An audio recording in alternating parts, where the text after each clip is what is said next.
Bismillah ar-Rahman ar-Rahim. Assalamu alaikum wa rahmatullahi wa barakatuh. Let's talk. You know what? Yeah, I did this segment last Friday, and I thought, you know what? It got a bit of it was alright. You know the ones. And CD said, "I beg you." I thought today was Saturday. What? Nah, man. No, you're bugging. No, you ain't bugging, man. You ain't bugging, my G. No. Today's the it's Friday. Let's talk. Let's talk. You get me? Assalamu alaikum, my family. What's up? Yeah.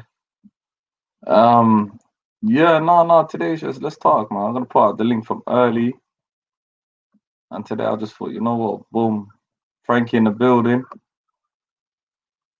and we had a conversation on the what's it called? The hangout. Let me see what Lone Ranger say.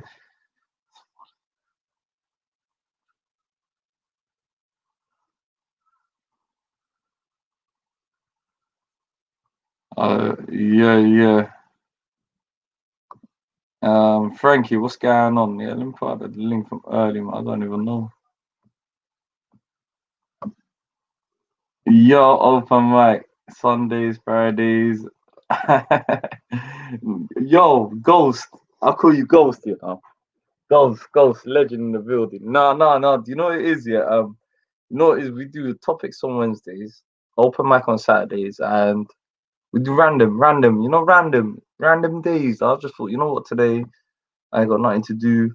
I was at work, and I thought yesterday was a brilliant conversation we had on what was it, Wednesday?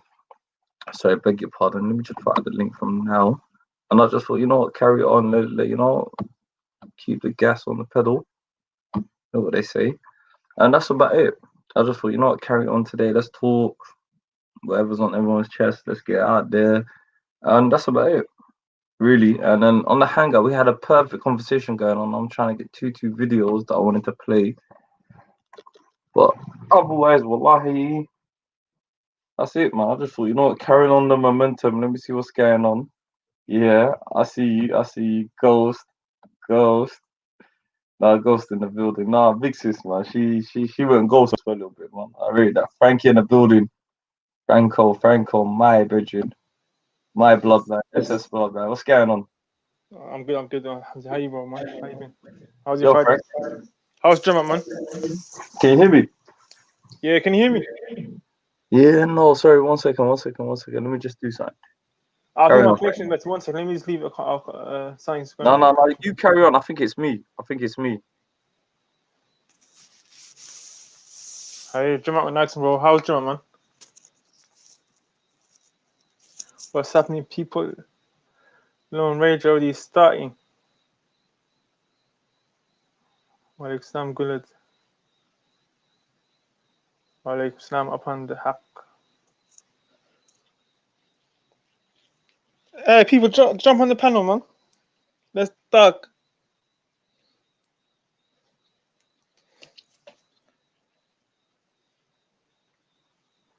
Sorry, Frank. Hold up the panel here. Let me just connect my headsets. Alright, so no more. CD, jump on, man. Yo, Broski in the building. You My brother? brother, Gangster Sufi. Just give me a second, you guys. Whoa, what a GS. Salam, bro. Alaikum salam. How you doing? Alhamdulillah, bro. How you been? Yeah, alhamdulillah, like good. How's Gemma, man? Yeah, it's alright, man. That's alhamdulillah. Are you up to date with the news that came yesterday out of the meeting? No, I'm not. Give me the update. Well, they come to the conclusion that they're still going to do the 4.5, and Okay. then the other problem was, you know how they were trying to, people were pushing to have 301 representative for each coast in the regions. I'm Yo, dead. can you hear me? No I pro- can hear you. there's Yeah, no I can hear you. there's no progress for our country. Huh? There's no Hello? progress for our country. There's no what? Progress for our country. Yo, I Yes. don't know. Sister J, what's popping? Yo, guys, what's going on? Who's that Guled in the building? GS. What's G- is my thing G- working properly?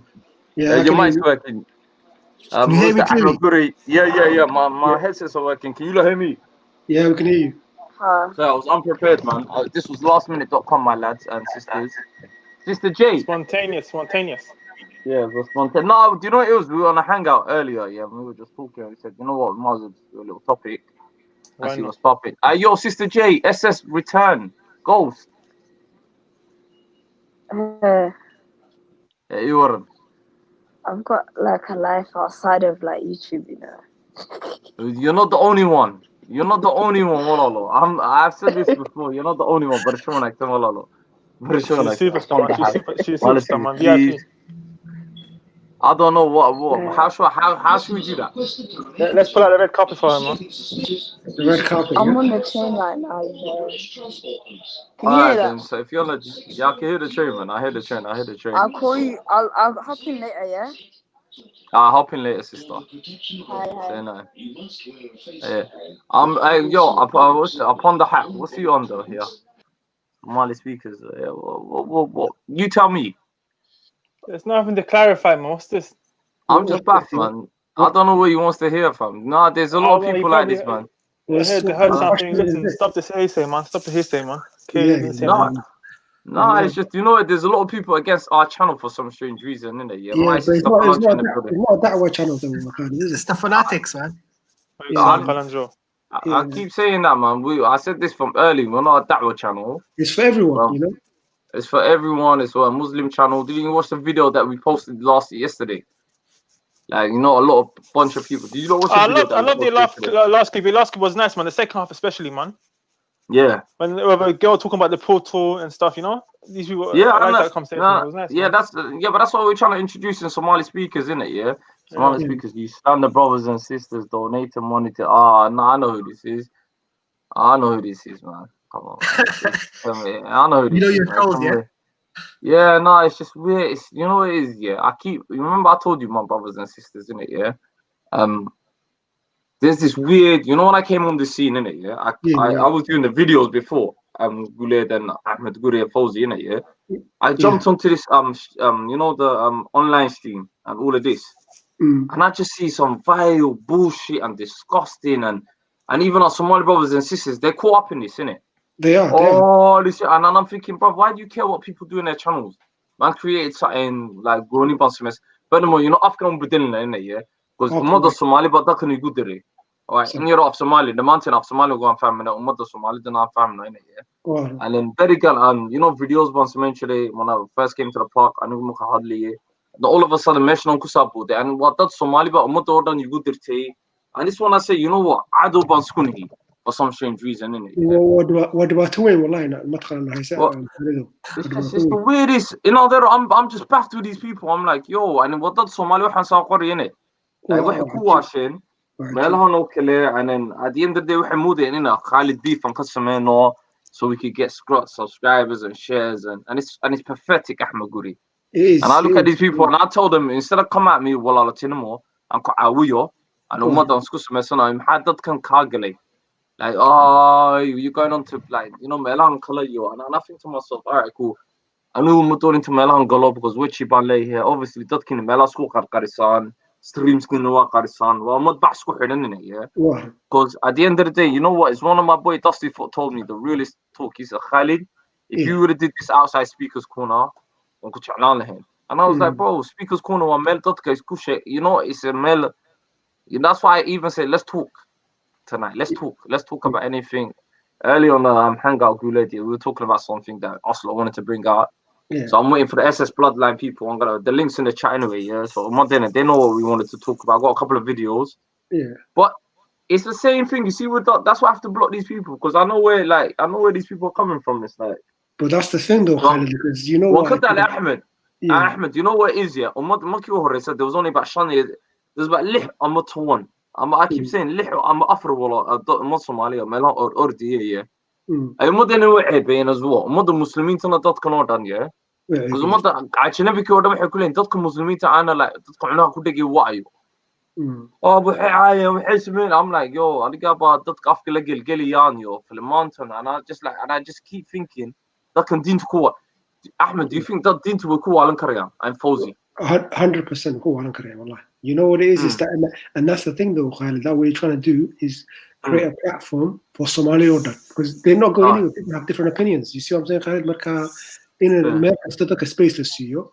And also, we have to find a way there, to live together, to find solutions. And this, like, extremist mentality. It's not even Ahmed. Haram, please.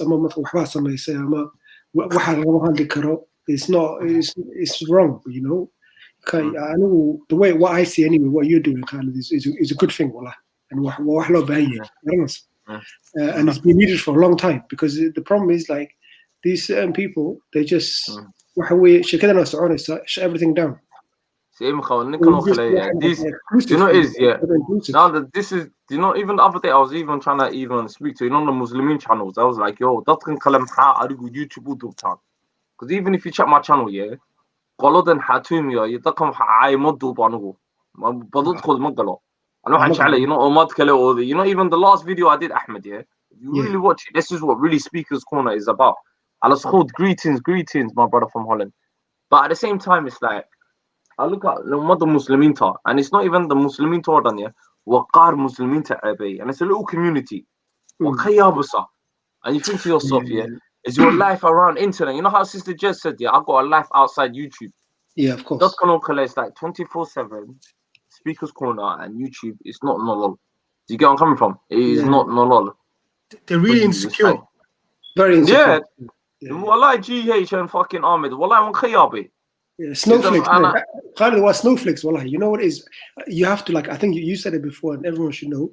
The Mataqana, Deen to Islam is not going anywhere. I'm gonna say it's there, and you have to not be like reactive. These people, they're trying to provoke you. What trolls we really, you know? So you give them attention. They get more. Now, that's why I even cut them off. Even I try to help them and promote them, try to get your channels up.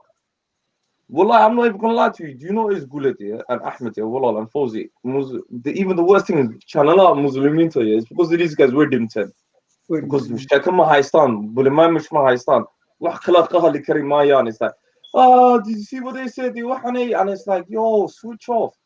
And you're representing in a wrong way, even online, offline. It's like, all right, what can I call Allah? Even today, like, man's got one or two things that man wanted to talk about. Man's got a little video that man wanted to play. And I think to myself, and these are the ones. What you good done? I shouldn't be called Muslim into you good there. When I speak to them, they're like, no, well, Allah Somali don't go there. And I think to myself, rah. And I think to myself, why do you have so much hatred? Do you only see this? Khalid, I got a question for you. Yeah, go on, my Gigi. Do you know what? This is the question I got for you. Go on, my bro. Do you? One thing that I don't understand: these people all live in the West. They all go to school. I mean, like, they all like learn about evolution. They all learn about materialism. They learn about Western society. And I just get this detachment, like, we're discussion, we're having an intellectual perspective. And especially some of the brothers here, including myself, sometimes when someone like Dalma comes with his Taoism religion nonsense, we can refer to them and really put a aspect of intellect that the average person doesn't understand it, and to put it out there that what they're saying is not true. And they should be proud of that. They should be helping us. But in essence, they live in this little corner, and they want to do naughty stuff in the little corner. No. Do you know what it is? Yeah, it's like, do you know what it is? Yeah, Melo. Do you know what it is? I've clocked it to myself, and I try and work it out. Yeah, and wallahi, I'm not gonna lie to you. I'll even do a show about these guys, and I'll do a show, and I'll show Mother Somali in it. Yeah, what these people are about in it. Yeah, and you start clocking. Mother Somali but you know, it's Mahabadat can cook like, you know what they're on in it. Like right now, right now, Hadam Malugo Somali ba Aisa, Dinte Aisa. Why in God's name, I have got no done in a Kulahad, Losama Gulet, done Wahanama, you go coordinacy, done my good. All right, I see what you're about. Dinte Aisa, what is it? What is it after a little while? Because Dinte Mobadeli Korea Kofkani, and no Kakadi Karimai. Why? Do you get where I'm coming from? Yeah, I get it. They know, and you know what it is, and I think it's a failure from Western society and whatever people say about freedom of speech, you have to teach people freedom of speech.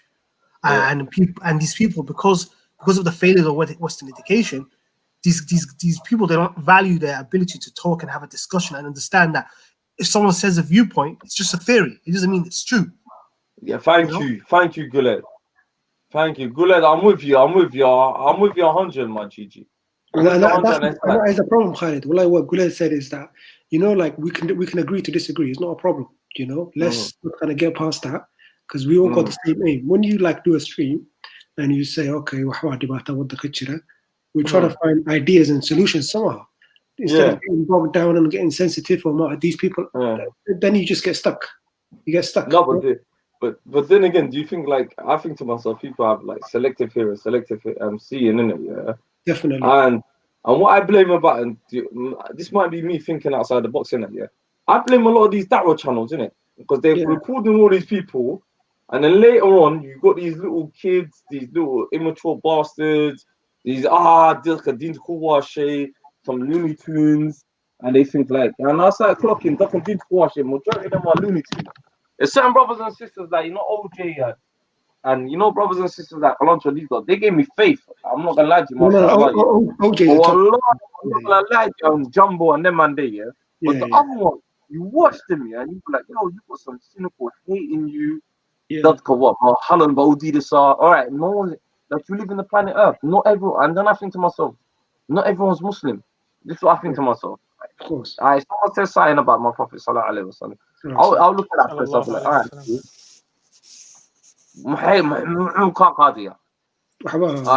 right, is it bullshit? Is it and is it like this? And you're there 24/7. And then you look at yourself here. Is it because I think people are trying to, I don't know, is it YouTube? And then when you hear them, it's like, I did because of me. And I think to myself, okay, cool. Or is it like, okay, why are you around? Is it because in their minds, Dintan defa'ana.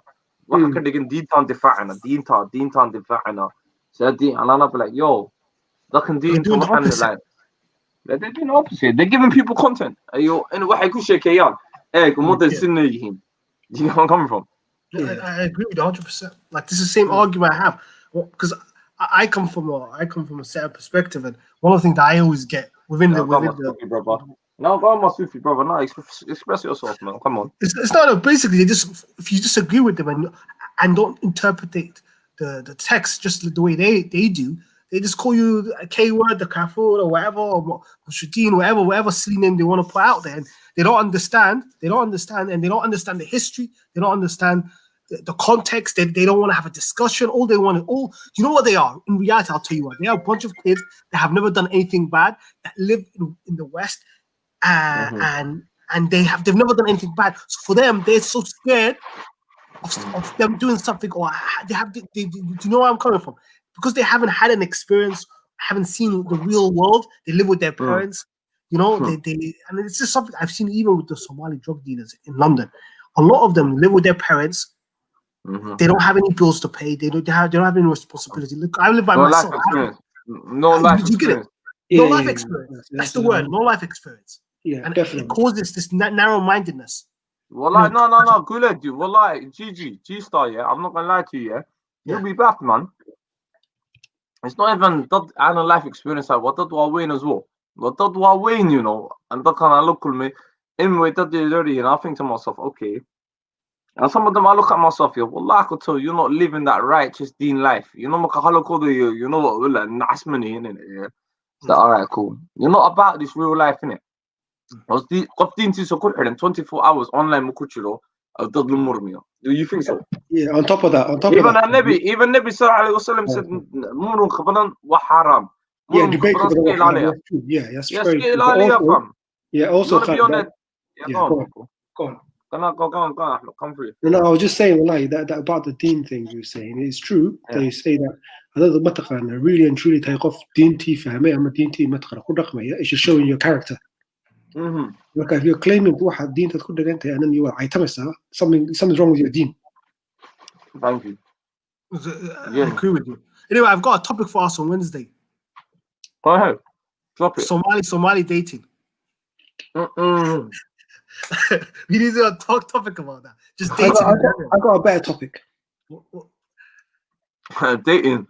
Like, you having problems, I've Gule? got a better topic than that. No, You know I mean, what? in the sense that, No. Are you having problems? Man, I could chat to you, man. no, it's not about that. I just feel like Shall I bring up in my our black community, book? I feel like in Shall our I bring up? community, Shall I bring up my black book for you? My SIM card that's in the back. That I hide. you're I don't mocking know. me. I don't know. Are you got a problem? Huh? No, what I'm saying to you as a No, community, I'm not like, mocking. dating, Actually, like, it's I actually want to get it's into. something that a lot of the Actually, sisters would enjoy. I want to get into a conversation like this, innit? Yeah. And furthermore, yeah, and Shakado Badeno, you said was Somali Sinan, yeah? Yeah. And this is a unique thing that I want to use, innit? You know, I'm trying to use every tool that you know, Somali speakers that we've got the live stream, Sinan, you know, from the mountain out there, yeah. I want to get in this conversation with you, innit? Okay, actually, innit? Right? Yeah. Because at the end of the day, like, how No, but I'm talking about dating, how? marriage, divorce. You know that aspect. That's what I'm talking about. No, At the but different you have stages. but which way though? But then again, I don't deal in the dating ko قد يخدوشة. ما يفهمتي. But yeah, I understand that, but like, So how does that run, GH? That's how what does I'm it run? asking you, my bro. If you really want to help, yeah, I'm kind of a bit of a concern this sort of type of field. Obviously, I'm not Yeah. actually camera don't kuchila which game makario in a year. So it's Yeah. like You're a what do you playboy, mean, yeah? don't it? No, I'm not even saying that. I'm not even I'm saying just that. Wallahi, joking, I'm Farama. teasing you. I'm teasing Right, you. man. No, it's just not even that. It's just like I'm not gonna lie to you. Habla, it's not. I find that anyway. You good to I've never had a problem. You know, Jay-Z said Yeah. 99 problems. About Maha. Yeah. That's what Yeah, I'm but saying. it's not about us, You know, it's it's one of them. But I'm just Yeah. saying, no, it's interesting because I heard. You know what, GH, I'm not gonna lie to you again. I Yeah. always like to remind people, and for the new people that want to so but I'm trying to cut it down. And I noticed you said this, man, do it. And you're a psychologist, isn't it? Yeah. Yeah. I'm not a psychologist. I'm a trainee. I'm studying. I don't know what you are. I don't know what you are. I'm just trying to pick you up. I'm just trying to pick you to pieces. SS style, yeah. This is like, you know, halal qofka muki da. I know, like, you know what? And I always do this, yeah. Hopefully, so that I'm good. I'm talking through you, not by you. I'm talking GS as well. Call me GS. I don't want people knowing my name and stuff, man. These people are crazy. GS,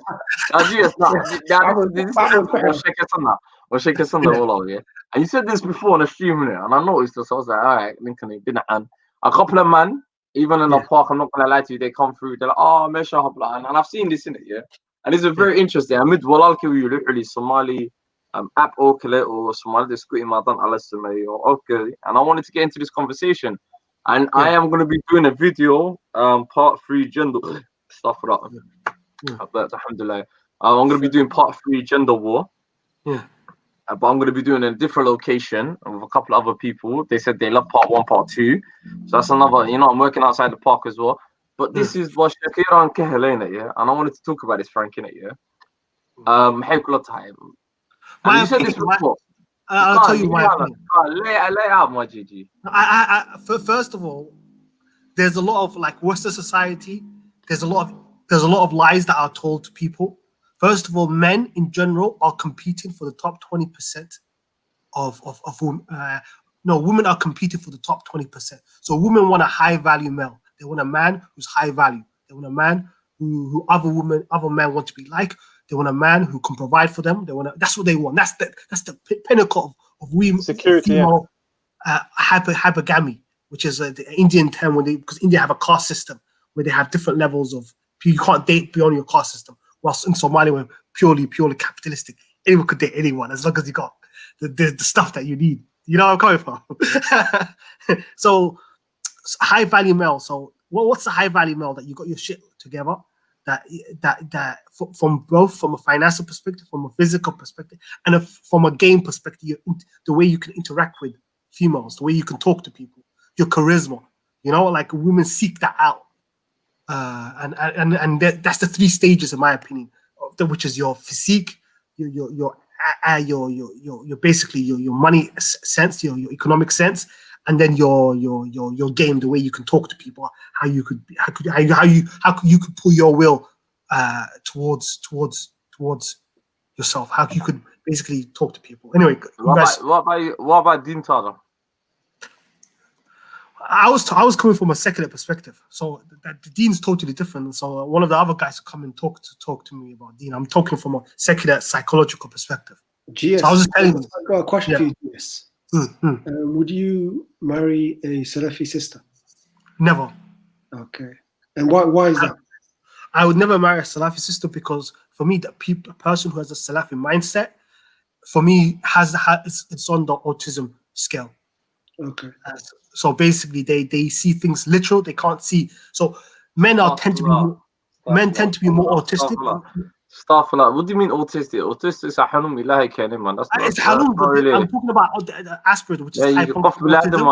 No. Let me explain to you. Don't cut me Okay, halfway. I wanna. Let me All right, explain. go ahead. My bad. SG, my bad.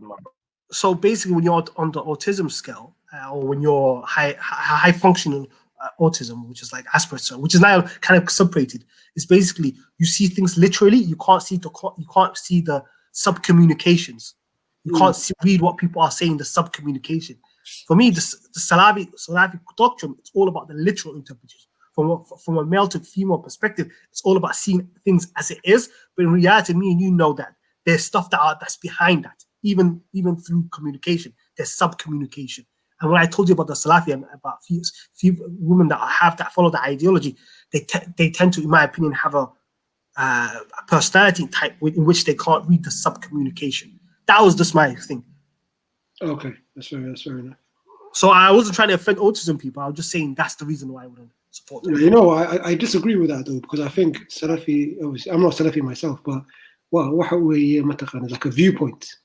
So, but I'm talking about mechanism. Hold on a second. Yeah, many people like that are maybe open-minded. They could have that viewpoint. You see what I mean? So I disagree that you think that all of them could be on the autistic spectrum. Not all of them. I'm talking about someone that has a Salafi ideology. I just personally. I know, but yes, you got to break it down more mature, bro. If you want to have a constructive conversation where you respect other people, bro, you can't be just coming off autism. These are serious things, bro. I know relatives that have it. You can't just come out here. But I'm telling you, you want to have a good conversation. Come on, man. In previous language. No, I'm sorry if I offended. I didn't mean to offend you. I'm just making an example. I would say. I was making an example. Well, now I know, but you're going down the slope. It's going to be a slope. It's now other people going to come and they're going to start. It's a slope, bro. No, I didn't mean to offend anyone. Sorry if I offended. I'm not saying it was intentional, but your language. No. But it's just the way you came across that. I'm not gonna lie to you, Gigi. It's like. No, but you interrupted me halfway. You know, let me explain the whole thing. But I was coming. No, I understand what you mean. You're saying it's like super literal, like language one-dimensional. Yeah. You're saying with an autism, they got this one-dimensional approach to no, not one-dimensional. Literal. They don't see. Okay, literal. Yeah, one-dimensional. Yeah, it's simplistic. Yeah, and that doesn't go. Yeah. No. Did you please? This is important that you get the term that right. When I mean literal, they can't read. One second. I just want to big up burn in the building, my brother. CD. Yeah. CD in the building. I know, but and that doesn't go with you. But you got to break it down in a better language, bro. You're gonna be. Honestly, I don't think I've seen anything rude or anything. I just gave a scientific example of why the Salafi ideology.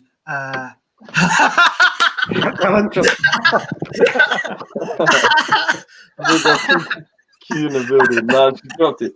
No. Come on, man. This is a debate that you need to decide here. Come on. She's coming in, man. Don't worry about that. But listen, like I'm saying, bro, like you come with some dangerous thing, though, man. Or like it's just the word that you said in it, yeah, and it touched a lot of. And I'm on the high, Frank. I'm on the high when the guy said you're comparing Salafism to autism. That's a mad thing. No, high functioning autism. How? What do you mean, bro? You can't say that, man. I've seen Salafi brothers and sisters, Noor Kakamukana, MashaAllah, and I've seen Kharf from him. I'm not gonna lie to you. That's a dangerous thing to say. You know what? I'm not gonna take that back. I just what I've seen from talking to the ones that I have spoken to. That's your personal experience. Yeah, of course, it's anecdotal. There's no scientific evidence behind it, but there is a scientific link between autism and literalism. There is a scientific link. Yeah. Anyway, Khalid, I wanted to ask you. I'm just saying, I didn't come out. I didn't take this out from thin air. There is bro, this is fuck yeah. I'm not gonna lie to you. Like I say, yeah, you're free to say what you're saying, but obviously, might have to G, like, you know, sometimes GS might have to G check you on these ones, innit? Yeah, and that fact, yeah, No, I it is think like, it's a sensitive topic, and I'm talking in a very technical term. Even when I talked about subcommunication, a lot of people don't understand what subcommunication is. what is Yeah, communication to so you? All right, break that down. Sabab. subcommunication is Of Somali school, Sabab. Sabab, no one club family, not there, yeah. So, my like, Somali is terrible, bro. I'm not speaking Somali. Yeah, it's good day. It's good day. It's good day. My Somali's question as well, but it's good day. It's good there. No, it's cool. If you don't know what Sabab is, yeah, you're not really about the Somali thing, but go on. And it means on the, just what you're saying in English. Go on, break it down for me. So the subcommunication, for example, it's the thing beyond the words. So it's your expressions.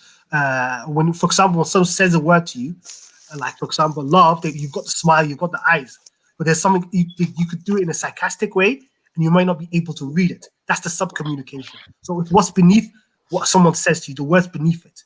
People, yeah, you could have just said sarcasm, for example. Oh, I was giving you an example of how people with autism can't read sarcasm. Not all of them. You can't read body language. Body language. Yeah. Yeah, it's the thing beyond the words. It's not the body language, but within the body language, there's another which is sub-communication. What is the person really? What's the meaning behind it? What is he really saying? Yeah. Yes. Do you think they're unable to, like, they're mentally unable to read between the lines? CD, come on, bro. Yeah. No, I'm asking him. I don't believe they are. I think they are able to. Offside, I think. I mean, not all autism people, but I'm talking about one of the issues with people with autism. They can't read subcommunication. That's why they need social. Their social skills are very undesirable. But that's why through training you could teach them to be more socially engaged. That's the weakness of. So they are able to then. No, they can't. Most people with autism can't read subcommunication. Yeah, but you just said you can give them training there.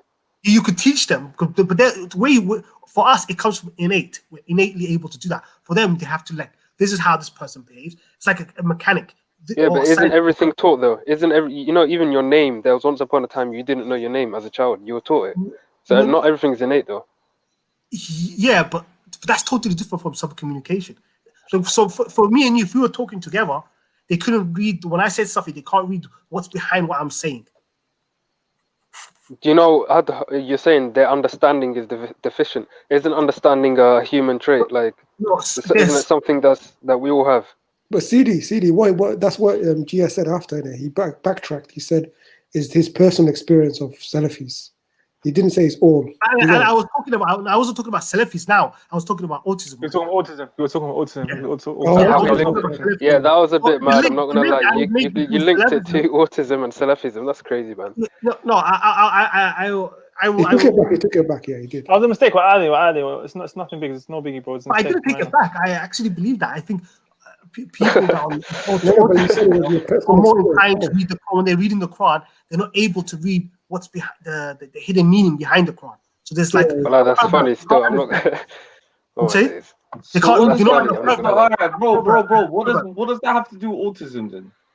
Because if you're a high functional autism, you're not diagnosed in autism, and you interpret the Quran. Some Sunnis have always argued the case that Ibn Wahab, for example, was on autism because he would take everything literally. So he would read an ayat and not see what's behind the ayat, what's the meaning behind it. You just see the meaning. As for example, the color is red. Do you see what I'm saying? Go ahead. That's what I'm saying. Sorry. Go on. Yeah, go on, man. You can't see. Have you not clocked here? You know, when you're asking questions to Salafis, like you're trying to understand sincerely, yeah? And they like you're questioning, they'll be like, Sami'na wa ada'na. Like they'll just be like, you hear and you obey. Okay, Quran does say that, yeah, but are we not allowed to ask questions? You know what I mean? Allowed to ask questions, yeah. They do that a lot. I noticed that as well. Yeah, it's crazy, man. It's like they literally just take it as it is. They don't even bother using the. Okay, listen. I found about Salafism about a year ago. I'm not gonna lie to you, in the parking it, yeah. And when I speak to a lot of Salafis, they're like, "Yo, we take from the 3 generations after the Prophet Sallallahu Alaihi Wasallam." So the angles you're coming from, and what I'm trying to gather as a layman, my brothers and sisters, I'm still a Sunni. You get me? I'm still a Sunni. You know, just an old school Sunni as well. Yeah, before 9/11 Sunni. I'm trying to gather one thing in it right now. What you lot are trying to tell me is like, when they interpret things literally, what do you mean? That's what I wanted to pick on. CD. When you're trying to say that, do you want to elaborate on that, bro? For example, I don't have an example in my mind right now. Okay, if somebody else has a Quran on them, I don't know.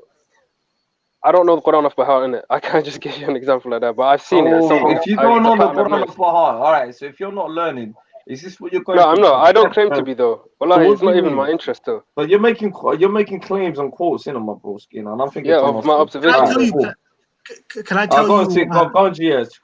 Tell me okay, what literal means? Do you know, like when someone says a proverb or mahma? You know, like when you have Somali proverbs. You know Somali proverbs. Yeah, proverbs. Yeah, Somali proverbs. Yeah, like for example, I can't remember. Khalid's gonna get upset when I get it wrong. But a woman talks to 1,000 guys, but only marries one guy. Yeah. Why am I gonna get upset? No, all right, cool. You say cool. You're gonna say it correctly. He's gonna get upset with that. No. Well, listen, I'm not upset yet. I'm teasing you. Cool, GH. Do you know what it is? The other night I did get cheesed off in it. Yeah. I'm not gonna lie to you. Do you know it's Wednesdays this topic, my bro? You know, Saturdays, yeah. I don't mind if man come with that. You know, they're bullshit. I'll sit in. I don't mind that. I'll do 7 hours for you, lot. Stream money some in yeah. Well, Wednesdays are you got you get on come from my brothers and sisters. Yeah. But you know what, Khalid, let me answer that one. Huh?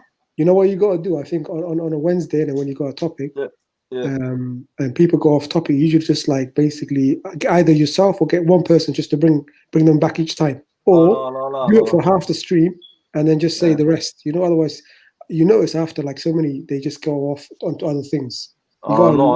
You know, it's like GH here. You know, GH, like right now, I can sense where he wants to go, how he wants to talk. You know what I'm saying? So yeah, he's got his ambition. Passion or live. No. It's his passion, isn't it? No. I want to talk about dating. I just made an example of dating. No. But the way you just crafted it in another, I'm not gonna lie to you. I asked the question. It was me. Okay, let me tell you about literalism. Okay, let me tell you about literalism. So the proverb, when the term that I was telling you about, one lady talking to her 1,000 guys. Yeah, that term, if you take it literally, you think that a woman talks to 1,000 guys.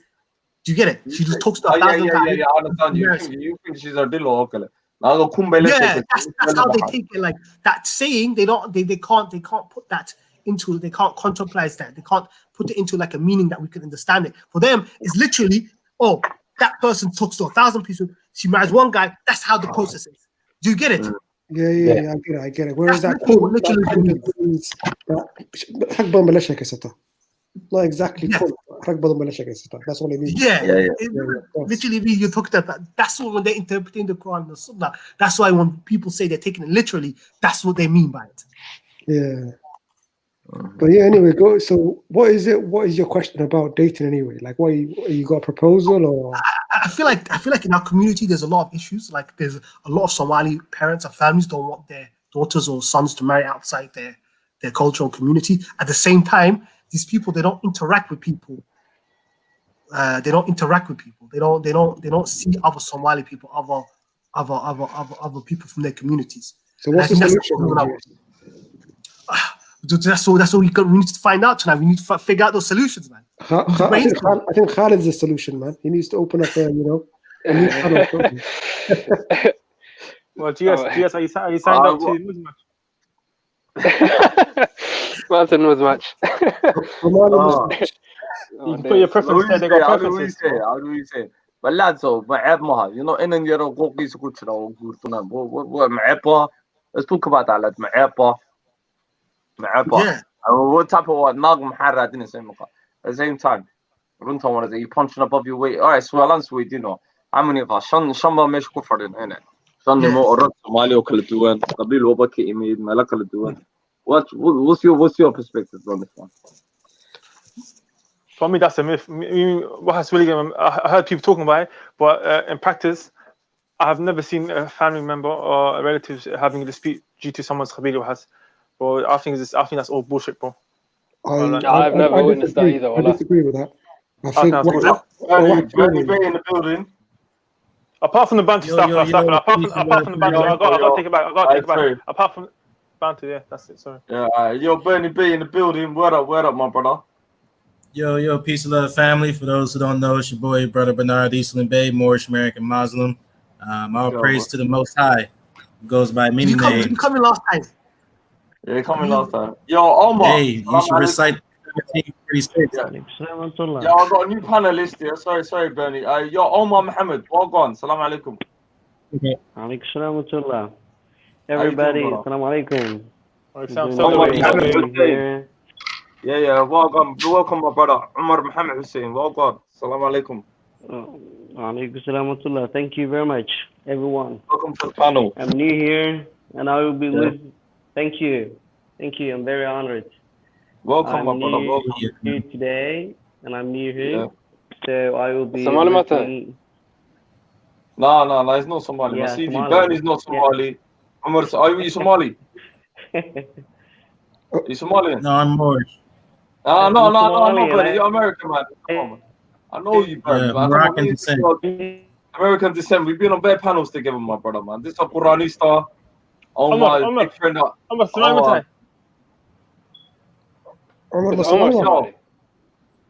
Hello, Umar, can you hear us? Can I speak Somali? Yeah, I hear actually. Yeah, well, you're breaking up, bro. Can you hear us? Where are you from, my brother? It's your first time on the panel, man. We'd like to speak to a new panelist. He's cutting off. It's cutting off, man. Yo, Bernie Mac, man. Come on, Bernie Bay in the building. You don't represent the Quran. Quran alone all day. Surah 1 verse 4. He alone I worship. He alone I seek for help. If you recite 17 verse 46, there's your super Kamehameha right there. Yeah, what are you saying? Why are you anti-hadith, man? Come on, Bernie. Bernie, I want to ask you something, yeah? I never spoke to you, my brother.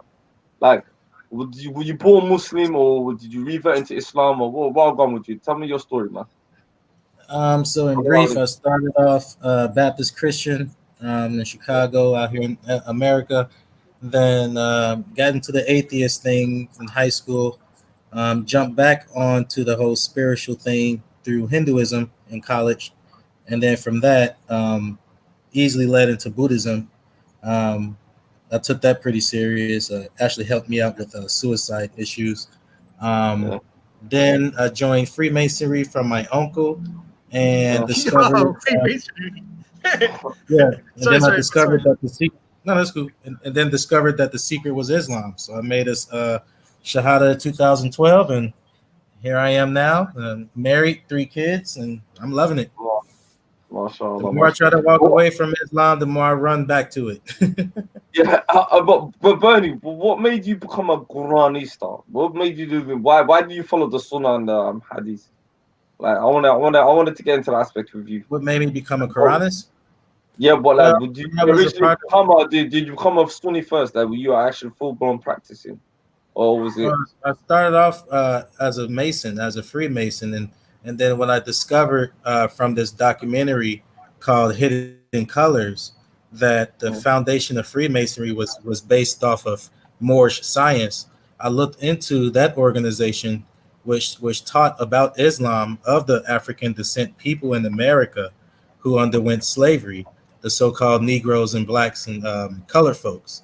And their religion was not Baptist Christianity. It was not a Trinitarian religion. And Jesus did not look like Brad Pitt, but Jesus looked, pretty dark skinned and curly hair with eyes like fire and, skin like bronze. And his religion was Islam. It taught, hear, O Lord, your Israel is one. There was no such thing as Jesus being looked at or worshipped as God, because as the Quran say, Jesus and his mother ate food. So when I discovered that my ancestors who underwent slavery, their religion was Islam, it was just very easy to transition. And my particular organization's affidavit that can be found in the Cook County Court of Deeds, it says that we derive our power and authority from the great Quran of Mecca to extend the faith and to propagate the faith of Muhammad in America. I instantly asked in 2012, I said, well, what about the Hadith and Sunnah? And, a lot of ever since then, the old heads they broke it down to me using the Quran, and here I am. But on that sense here, what bit of Islam did you embrace then? Like, do you pray 5 times? Do you pray 3 times? Do you fast? Because like I'm trying to panelist, except for I don't know about GS, he's a Sufi. The rest of us, I don't know about CD. CD's another Sufi. I'm not gonna lie to you. I'm not really sure. No, bro, come on. I'm not. From a contemporary, from a conventional perspective, if we want to say it like that, I'll just say Sufi. We have an intrinsic relationship with God. We believe that a part of God is within all of us. As it even says in the Bible, don't look here, don't look there. The kingdom of God is within you. Even the Quran says that we have shows you these signs in the heavens and the earth and within your own nafs, in your own Bro, selves. you don't need to preach. You don't need to preach. We're Muslims, so you don't need to preach. Listen, you say you're Sufi, but Sufis don't reject hadith. What are you talking about? Some Sufis do. No, not all. We don't Sufis. reject hadith either. Georgie Sahib, man. Yeah, I agree with Well, the thing is, we don't reject hadith. They don't. Do you follow the Moorish Quran? Yeah, as it says in the Quran that every nation will be accountable for their own record. Bro, you don't need to preach. But in regards to the hadith, you don't need to preach, bro. Listen, do you follow the Holy Quran or do you follow the Moorish Quran? we follow the Holy Quran of Mecca as our power and authority to extend the faith of Muhammad and to propagate the faith of one God in America. But in regards to the hadith, I'm trying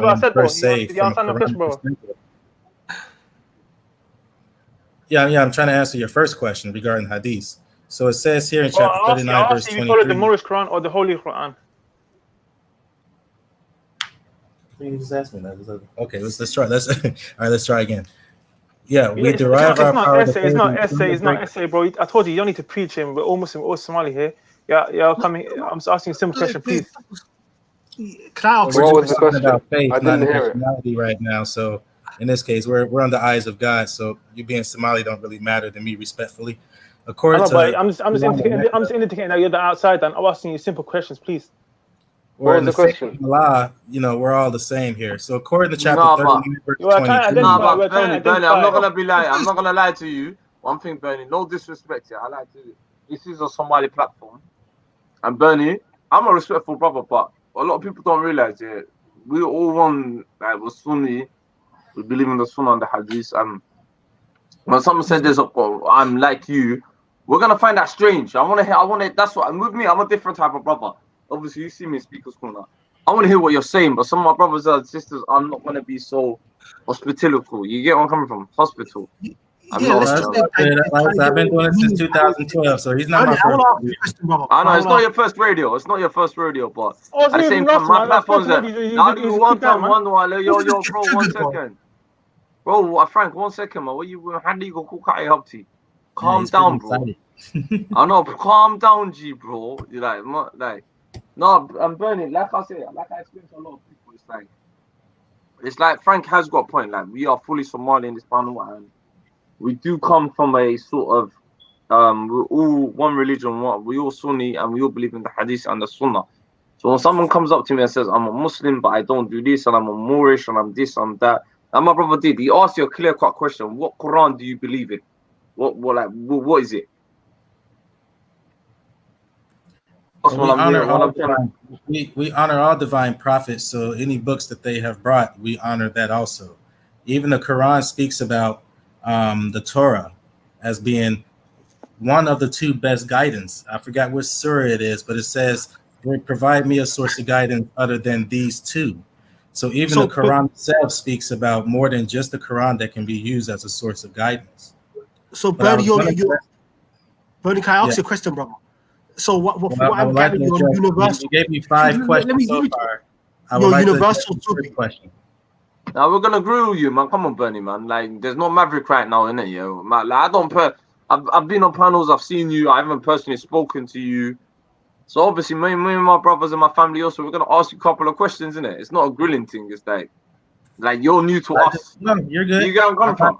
I'm trying to show you. I don't feel bombarded. No, but Bernie, like I said, yeah, Bernie, bro, like you said, yeah, this is not your first rodeo. Now I'm saying this is not your first rodeo, but this is a whole new, different type of stream.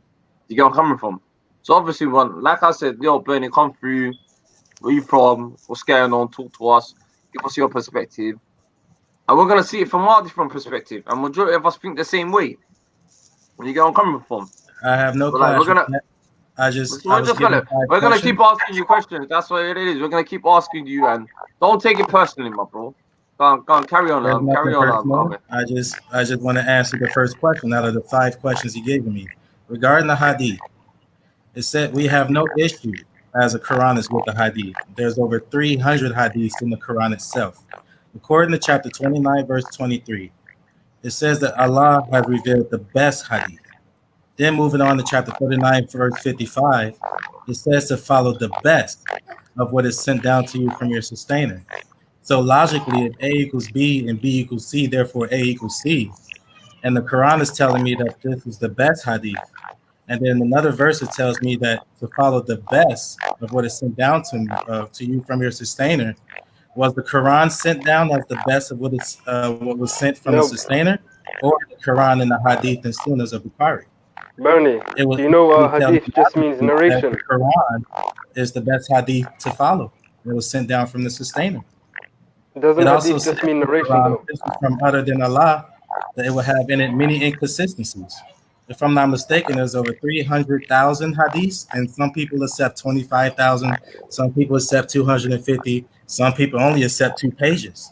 It seems like a lot of inconsistencies with this whole hadith thing that came about 200 years after Muhammad. I see where you're coming from, bro. Can I just come in? I see where you're coming from. Like if you said to me, for example, yes, your mic, bro. Yeah, whose mic? Whose mic is what? My mic is very bad. It's Bernie. I got on GS. Can you guys hear me? No, it's your mic, bro. It's your mic. GS is mic. Yeah, GS is mic, innit? Your mic is It's buzzing. Whoa, your mic is fucked. It's not my mic, man. I just bought a new £1,200 laptop, man. Today, man. No, it's a mic.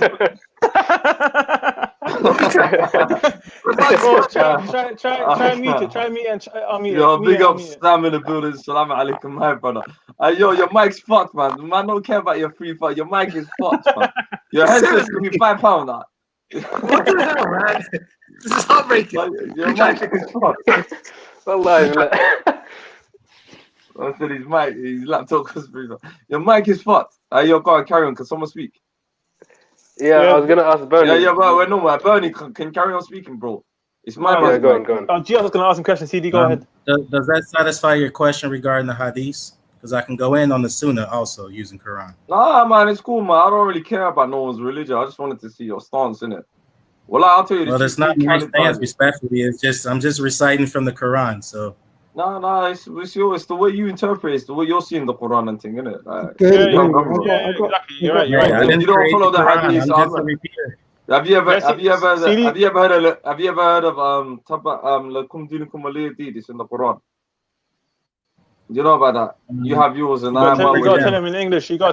Bro. You have yours. Obviously, you're not a Quranista. Then it's one of the it's an easy Quran ayat, innit? It's a verse in the Quran. You have your way. I have my way, innit? Yeah, Islam. I mean, we can conclude that. No, it's cool, man. You want to be a Quranista and you say, I don't want to, but that's you, man. I believe in the Sunnah and the Hadith of Allah. I pray my 5 times, and majority of my brothers and sisters. Who's my GH, man? Switch off your mic, bro. Please. It's the connection. The mic's not broken, it's the connection, bro. Now tell him to jump off and jump in. Yeah, somebody do that. Going real fast. Yeah. GH, jump in, jump out, man. CD, go ahead, bro.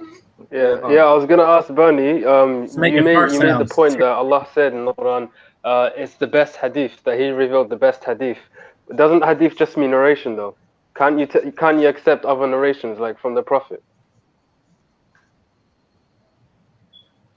Yeah, there's many narrations in the Quran alone from the Prophet. Actually, there's one right here, chapter 46, verse 9. Say, O Muhammad. Yeah. Say, O Muhammad, I am not a novelty among other messengers, nor do I know what will happen to me or to you. Here we go. I follow nothing other than what is revealed to me. I am no more than a clear warner. You can also go to chapter 10, verse 15 for reference. Yeah, I know. I get what you're saying, but do you know, Not like, me, aren't but there God, things that the God is saying prophet? this. I'm just a repeater. Yeah, no. I get your point. But aren't there like things that the Prophet ﷺ said that aren't in the Quran? That, like, you know, that are separate from the Quran, like what we call The hadith teachings, today. the teachings, yeah. The teachings, and you know. Okay. So to me, Yeah, that so, would instantly contradict chapter 55, verse 1 and 2, where it says the creator taught the Quran. He's the one that teaches it, not I'm not other talking humans. about the Quran. No, I'm not talking about the Quran. I'm saying, like, what, you know, because the Quran is, you know, 114 chapters. The Prophet ﷺ, he did other things as well. You know, he was teaching people many other things. I'm saying, like, don't you take those things alongside the Quran as well? Like what? How to brush your teeth? The teachings of a prophet. Well, I mean, you can bring up any example, but I'm just saying, you know, for example, sitting down whilst you're, you know, drinking instead of standing up, or eating your food sitting down, or, you know, just examples like this, little examples in the hadith. Do you not accept it, or do you like? I heard about that regarding the traditions. You know, lift your right leg up when taking a dump or something like that. To me, that kind of slides into the Judaism aspect of how they stray. Lifting your right. What? For me, when it comes to guidance and healing, which is why the Quran was brought. Bernie, bro, what do you say about the right leg? Brush your teeth and which way you pet your dog doesn't really have anything to do with guidance and healing for a nation of people. No, but that's if we're specific talking to a about person, though. explaining the Quran, according to chapters 75, verse 16 to 19, Muhammad is told, "Do not move your tongue to hasten it. It is we." Don't you say peace? Don't you say peace and be upon him after you say his name? I'm sorry. Don't you say peace be upon him after saying the Prophet's name? Sometimes I do. Sometimes I don't. Okay. Bro, you didn't answer my question, bro, earlier. Do you follow the Moorish Quran that came after the Holy Quran? I can go to any book of guidance. I go to any book of guidance that is inspired by God. Okay. The Quran of Mecca is my. I know, but I'm a simple man, bro. So am I correct to say you do follow the Holy Moorish Quran that came after the Quran by Dr. Drew Ali? Yes, that was also what's the word? Prophesied in the Bible in Revelation 10 verse 7. Can you tell me what that is? The seventh angel who would bring a sealed book. And this little book will reveal the true mystery of God. The mystery of God will be finished in this little book. So what you're saying is you follow other books of guidance alongside the Quran? Yeah, the Quran is the nucleus. Here we go. The Quran of Mecca is the nucleus. So what makes you the Moorish Quran would be just the strings, would be the heavens or the space of the nucleus. Here's a small. I get that. I actually did an episode on this. In our Moorish Quran alone, there's nothing in the Moorish Quran that says anything about death inheritance.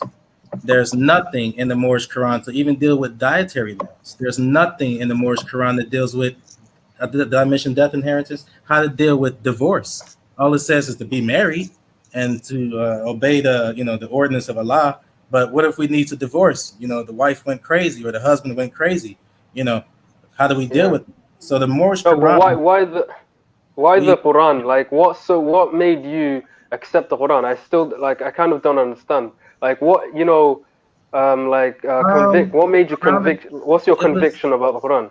What conviction do you have about the Quran? It was more of an ancestral reason. When I discovered that my ancestors here in America who were slaves, the religion that was taken from them, from the slave masters, was Islam.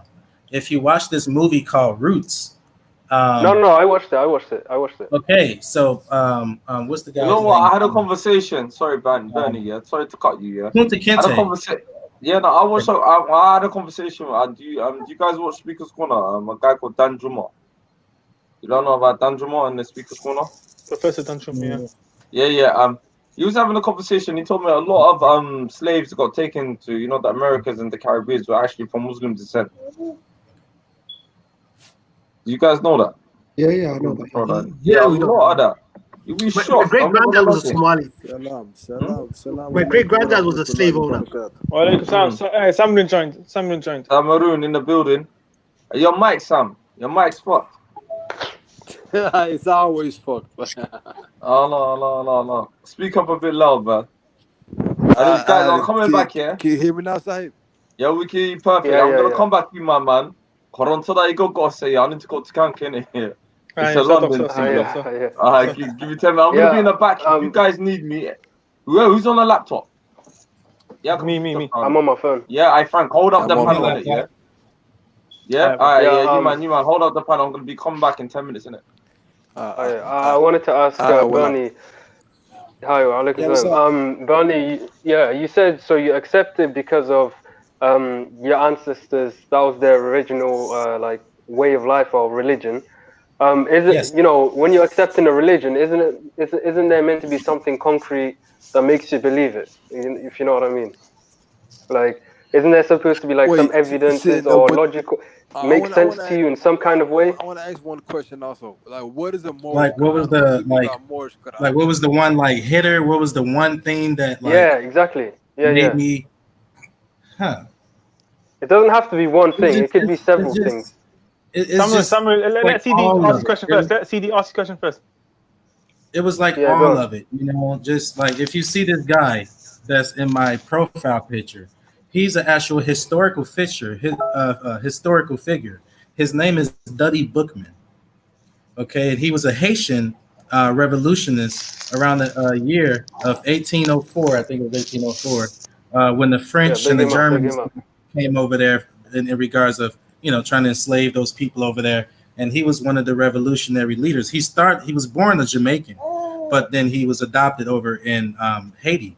Now, if you look at the picture to the left of the picture, there's this bag kind of hanging on his hip. Well, it was the very French Europeans themselves, when they finally caught him, they are the ones who gave him this name, Bookman, because he always carried this book. When they burnt the book on him when he was on the stake, guess what it was? It was the Quran. Yeah, I thought you were going to say that. He don't have 5 other books hanging on his hip. The Hadith and the Sunnah. There is an ancient ancestral lineage of people who just follow Quran.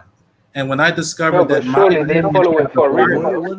Of that Quran, let someone ask the question. CD now. Let someone ask his question. Yeah. Okay. Go on. Okay, Bernie, I want to ask you a question now. What is a Moorish Quran? What up, Samarone? I remember you, man. Can you hear me? You sound a little low, but I can hear you though. I'll lean. Just try to listen in. There we go. There we go. What do you mean? Okay, I heard you say something about Moorish Quran. What do you mean by Moorish Quran? What is a Moorish Quran? So the Moorish Quran is according to my religion, is prophesied in the Revelations chapter 10, verse 7, that spoke about a little book that will reveal the true mystery of God. It will be given by a 7th angel. And in this little book, I'll post a link in the private chat here for us. It revealed the 18 missing years of Jesus' life that's missing out of the Bible. Oh, but okay, you do know this is a deviation, right? And then even the fact that it's called the Moorish Quran. Do you know the Moors, that they were Berbers and West Africans? They were a mix of all type of people. So why do you feel some inclination to try to attribute yourself to like the Moors, and again, even it being the call of Moorish Quran? It's like calling us something called Somali Quran, or Ethiopian, or Habashi Quran, or Arab Quran. So why is it called a Moorish Quran? Well, we weren't also just called Berbers. We were also called the Maroons in Jamaica. We were always called the Morenos in Mexico, because our lineage was not just lasered in the northwest corner of Africa. Our lineage as an empire also consisted of North, South, Central America, the surrounding islands, including the Great Atlantis, which existed during that time before the Great Earthquake turned it into the Atlantic Ocean. But in regards to, the Moors were the ancient. But what are you saying? The ancient Atlantic. You feel more inclined to this due to because you feel some kind of connection to the ethnicity or something, or you feel like it gives you some kind of pride because you believe it's your people, which I really doubted. is, but the fact that is that why you feel like you're connected to it because you feel you're more.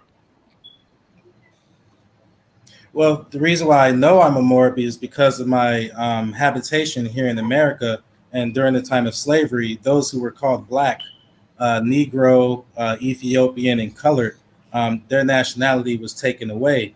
So what this great man did by the name of Noble Drew Ali, he created this organization, which I believe was inspired by the great God Allah, to uplift these people who was not connected to the human family. The Quran, the Bible, the Torah, the 5 books of Bhagavad Gita, the Book of Confucius, all of these existed during the time of slavery. But our people, my people, were still slaves. So where was our messenger? Where was our prophet? But the Chinese had Confucius, the Hindus, I'm asking you a question. The Hindus got their Buddha, the Arabs got their Muhammad, but you see what I mean? What about here? Oh, don't worry about it. Okay, of course, because he was the last messenger. He was the last Rasul. Speak louder, bro. Speak louder. Someone, you got to stay close to your mic. You got to stay close to your mic. Can you hear me now? There you go. You got to stay close to your mic. Too faint. Yeah, no, I was saying that, of course, because the prophet, he was the last Rasul. He was the last prophet. He's the seal of the prophet. So why do you feel you should make this guy some new prophet? Okay, that's a good question. Me and my buddy, we had a couple debates about that with other people regarding this topic. Yeah, what? Okay, if you look at that verse in there, it uses the Arabic word wakatama, correct? So what are you saying? We believe in future prophets. If we look at that word sealed in Arabic, we have the word wakatama, correct? It is the khatam. Okay. Okay, and how do you say last in Arabic? Wouldn't it be the al-akhir? Because those are two different Arabic words. They don't even have the same root letter. Because if that was the case, he would just say that he was the al-akhir of the prophets. So al-akhir is one of the attributes of Allah. It doesn't say he is the seal as one of Allah's attributes. Not al. So what does seal mean then? Seal, according to the root letter, is one who sees the end of something. And what did Muhammad see the end of? That is the revelation of the Quran. It took 23 or 24 years, if I'm not mistaken. But the thing, Barney, you have to understand, this is a new invention that you made, and this whole more. You fading back again. You're fading back again. No scholar in any century said anything like this, except for the ones that claim to be prophets, like Ahmadiyya and all the deviated sects, man. Even right after the prophet, there was the Rida woman with people that claim to be prophets. Yeah, literally after the prophet died, there were people claiming prophet. But Bernie, I got one question, bro. You see, this Moorish Quran and so and so. The ancestors that you claim, these are foreign to them. These are alien to them.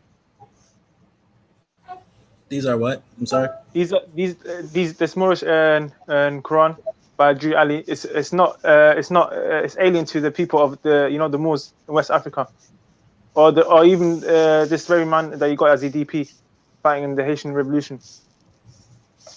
Why would you follow it? I have no clash with that. That's why it says here in the Quran that the Moors of North America needed to learn to love instead of hate, and to honor their great Father God Allah. It's over here in America, not Africa, where they already know their nationality. Over here in America, when slavery took place, because this is what I try to get people to understand, because they think if you don't understand this one simple point, it will continue to look like, oh, the so-called blacks are just complaining. Every other nation suffers slavery. We have no clash with that. There's no debate on that. The slight difference is that when these people enslaved us, or my ancestors, somebody got very, very crafty, and they said, you know what? We're not just going to enslave their freedom, but we're also going to take away something that it will be very difficult for them to get back, because what they saw what we did in 7/11, they did not want that to happen again. You know what I mean? So they said, okay, we need to get rid of their ideology of self. What makes them who they are? Well, it's their religion and their national heritage. But if I can remove that from Bernie, and then let me say one thing. 7-Eleven. What do you mean 7-Eleven? Let me say one thing. the year 711, when the Moors invaded Spain. Okay, from 711 to 1492. Majority of the transatlantic slave trade, you know, most of the people came from West Africa, right? You know, West Africa has a large Muslim population, especially at that time. Yeah, you must have just jumped in. That's what I was saying. My ancestors were Muslims, about 33 to 35%. Of course, they're Muslims. So that's who you were, and that was the religion of your ancestors. So why don't you stick upon that? That's what I was. Okay, you must have just came in later. That's what I was telling them that I just discovered. What you're talking about? That's what I was just telling everybody here on the panel. So thank you for just camelbacked on that. You just supported that our ancestors were not practicing Islam. They're practicing. The majority of my people are practicing modern day Baptist Christian. Look up T.D. Jakes. Joel Osteen. These mega church guys. Your ancestor in West Africa, your West African. Yeah, were they Muslims or not? Empire. You had plenty, yes, they were Muslims when they were enslaved. So when did this new religion come? Away.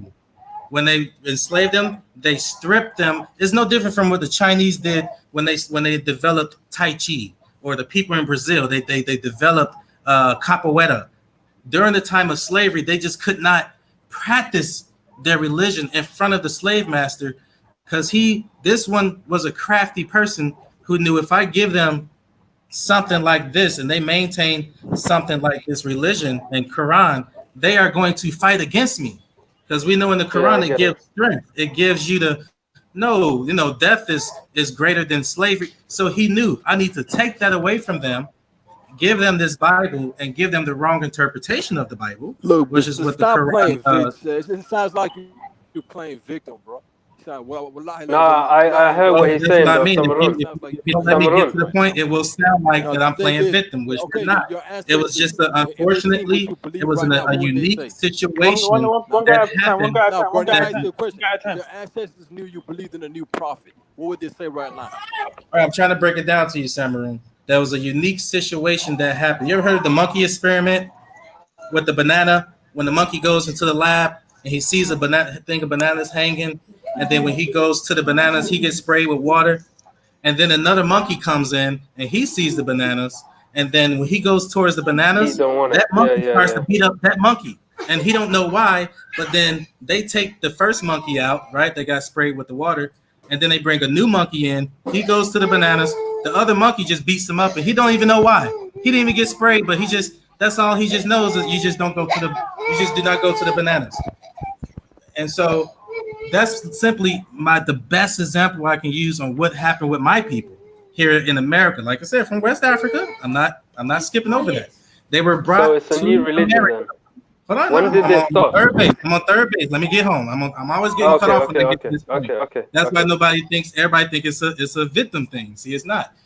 When they were brought to America, just like the monkeys was brought into the cage, they were stripped.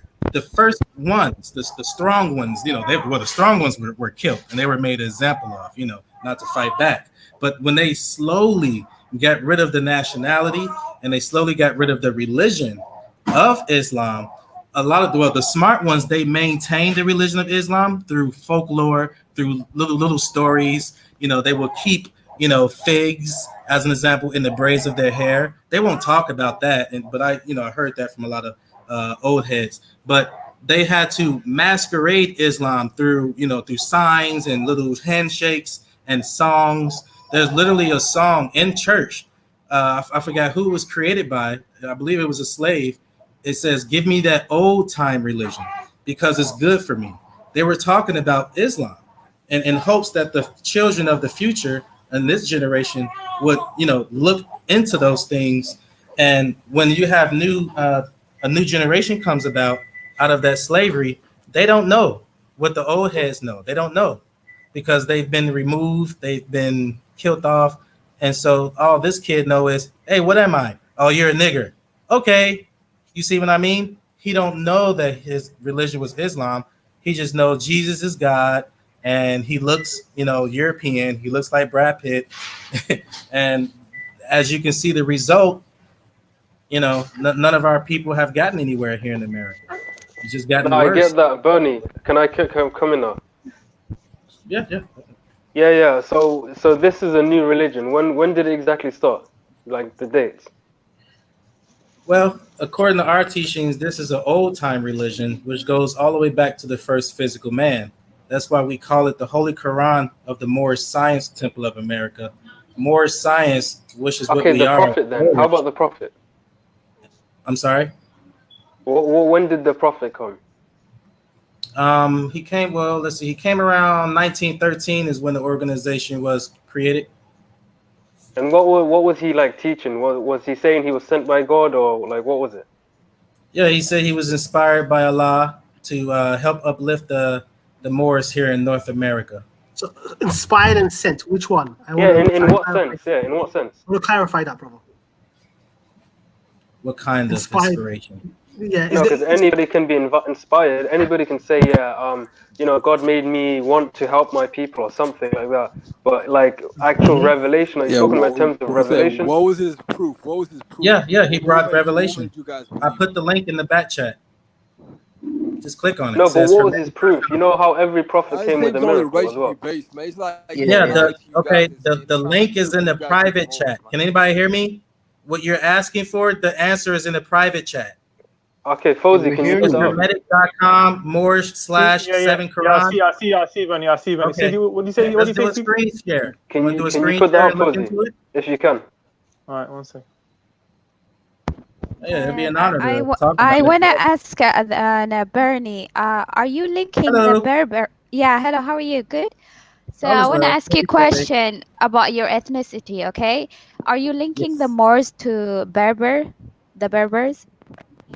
No, this is from an empirical perspective of the Moorish Empire, which consisted of North, South, Central America, Northwest and Southwestern shores of Africa, including the surrounding islands of those said countries. So you're claiming Egypt, isn't it? Egypt, Algeria, and all those places. The Northwest and Southwestern shores of Africa, not the Northeast or Southeast, just Northwest and Southwest. No, I just want to understand how are you linking your ethnicity to the Berbers? Because the Berbers, as we all know, it's written down in history that they are in North Africa. No, yeah, Kalanjo, you have to remember, as far as the Moors, there were like a group of people. There were Berbers and West Africans from Mauritania and Senegal and different places. So, no, I just heard him mentioning the Berbers. Yeah.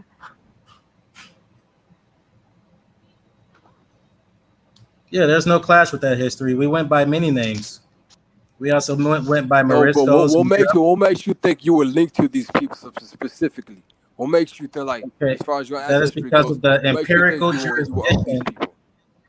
Good question. That is because the empirical jurisdiction of the Moorish Empire at that time, which listen slowly. I'm not trying to say it like that, but which consisted of North, South, Central America, North, Central, and South America, that include Mexico. We went by the name Moreno. Ask any Mexican. We went by the term Moreno. She needs change. Okay. Including the Great Atlantis, which existed at that time before the Great Earthquake caused it to be an Atlantic Ocean. All of that. There was still Algiers, Tunis, Tripoli. I'm not saying everything was just one big word called Moor or Morocco. No, that's not what I'm saying. From an empirical or empires, which consisted of many different continents, if you were subject of those jurisdictions under that empire, under the Sultan of Morocco, then you were Moorish. And that is the vanishing point that Noble Ali established in order for our people to classify themselves as first-class citizens. That's why if you ever heard any rap songs over here in America, you probably hear the term, I'm 3/5 a man. I'm 3/5 a man. Second Amendment. I'm a Second Amendment citizen. That's because our people man. It's how you playing victim right now, bro. I'm just saying. It's not victim. It's just a unique situation. Are you saying like I'm sorry. The whole of West Africa was one empire? Is that what you're saying? Clash against other nationalities. We even say it's in the Moorish Quran. It says every nation suffers slavery.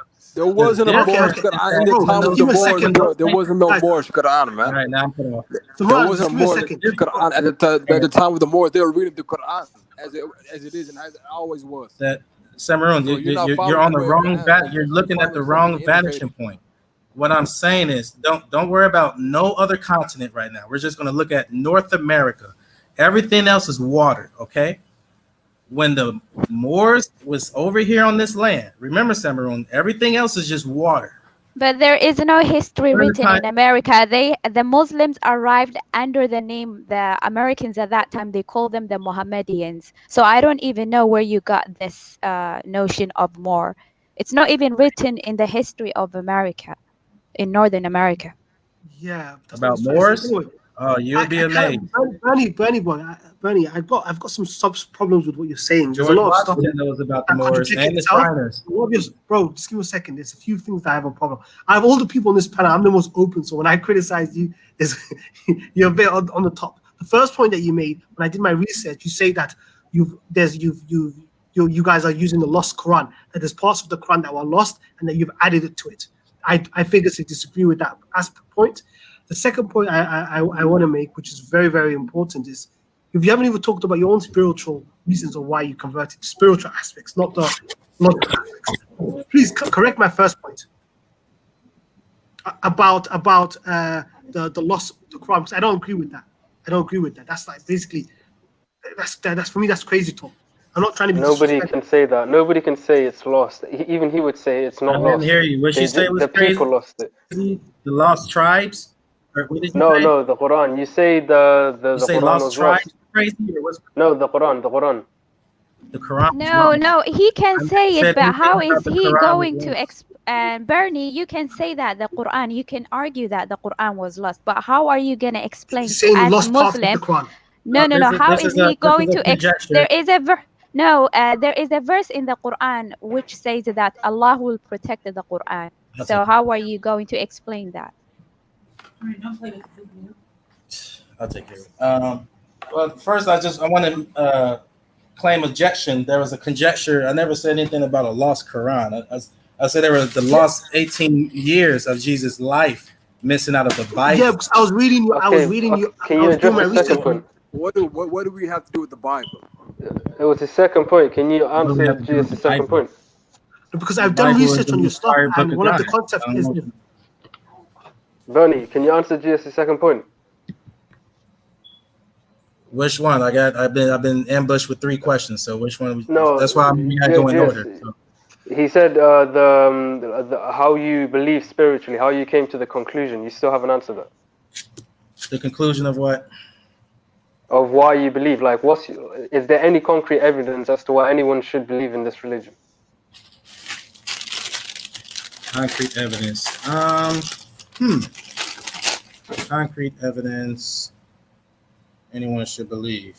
Well, if you just look in America, you see a lot of our people do not have a nationality. They call themselves Negroes, Blacks, African Americans, and neither of those identities you can find nowhere in this planet Earth.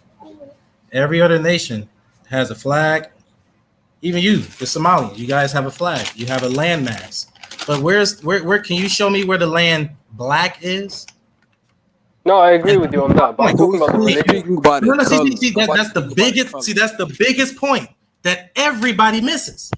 But are you? Let him, Kalendra, please. One person at a time, please. Can you find me a flag called black? See, that was the big finesse. That was the big strategic maneuver.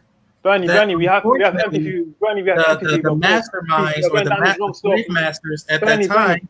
Let someone get his question, please. Well, can I finish answering the first question about inspiration? Bro, I don't do questions. I don't do that. There was no question, brother. There was no question. Let someone, please. No, Fawzi, I did ask. I have to get a pen and paper because then I can at least write down the questions so that I can put them in. I asked him a question. All right, let me just repeat it one more time, innit? I'll just repeat it one more time. I said, is there any concrete evidence as to why anyone should believe in this new religion? You were talking about not owning a flag or a landmass. I was answering the question. Then I got ambushed with another question. No, go on. Sorry, go on. I'm gonna just continue where I started from, but that was the biggest turnabout that happened in the midst of every other nation who underwent slavery. When they were set free, they still know who they were. They still had their religion. They still had their spiritual way of connection. Unfortunately, this is nothing. I'm not saying, look at me, I'm special over here in America, but it is an unfortunate event, as you can see. Just look out the window. Well, I got for you guys, just click online and look over here in America, what's going on. Our people, something happened when we were set free in 1865. We did not have or maintain the knowledge of who we were. We did not maintain the knowledge of our religion of Islam. Some slave master was very crafty in this particular aspect of slavery, which is why you see our people behaving the way that they're behaving. They're missing something that every other nation, when they were set free after slavery, right? Just like who the guy I have here on my picture profile, Duddy Bookman, the Haitians, they were set free and they fought for their revolution. They still knew that they were Haitians. They still knew about their spiritualities of voodoo and Islam.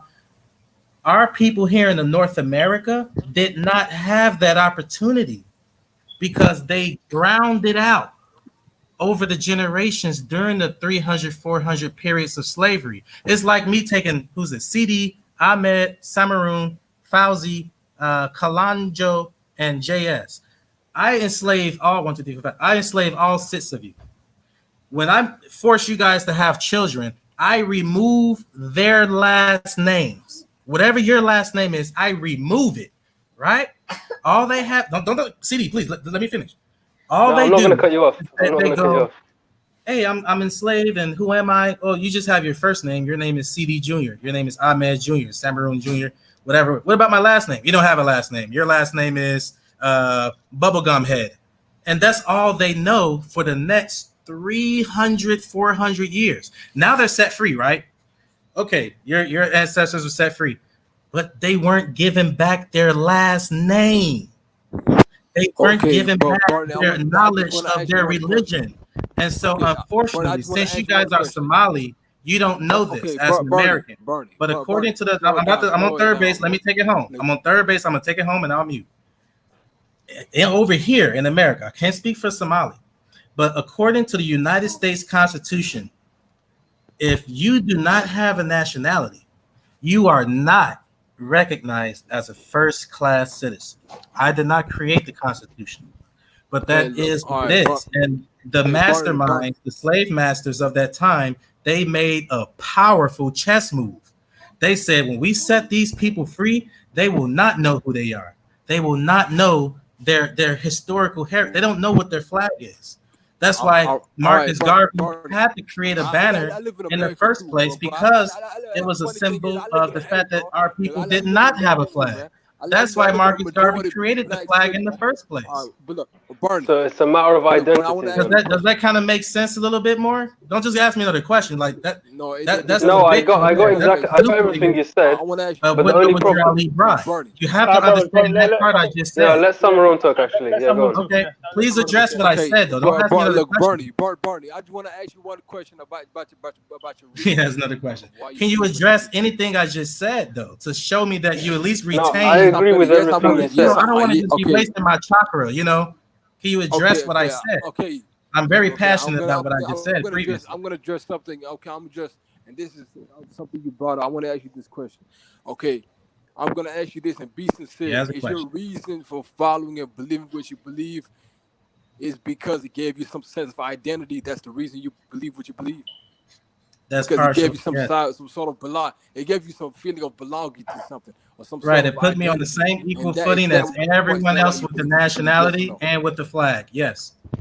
So how is that different? Then how is your belief is different than the new Israelite that claim that their Bible gave them a sort of identity as well? No, but the thing is, he doesn't believe in the Prophet sallallahu alaihi wasallam. He doesn't believe in Allah either. He only followed this thing because he felt it gave him some kind of belonging to something. Well, I'll just put it to you like this. Some sort of identity. It says that in the Quran of Mecca that every nation gets a messenger. According to Article 15 of the United States Universal Declaration of Human Rights that was adopted December 10th, 1948 by the General Assembly of the United Nations. It says here in Article 15-1, everyone has a right to a nationality.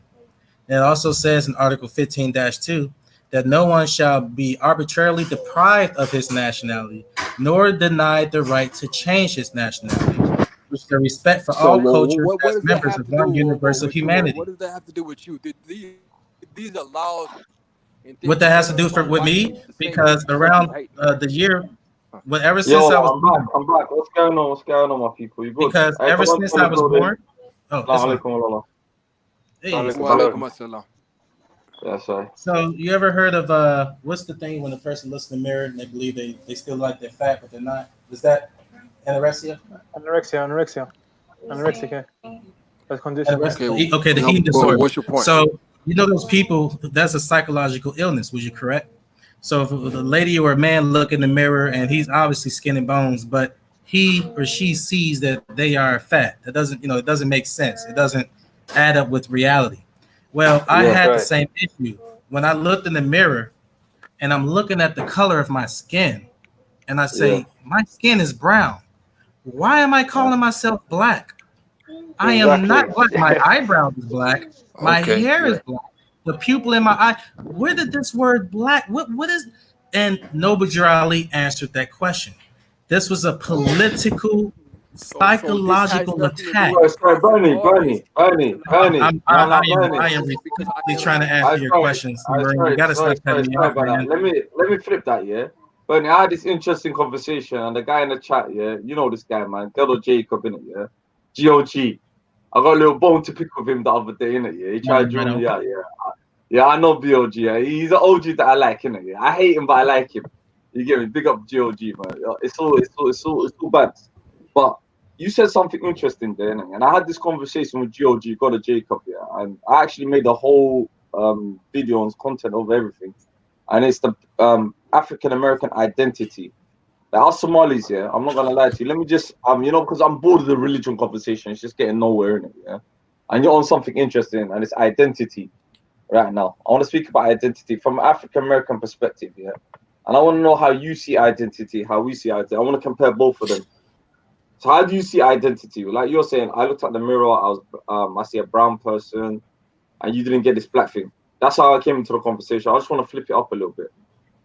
How do you see identity as African American? How did you see identity? You're from America, right? What state you from, if you don't mind me asking? Illinois. Are you born over there? Chicago, yeah? Yep. So how is identity as African American? Like from are you ADOS, by the way? Are you like part of ADOS, or did you come from African descent? From slavery. Yeah. So how do you see it? How do you see race? How do you see race and your identity? There's only one race, and that's the human race. But it also says in the Quran that every nation and tribe was created to know one another and not despise one another. And the greatest of you is the most righteous. Unfortunately, what happened is with this, I'm gonna keep bringing it back here. This slave master, whoever did it, he or she made the most craftiest move in the world and went, okay, at some point these slaves, these slaves are going to be set free and they're going to get their nationality back, and they're going to, but we don't want them to have those things because they will get in the way of our agenda of world domination, i.e. the Moors and the Muslims. We don't want these people to create another 7-Eleven type issue again. So unfortunately, what they did is they took our last names, the Al Talib and the Al Maliks and all. They got rid of those last names and gave us Johnson, Jackson, Washington, and Johnson, and so that when you know where you're coming from, you know where you're going. But if there's a nation of people who do not know where they came from, why do you think there's so many people here as the African descent? Why do you think they're talking about nationality? Oh, I'm a Hebrew Israelite. I'm an Egyptian. I'm Khmer. You see what I mean? It's a cry for help. Something has been taken away, and our people are trying to find it. Well, as far as I'm concerned, as in around year 2012, Noble Ali was the person Noble Ali was the person that actually gave a remedy to that issue. There were people in the 1920s, there were newspapers of people saying, hey, don't call me black. I am not black. I don't know what I am, but that's not what I look like. And you might go, oh, well, what about James Brown? I'm black and I'm proud. Well, believe it or not, in the journalism, when they had the journalism conversation with him about that conversation, he said that he did not come up with that song. The producers gave him the motivation to say that because there's an agenda of keeping the people not knowing their legacy. It's easier to get them to buy Jordans. It's easier to get them into the strip clubs. It's easier to create a lot of Cardi B's. It's easier to get these people. You see what I mean? If you're mindless, I hear that, and you don't have a foundation, anybody can call you anything. They can. I know. We went through so many different names. Negroes, spooks, coons. I hear that. And even if you look at it today, like in today's perspective, but look, I told my Somali brothers and sisters as well. It's like, okay, cool. Like we got, like some of us, we don't see like, the whole. We've always had the problem. Some of us identify black, some of us don't. And we only found out about, you see, this black thing recently. Do you get where I'm coming from, my broski? Like, obviously, like in Somalia, we never called each other black. We go by tribes, by name, by lineage. Do you get where I'm coming from? And we really, like, a lot of Somalis, we struggle with the black thing. And like you hearing it from you is kind of, it kind of shows a different highlight. Like, because the other day I had Orthodox Moor here in a conversation, and he was saying it's stupid to identify yourself as a Creole on color. That makes sense. Chinese don't call themselves yellow. Oh, praise to the yellow God. Oh, hello, praise to the great Tao, to my yellow sisters. Oh, Macanese. No, you don't hear them saying that. You don't hear the Mexicans going, oh, hey, hasta mañana to my brown brother. No other nationality is calling themselves based on a crayon. And unfortunately, it really irks me. Like this person here, Zaki, that gave $5. So-called black people are too obsessed with identity. That's because we don't have one. Well, I do, but because the majority don't have it. So it's easy for anybody who haven't experienced, right, what it's like to not have something to go, oh, that don't matter. It's all about love. You don't know what it's like because you never had it taken from you. So this is not your fight. You will never understand. That's like saying a man wouldn't understand what it's like for a woman to have a period. Oh, don't worry about their blood. Oh, don't worry about it. Let's play basketball. She's going to go, no, you don't know what it's like. You never had this experience. Unfortunately, the people here, only in North America, had this very unique experience happen to them. And that is the identity of their heritage and their religion was taken from them. And now everybody want to shoot the pistol in the air and go, okay, run. Every other nationality, they already know who they are. They know how to build. They know how to do community, go all the way back to their ancestors and ancient books. We're just sitting out here, spinning in circles. All we know is what Massa told us. I like a cornbread with some pig feet. Yep. I need me some fried chicken.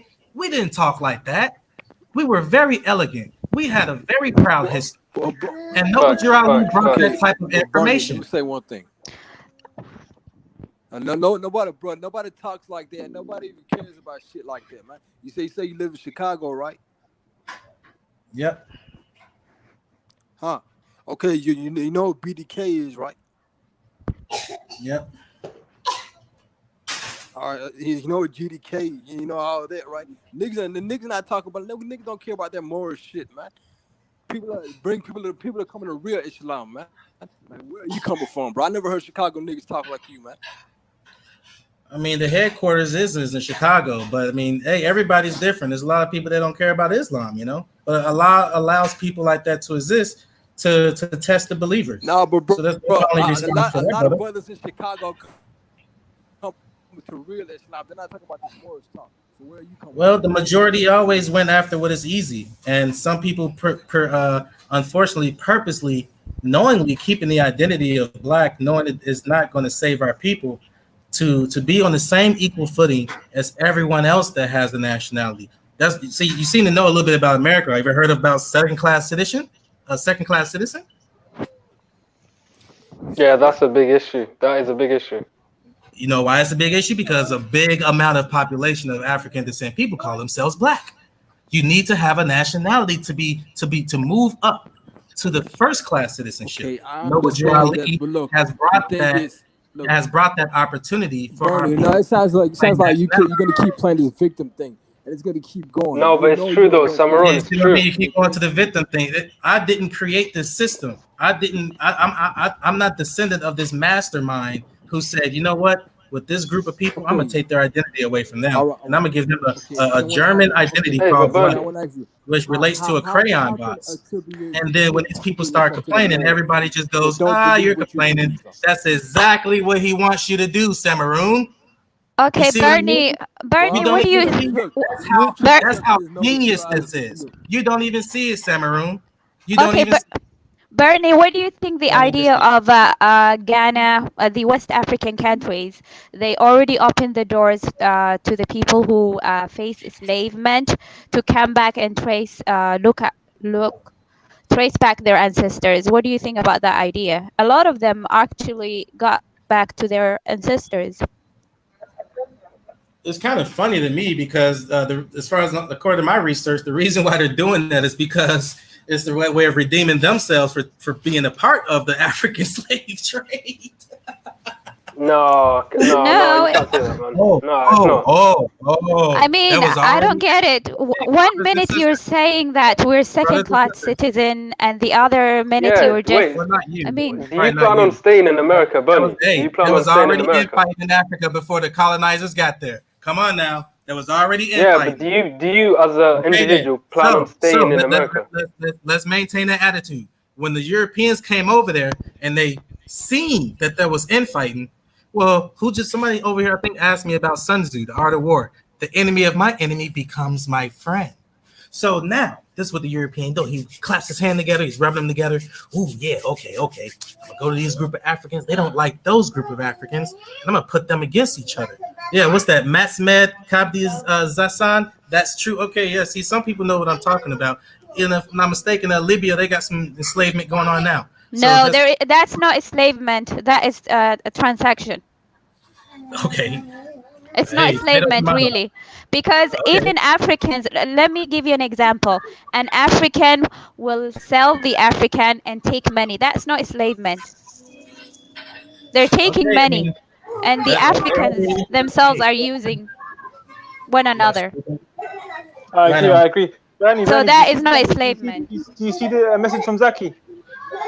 Hey, that's fine. I respect that. No clash with that. I mean, tomato to me.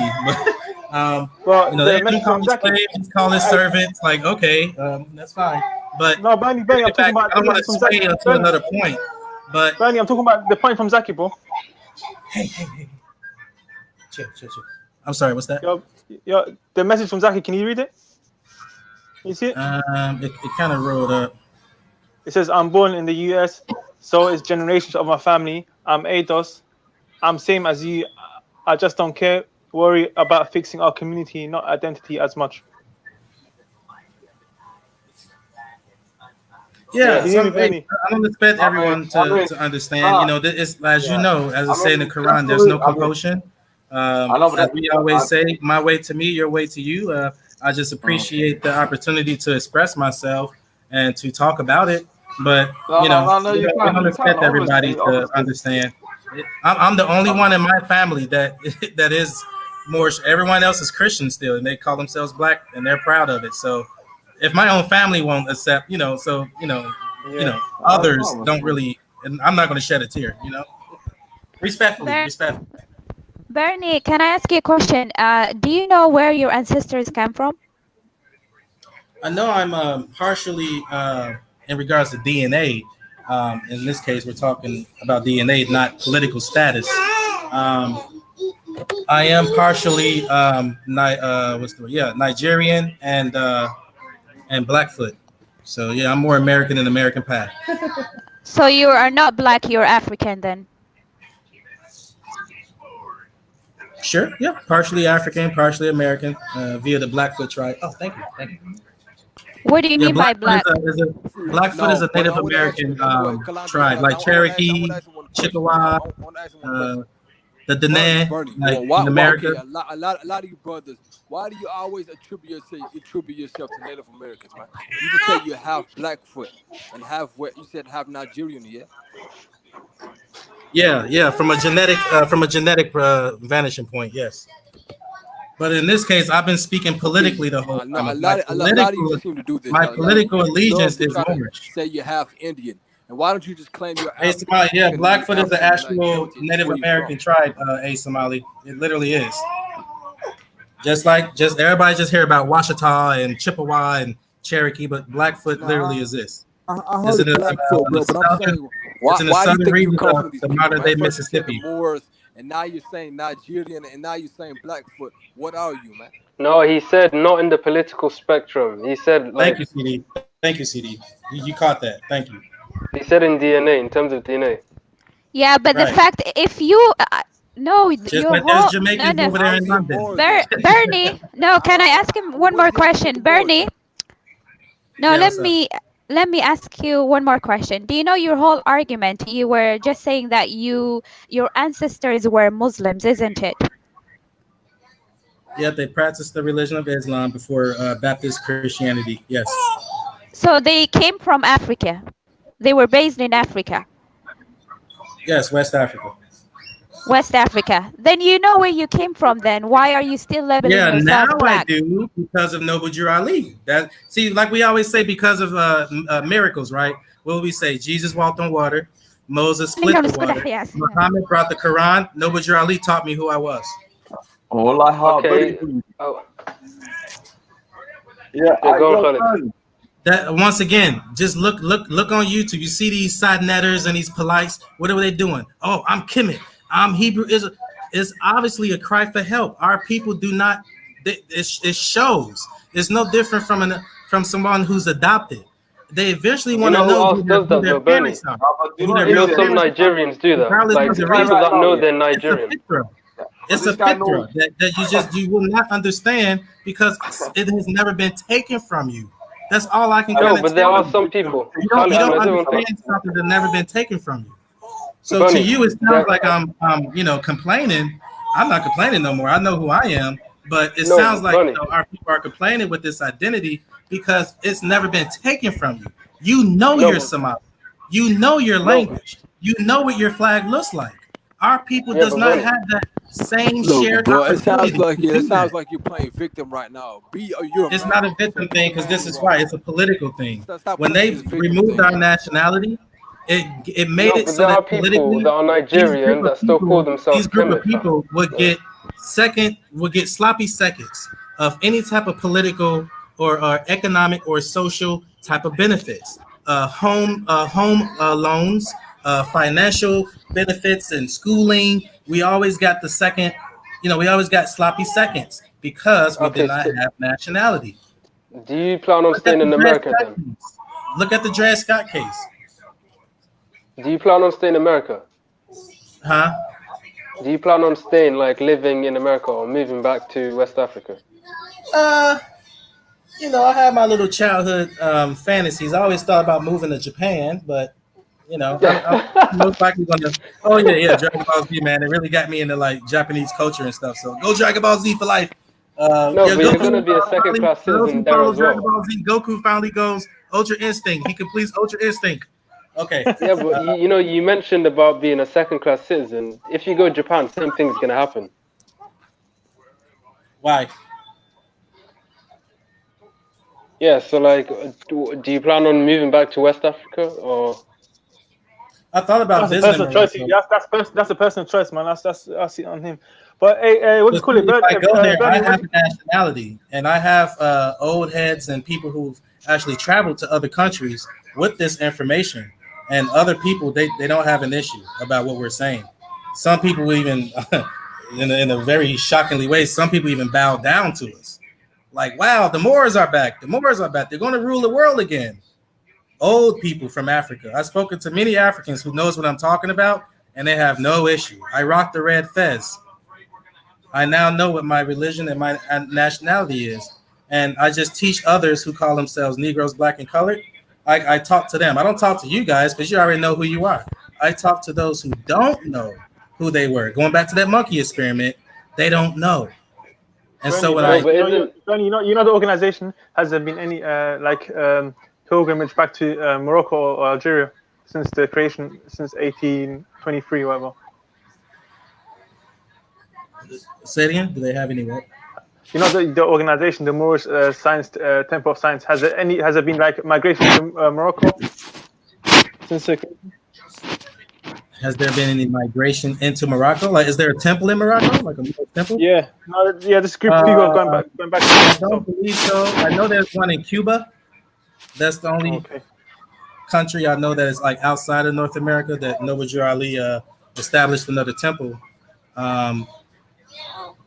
Yeah, but there's a very popular sheikh in West Africa. He knows of our grand sheikh here. Why in Cuba particularly? I don't know. I never really just kind of looked into that. That's just not where I was at that point of hearing that. But yeah, there's a temple in Cuba. Have you ever been to the pilgrimage in Saudi? No, but I want to. I want that experience one day if I can afford it. So. Okay, but Bernie, I just want to ask you one thing, bro. So all of this is just because you wanted to find some sort of identification. It has nothing to do with the belief of your creator or like who created you. Just nothing like that. Nothing the thing is, he brought the whole coin. It was a double decker. It was a 2-in-1. He gave us both at once. What was taken away from us, identity and religion. Both. Okay. But yeah, he gave us the heavens and the earth. He gave us the nationality of our earth and the heavens of our religion, of how to ascend to heaven. So he gave us our earthly and our divine salvation. Because calling yourself black according to our science, black means death. If you believe in spiritual science of color. Give you that? That only comes from a lot. You sound low again, Sam. This man gave it to you. All right, Sam, your mic's fucked, man. Yeah, you sound low. You can't hear me? Speak up. Yeah, I can hear you. Go. Can you hear me now? Yeah, we hear you. Keep going. No, I'm just saying, like, it seems like you just follow this because you find some sort of identity. What makes you think this guy gave you salvation? Why do you think that? Well, the reason why I know that is because now I have a nationality. I can now claim myself as a first-class citizen on the same equal footing, not above, but equal footing as everyone else with a nationality. And I also now know who I am. You have an American nationality. Regarding my religious salvation, I now know that my religion is Islam, and I submit to one God who goes by many names, but all in all, he's the rootless root, the causeless cause from which all things come from. And my God is not Jesus, because that's what I was told when I was little. Okay, so do you believe that the Prophet Muhammad sallallahu alaihi wasallam was the last messenger? No, because in Arabic, then that will take you out of the fold of Islam, isn't it? I can respect you see it that way, but I want to finish answering your question. That's a good question. If you look at the Arabic word for seal is wakatama, if I'm not mistaken, and the Arabic word for last is al-akhir. Now, if Muhammad's attribute is that he's the beginning and the last, it should say that he is the al-wakatama, but it does not say that because seal does not mean last. They don't even share the same root letters. I did not create the Arabic language. Just look it up yourself. It was very interesting for myself. I'm like, I thought, he's the last. That's what I always heard from people. But when I went to the Quran itself and I did what the Quran said, which was Iqra, and I read the Quran and I reflected and pondered upon the Quran, and I went to the Arabic to gain not understanding as the Quran instructed, I discovered that the words seal and last are totally different. Brother, if you don't mind me asking, do you speak the Arabic language? Sorry, one last statement. I don't think this brother knows Arabic. Do you know what khatam means? Yo, people, please. Yo, Muhammad Abdi. Got a new panelist, yo. Hello. Yeah, hello, can you hear me? Yeah, I can hear you. Assalamu alaikum. Alaikum salam, brother. How are you? How's everyone in the room? Okay. 1 second. New panelist. All right, carry on, guys, yeah? Yeah, no, I Bernie. just want to end. I just want to end with also in the Quran is prophesied that Jesus will come back. Well, let me say something, bro. You know, seal. You know, seal also means to conclude, right, and to end something. You know that, right? No, say it again, because I got in a quiet room because your volume's too low. So go ahead. Yeah, your volume. I'm in my studio now, so I can hear you clear. Okay, the word khatam. It means you said seal, but you're using the English word.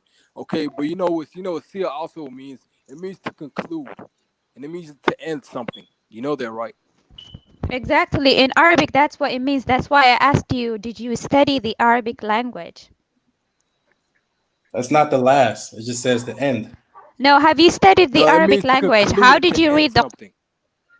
Yeah, have you studied the Arabic language, Bernie? Okay, well, it seemed like you two must have came in earlier. I addressed the root letter for Wakatima, and I don't have no clash with what you said about conclusion. No, the root word is khatam. No, I'm with you. I'm not against. No, I'm with you. What he concluded was the revelation of the Quran. It took 23 years to conclude it. That doesn't mean he's the last. No, you just play with the words now. Bernie, in Arabic, the word, the root. The revelation of the Quran. No, let me finish my point. Do you know the root word of khatim is khatam, which means conclusion. So he was the last in Arabic. So he was the last prophet. So then, how come one of Allah's attribute is an al-wakatim? Which attribute? Nah, this guy he's joking around, man. He's trying to play with the words, man. No, God is called the first and the last. No, which al-akhir, isn't it? Yeah. Do you mean al-akhir? Yeah, al-akhir. Yeah, there we go. Yeah, al-akhir, and also the hereafter is akhirah. So what is your point here? He doesn't know Arabic, man. He's trying to play with something he read. He doesn't even know what khatam means, right? I'm just using reasoning as the Quran expresses. Hey, Bernie, I got a question for you. Because even in English, it means to conclude something and to end something. And what did he conclude? He concluded the revelation of the Quran. It took 23 years, brother. That's a pretty big conclusion. Okay, so he's the last prophet. That's what he is. He's the conclusion of all prophets. He's the last. He's the seal of the prophets. That's what he is. We have no clash with that. And it Hey, also. Bernie, can I ask you a question, Mike? In fact, let's go to the Quran here. Let's see what God has to say here. Hold on. Here we go. This is what I was looking for. Wait, go back in the room. Thank you. Okay. Okay, 45 verse 28. You will see every nation kneeling from fear. Every nation will be called to its record and told, today you will be recompensed for what you used to do. Every other nation was given a record, a book, a Fakran or a Kitab. Like the Chinese, they got their 5 book of Confucius. The Hindus, they have their book of Buddha, the Buddhist canons. Okay. The Arabs, they obviously have the Muhammad speaking in their language, Arabic. And over here in America, well, we just got one big fat X, huh? But Adam, do you know what Adam means in Arabic? It means dark skin. So, okay. Do you know that? And Adam in Arabic, the first prophet in Islam, Adam means in Arabic dark skin. So. Okay, that's interesting. Yeah. No, so, but what ayat is he reading? What ayat is he reading? Sorry. What ayat is he reading? No, I know where he's going. He is saying that every prophet, his prophet, the one he is claiming that came after the Rasul sallallahu alaihi wasallam, he came for the black people. But I'm explaining to him, even Adam, he was dark skinned. The meaning of Adam is dark skin. And the Rasul, the messenger Musa alayhi salatu wasalam in the There seerah. are a lot dark skin. Yeah, in the seerah when they explain. When they explain his figure and his the color of his skin, they describe him as a person who had a dark skin.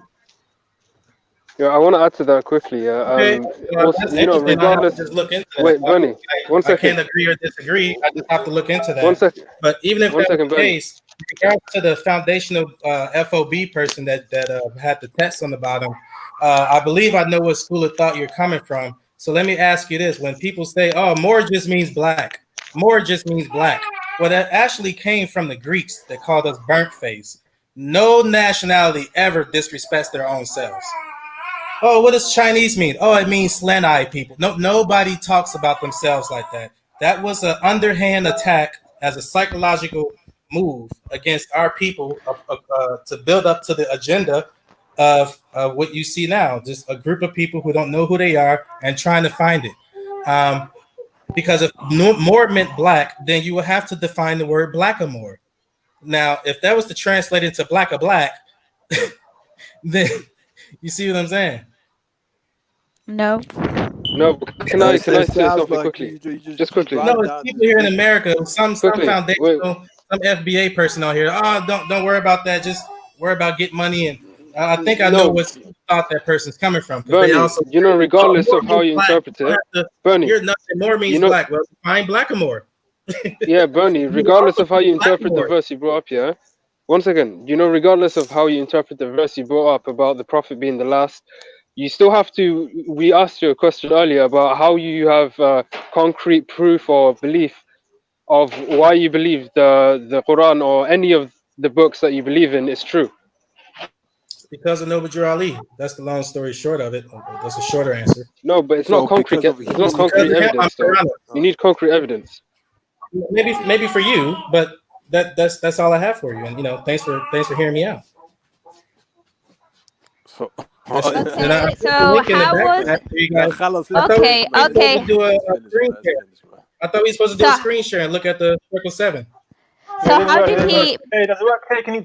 But it doesn't. It's no point. I looked at it. Is this more book? What do you want to show? What do you want to show? No, 1 second. Hey, Bernie. Brother, man's trying to have another conversation right now, man. We're all Muslim here, innit? Like, I don't know what you're trying to prove, innit? Like, it's kind of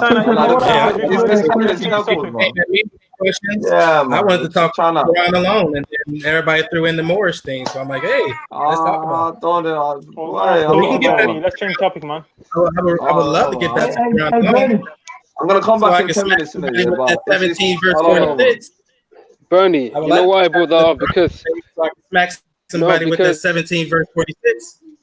Listen, we're gonna wrap it up. Like, I'll give you guys another 5-10 minutes in it. I'm gonna come back. All right, cool. Right. Yeah, I brought that up because I'll read it. Are we gonna change topic or are we gonna stay on it? No, I'm just throw this out there, and then you guys reflect as the Quran say. 17 verse 46. We place shields around their minds to prevent them from understanding it, and deafness in their ears. Here we go, ladies and gentlemen. When you preach to your Lord using the Quran alone, they run away in aversion. Peace and love.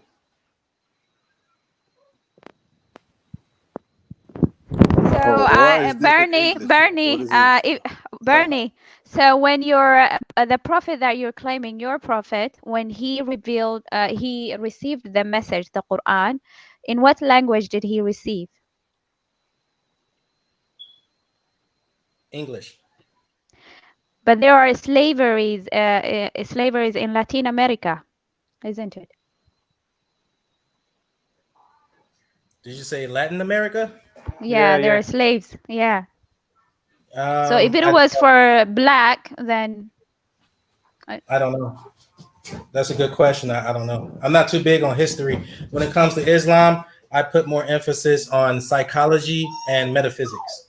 No, so because because please do research on that, because the slavery also expanded all the way to Latin America. I just don't know too much about Latin history. I don't know. Good question, but I don't know. Yeah, I know. And if you find out, just let us know next time, hopefully.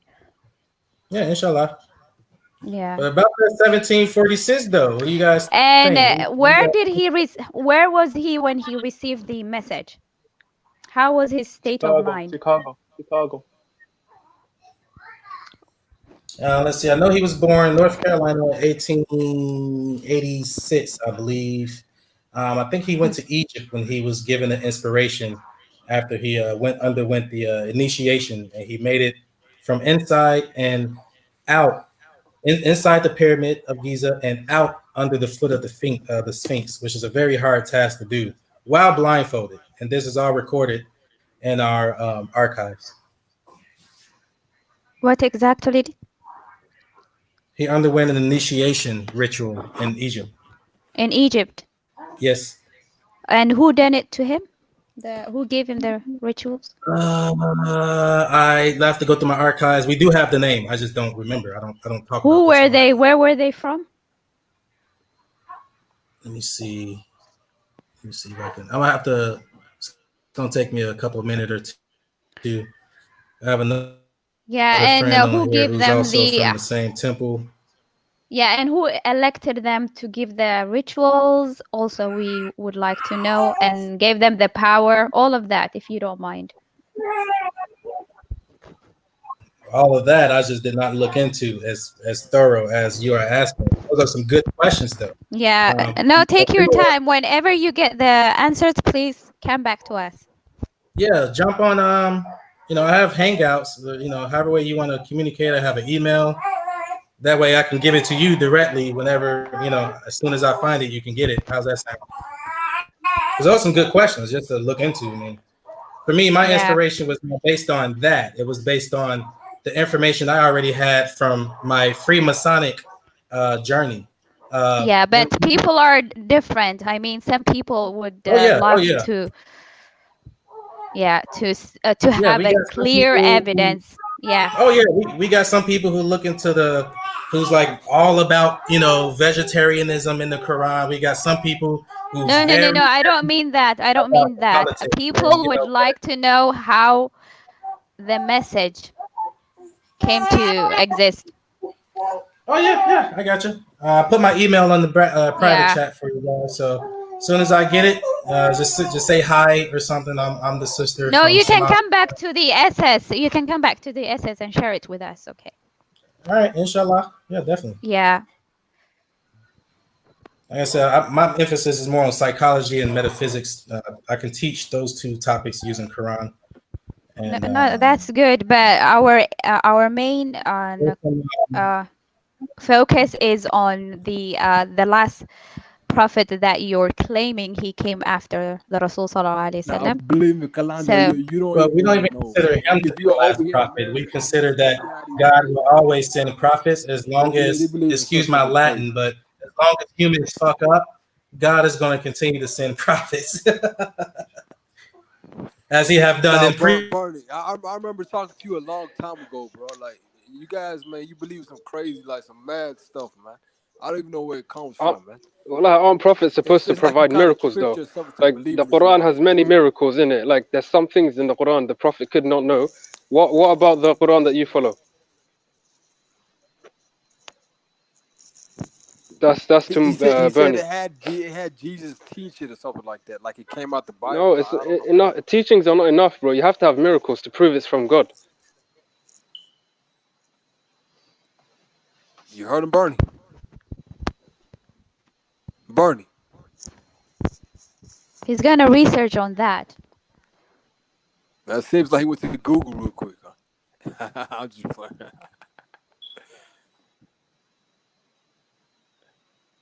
I think the guy he ducked out. Man. He ducked out. Bro, we've been talking about this for so long. Wallah.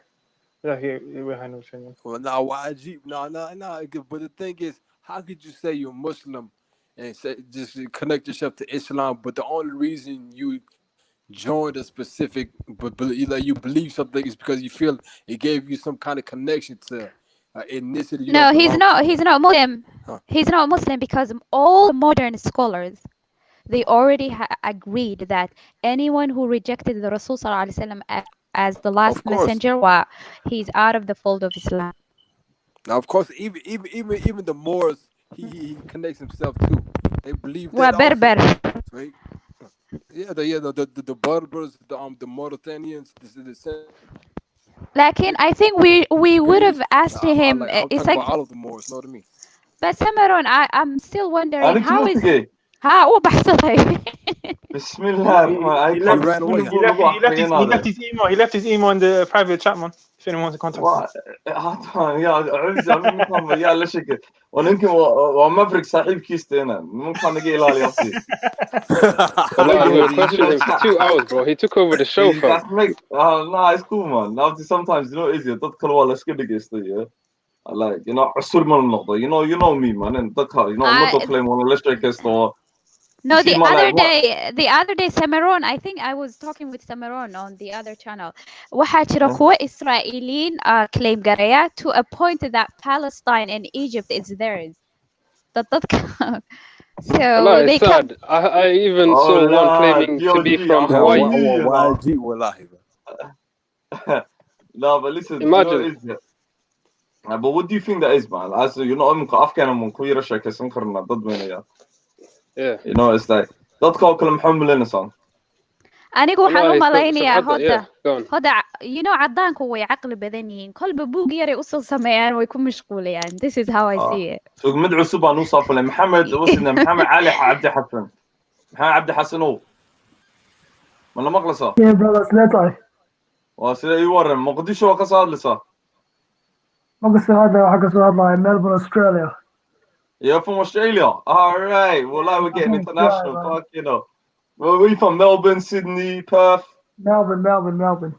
Come on, geez. Welcome to Somali Speakers. International, baby. I'm loving this. Check it. Yeah, come on. Well, so far I've had Americans. Well, I'm waiting for the Chinese Somalis. The Kagad again. Well, I welcome. Well, I saw the woman. First time a Somali I was trying to speak to you, but Nimba Nakapsade. Yeah, that guy from Bernie. I was gonna ask him if he's like a 5% or Nation of Islam. I don't know what version of Islam he follows, you know. I don't know, man. There's some people there. Well, you know, on this channel we get the weirdest of the weirdest. It's Speaker's Corner, man. You know, get some weird fuckers, man. In America, they have different versions of Islam that, you know, the Pan-African people. No, but this is not it, Muhammad. This is Muhammad. This is something different, bro. This is not it. This is something different. This is not part of Nation of Islam. This is the Moorish Science Temple, something like that. You can Google it. You can find out yourself. It's a mad thing, man. Like one of my guys, Orthodox Moor, he comes on the panel, big up here. He's a part of this cult as well, man. He's on these. He's part of them guys as well, innit? So you know, what are you wanting though? Talk to me, man. Oh, I'm good, bro. I was watching the Abdi Mohammed Farah video, bro. That's how I got to know your channel. Thank you, bro. We try our best, man. We try. You know what this channel's about? You know, spreading like awareness from what's going on home and abroad, trying to link everyone together, try to solve that thing. You get where I'm coming from? Try heal a nation or something. We're trying to heal a nation, bro. That's what we're trying to do in Somali Speakers. We're not trying to do nothing special. You know how it is. We wanted to get into a Somali subject earlier. Like I wasn't even planning to do a stream, but we had a conversation on the hangout. We said, why not, man? Come and throw something up there. Like, let's chop up something. You know where I'm coming from? So you weren't though, man. It's always a pleasure to. Huh? When do you normally do streams? I like, Wednesday. I like to do topics on Wednesdays, and I'll do open mic on Saturdays, innit? Like tomorrow is like an open mic, like it's more of a discussion. Some but today is like, I'm trying Friday nights, man, and I think Friday nights is an alright night. Let's talk. And custom monta like shit, because want to look up today. I saw earlier like we had something going on. I've got a little video that I wanted to play as well. What's the video? I got a video for everyone, and this come out yesterday, and I want everyone to mute up your mics right now. Don't do any y'all. Yeah, who's that? GS in the building. Everyone, hit up your mute, yeah.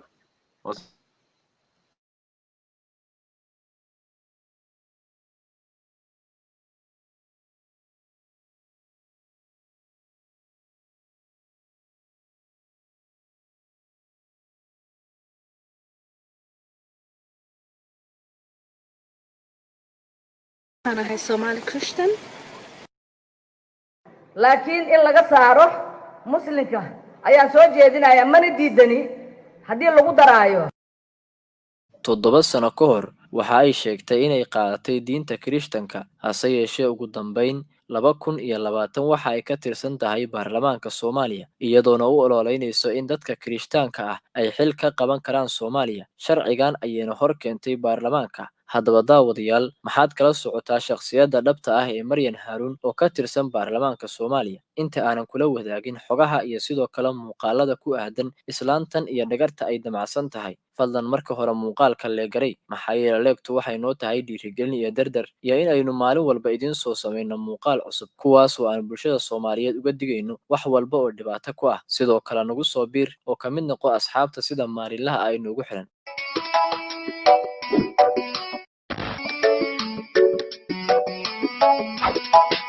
sidaan hore idinkugu soo sheegay Maryan Haruun waxa ay ka tirsan tahay baarlamaanka Soomaaliya haddaba xildhibaanadan ayaa shalay waxa ay ka sheegtay hadal la yaab iyo ama ka ku abuuray dad fara badan oo Soomaaliyeed kadib markii ay tilmaamtay inay jiraan dad haysta diinta Kirishtanka kuwaas oo Soomaali ah waxa ayna dalbatay in dadkaas loo ogolaado inay dalka hogaamiyaan oo ay ka qabtaan xilalka ugu sarreeya ee dalka hase yeeshee isla baarlamaanka gudihiisa ayaa arrintaasi looga soo horjeestay haddaba daawadayaal maxaad kala socotaa sababta weyn ee islaantani ay xaquuqda ugu raadinayso dadka haysta diinta Kirishtanka maxayse tahay dhagarta malyegan oo ay damacsan tahay marka muuqaal ahaan la eego inkastoo ay hagoogan tahay hase yeeshee maxaad kala socotaa ujeedadeeda rasmiga ah arrintan ku aadan waxaan idin haynaa muuqaal ay nala soo wadaageen qaybo ka tirsan dadka nagu xiran kuwaas oo ay ku sheegayaan inay tahay islaantan oo mar sheegaysa inay diinta Kirishtanka ku biirtay walow ayna si rasmi ah u caddeyn karin hase yeeshee We, the people, for the people, by the people,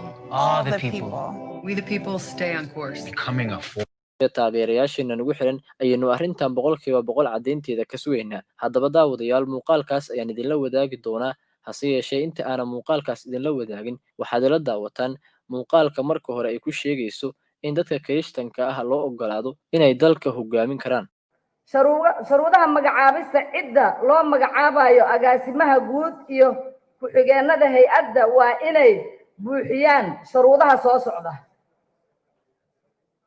soo socda kow inuu yahay Soomaali Muslim waxaan u malaynayaa Soomaali boqolkiiba boqol inay Muslim tahay waa aaminsanahay waana nahay laakiin waxaa la sheegaa qaar aan ahayn inay jiraan kuwaas ma kala noqonaynaa waaye Soomaalinimada waxaan dhihi lahaa meeshaas muslimka ay ku taallo ilaahay ayagana ha ka dhiga muslim buuxa laakiin in laga saaro muslimka ayaan soo jeedinayaa mana diidani haddii lagu daraayo laakiin kuwaan muslimka ahayna aan u ducayno inuu ilaahay muslim ka dhigo laakiin soomaalinimadooda ay taagnaato taasna waa soo jeedin lahaa midda labaad in ay da'diisu ka yaraanin 30 sano inuu dhimirkiisa buuxo etc iyo wixii kale okay qodobkaas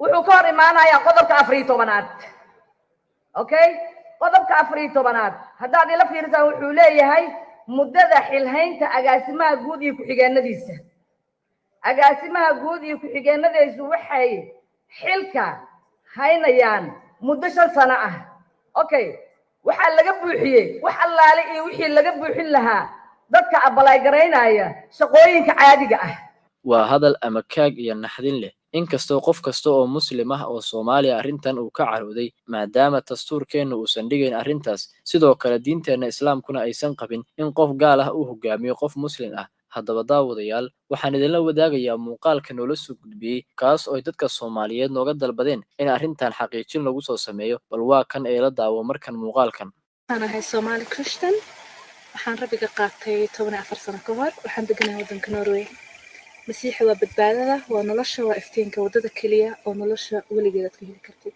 rabiga kaale goortu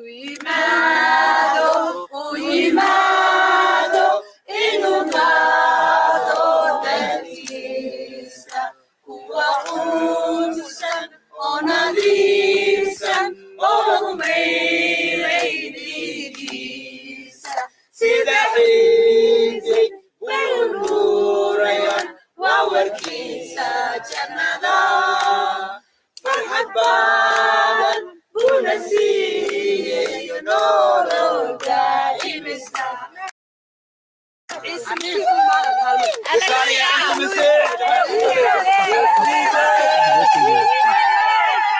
subxaan allah ayaynu leenahay in badan oo idinka mida muuqaalkan horey way u arkeen haddaba daawadayaal haddii aad ka mid tahay faamilka gabadhan fadlan arrintan xaqiijinteeda nala soo wadaag adiga oo nala soo xiriirayo haddii aad ka haysaan xogo iyo macluumaad kale oo ku aadanna nala soo wadaag si ay dhagarta ay ku haydo bulshada Soomaaliyeed aan uga digno daafac adagna looga galo halkaad muuqaalkan kala socotiin waa Haldor Media haddii ay tahay booqashadaadii ugu horreysay ee janaalka fadlan ha ilaawin inaad subscribe saarato sayna kuu dhaafin muuqaalada iyo warbixinada halkan aan soo gelino anahay Somali Christian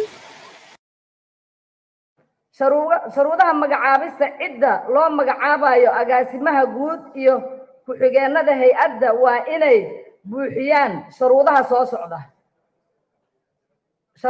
socda kow inuu yahay Soomaali Muslim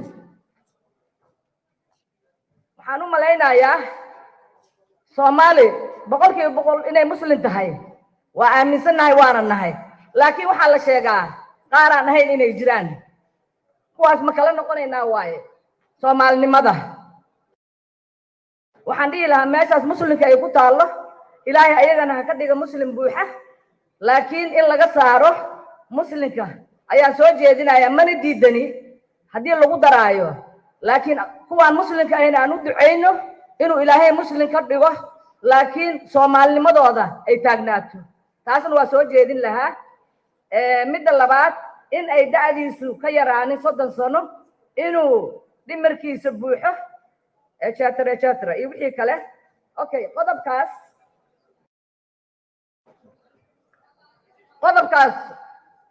wuxuu ka hor imaanayaa qodobka 14aad okay qodobka 14aad haddaad ila fiirsaan wuxuu leeyahay muddada xilhaynta agaasimaha guud iyo ku-xigeenadiisa agaasimaha guud iyo ku-xigeenadiisu waxay xilka haynayaan muddo 5 sano ah okay waxaa laga buuxiyey wax allaale iyo wixii laga buuxin lahaa dadka abalay garaynaya shaqooyinka caadiga ah anahay Somali Christian waxaan rabiga qaatay 14 sano ka hor waxaan deganahay waddanka Norway masiixi waa badbaadada waa nolosha waa iftiinka wadada kaliya oo nolosha weligeed aad ka heli kartid rabiga kaale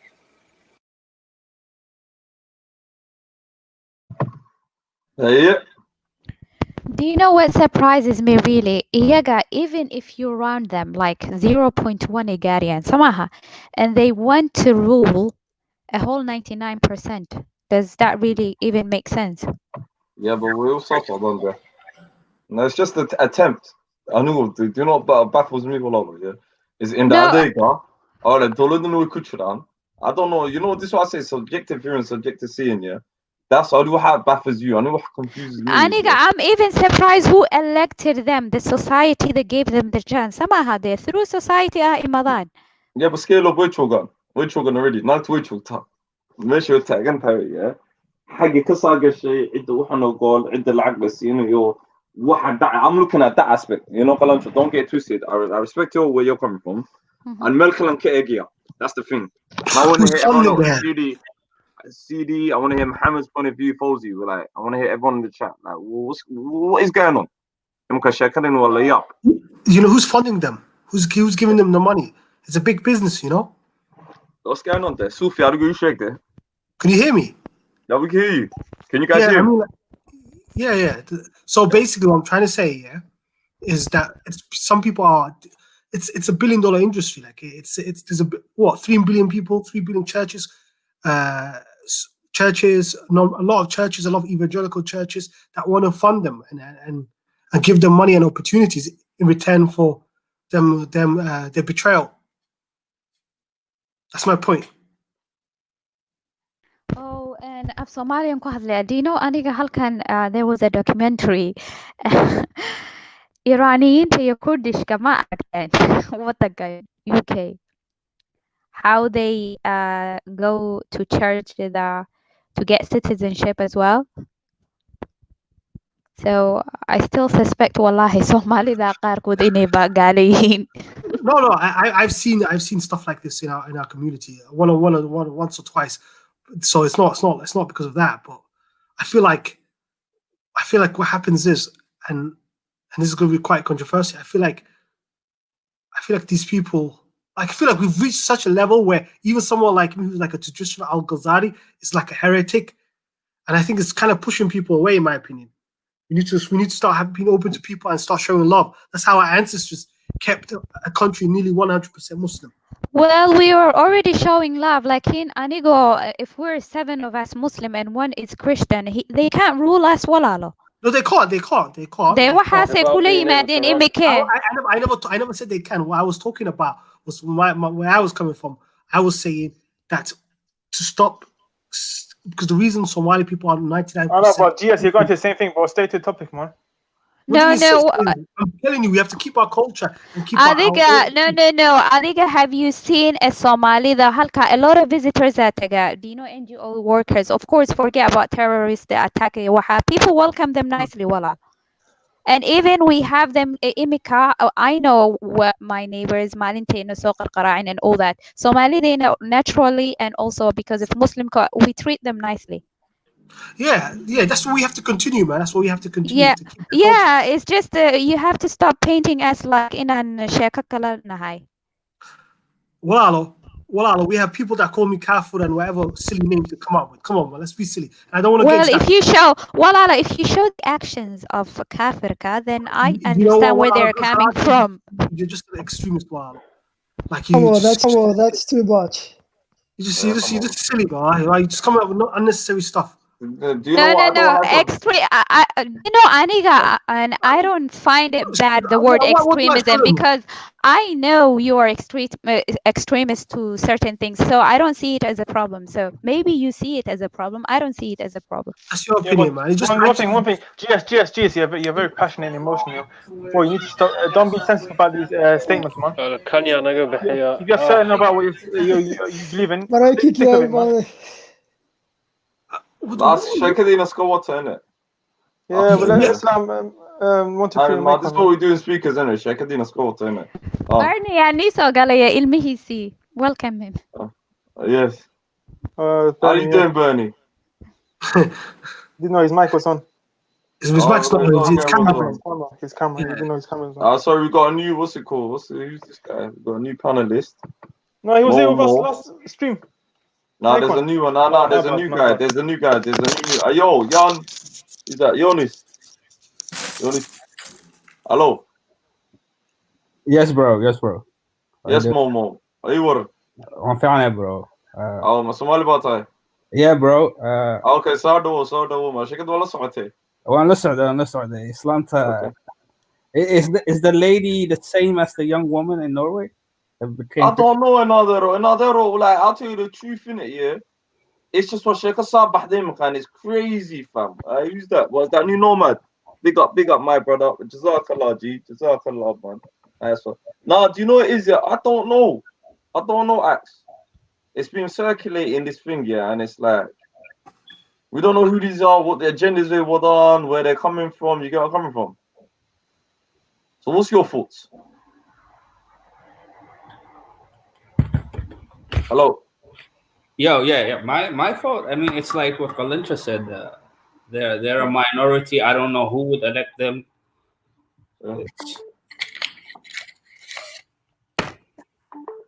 All right.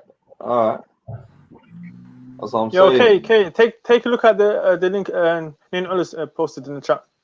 Yeah. Where is it? Let me. Hey, Bernie, bro.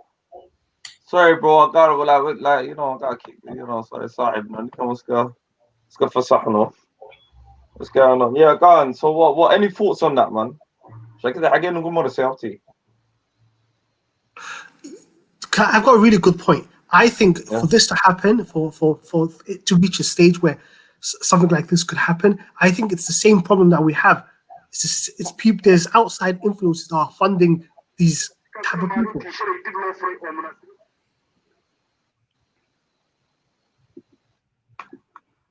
Add on, anybody want to come in? Everyone's gone quiet. I just want to say this. A lot of the Somali youth nowadays, they're on their phones, they're on social media. They're not really into Islam. So I've realized that a lot of the Somali kids that when they come like in the last couple of years, when they go overseas to the Western countries, they completely act out for some reason. So I don't know if this is like something that's going on in Somalia where it's spreading around or something, but I have no idea what's going on. Yeah, so what happens when you fit in it? waxaan rabaa inaan dhaho wasiiradaas xildhibaanadaas aan jeclahay ee dheysay agaasimayaasha ka shaqeynayo meelaha wasaaradaha marka shuruudda koowaad laga rabo waxay ahayd Somali Muslim adigu dadkii Facebookii wixii baa wareegay kadib muuqaalkeeda kala arkay iyadoo ka hadashay oo raaligelin ka bixiday ma garateen Hey guys, I got another video for us, you know. Yo, Bernie. Yo, what up? Yo. Oh, what this guy's like. Hey, Bernie, man. Come back tomorrow, man. Yo, it's over, mate. Listen, I want to play this video that my man just put up, yeah? 1 second. حتى موقتها خالد waxaa jirtay arrinkan xataa waxa ka hadlay xildhibaano inta arrinkan hadda ma horeyn markii shirkada xamro kaliya ma aha naadir ma shirkadu culus tahay waqti walba nin culus baa baashan soo tuuray ma kaya shirkada aad bay culus ay si ma hometown iyo maad موقتها markii la aasaasay dadweynaha ku dhaqan magaalada Hargeysa ayaa waxay aaraa kala duwan ka dhiibteen kaniisad hore uga jirtay magaalada Hargeysa oo muddo 30 sano ku dhaweyd xidhnayd isla markaasina maalintii shalay dib loo furay oo munaasabad aad u ballaaran loo qabtay haddaba inta aynan u guda galin ra'yiga dadweynaha ee ku aadan kaniisadaasi dib looga furay lana cusboonaysiiyay ee magaalada Hargeysa bal aynu dhageysano hadallo ay soo jeedisay Maria Ficio oo ah gabadh Kristana oo iyadu ka howlgashay furista kaniisadani sharaxaysana sida ay dawladdu iyada uga ogolaatay waxay tiri waxaan u imiday Somaliland si inaan ugu shaqeeyo si mutadawacnimo iyadoo aan si mutadawacnimo uga qayb qaadan doono furista kaniisadaasi ay dadka Kaatooliga ku cibaadeysan doonaan kuna caabudi doonaan madhabkooda Kaatooliga sidoo kale Maria Ficio ayaa waxay sheegtay in ay dawladdu u ogolaatay in ay mar labaad dib u furaan kaniisadii ku wali jirtay magaalada Hargeysa oo ay dawladdu xaqiiqsatay in ay dawladnimadooda muhiim u tahay in dadka Kristanka loo ogolaado meel ay ku caabudaan madhabkooda Kaatooliga danka kale dadweynaha ku dhaqan magaalada Hargeysa ayaa fikro aad u kala fog ka dhiibtay kaniisadaasi dib looga furay magaalada Hargeysa qaar kamid ah hadaba bulshada oo telefishinka caalamiga ee Somali News la dhexmaray mikrofoonka ayaa waxay si cad uga soo horjeesteen in laga furo magaalada Hargeysa kaniisad ay yeeshaan dadka haysta madhabka Kaatooliga ee ku dhaqan magaalada Hargeysa halka dadka qaarna ay soo jeediyeen in arrinkaasi loo daayo culimada oo iyagu ka howlgalaan shacbiga kala duwan ee magaalada Hargeysa ku dhaqanaya waxay fikro kala duwan ka dhiibanayaan kaniisad ku wali jirtay magaalada Hargeysa oo maalintii shalay xaflad loo sameeyay isla markaasina dib u casriyeyn iyo dib u fur lagu sameeyay hadda adoo magacaaga ku bilaabaya Cabdullaahi Axmed Garshaal la yiraahdo salaam kaniisada markaa maxaad khibrada raadada barka ka hadlo anigu laba socdo bana ogol haddii ay taayada noqonayso anaga daaya looga daaya inaan makrasada raali kama diine waayo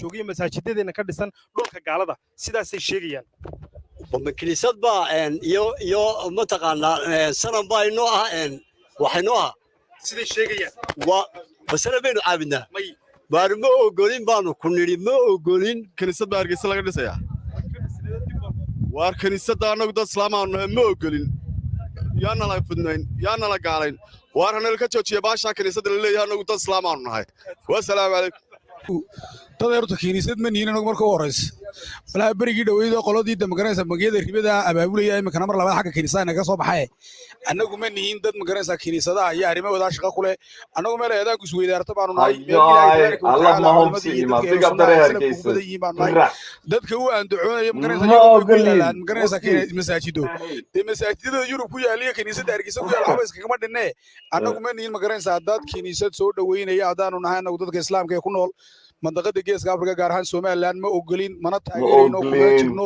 kamo magaalada Hargeysa bismillaahir rahmaanir rahiim waxa weeye dalkani waa dal islaam 100% dastuurkeeni iyo rabitaankeeni xukuumaddu way baalmartay dadku waa 100% islaam waxay doonayaan waxaan diintooda ahayn inaan meeshii la keenin dastuurkuna ma ogola diin kale in laga faafiyo dalkan marka waa nasiib darro xukuumaddan u imanay inay wax loo hagaajiso inay dalka kharibto waa nasiib darro aad baan uga xunnahay marka wasaaradda diinta awqaafta u ogolaatay maxaad iyada ugu baaqaysaa wasaaradda iyadu waxaanu leenahay rabitaanka shacabka islaamka ha la shaqayso.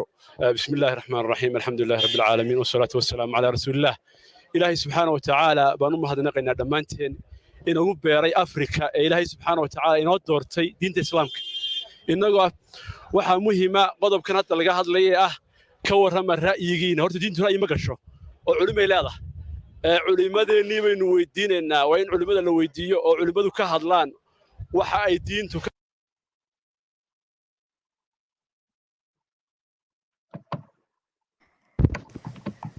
Do you know? I want to know who is going to who is going to pay a visit to that church. Maxay u December. I don't even know. This is the thing though. We got fucking Tolodo from north to south here. I remember we was talking about this the other day. Prostitute nations one of them, they were bending over, Dintan and taking and doesn't care. Oh, for what? Because والله European colours كده دعنا رنتا وانا كسنة. قالوا colours كده دعنا. That's what it is, man.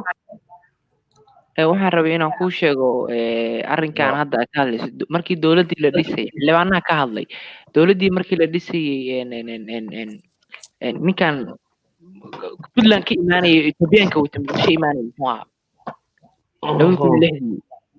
Cabdilaahi Yuusuf oo Nairobi la tagay gaalada way imaan waxa la yiri qoondaha loo sameeyo dadka minority-ga oo kristaanka diimaha kale si dumarka loogu sameeyo qoondaha loogu sameeyo markaasuu meel u fakada markuu waayo wuxuu yiraahdaa la yiri Soomaali diin isku ma haysatee qabiila isku haysana qabiila ku qaybsan soo marka kan cadaanka qofkan gaalka ahi Soomaali qabiil intuu ma dooranayso soo ugu fakaday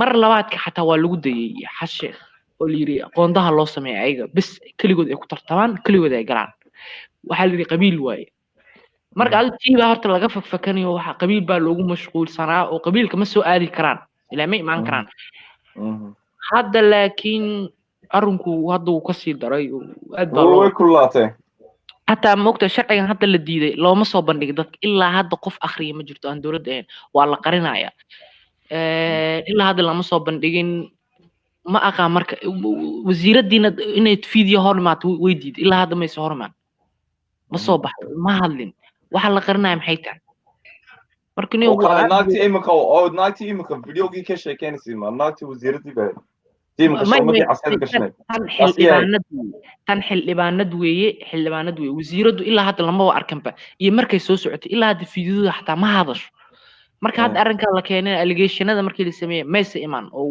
ma baxdo ma hadlin wax ma soo qorin maxay tahay waxay qarinaysaa iyadu ma dadka hor imaato haddii rabto may debate imaato midda kale waxay sameeyeen khiyaanay sameeyeen oo kow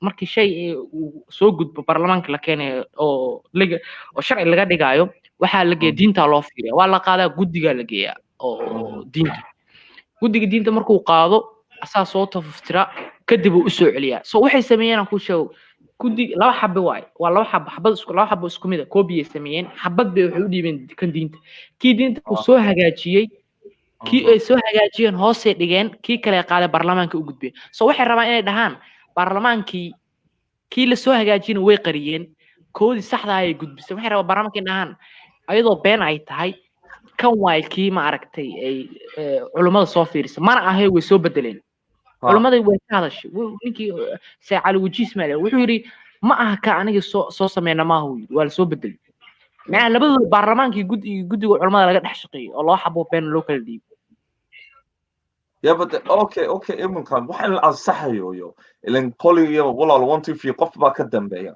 agenda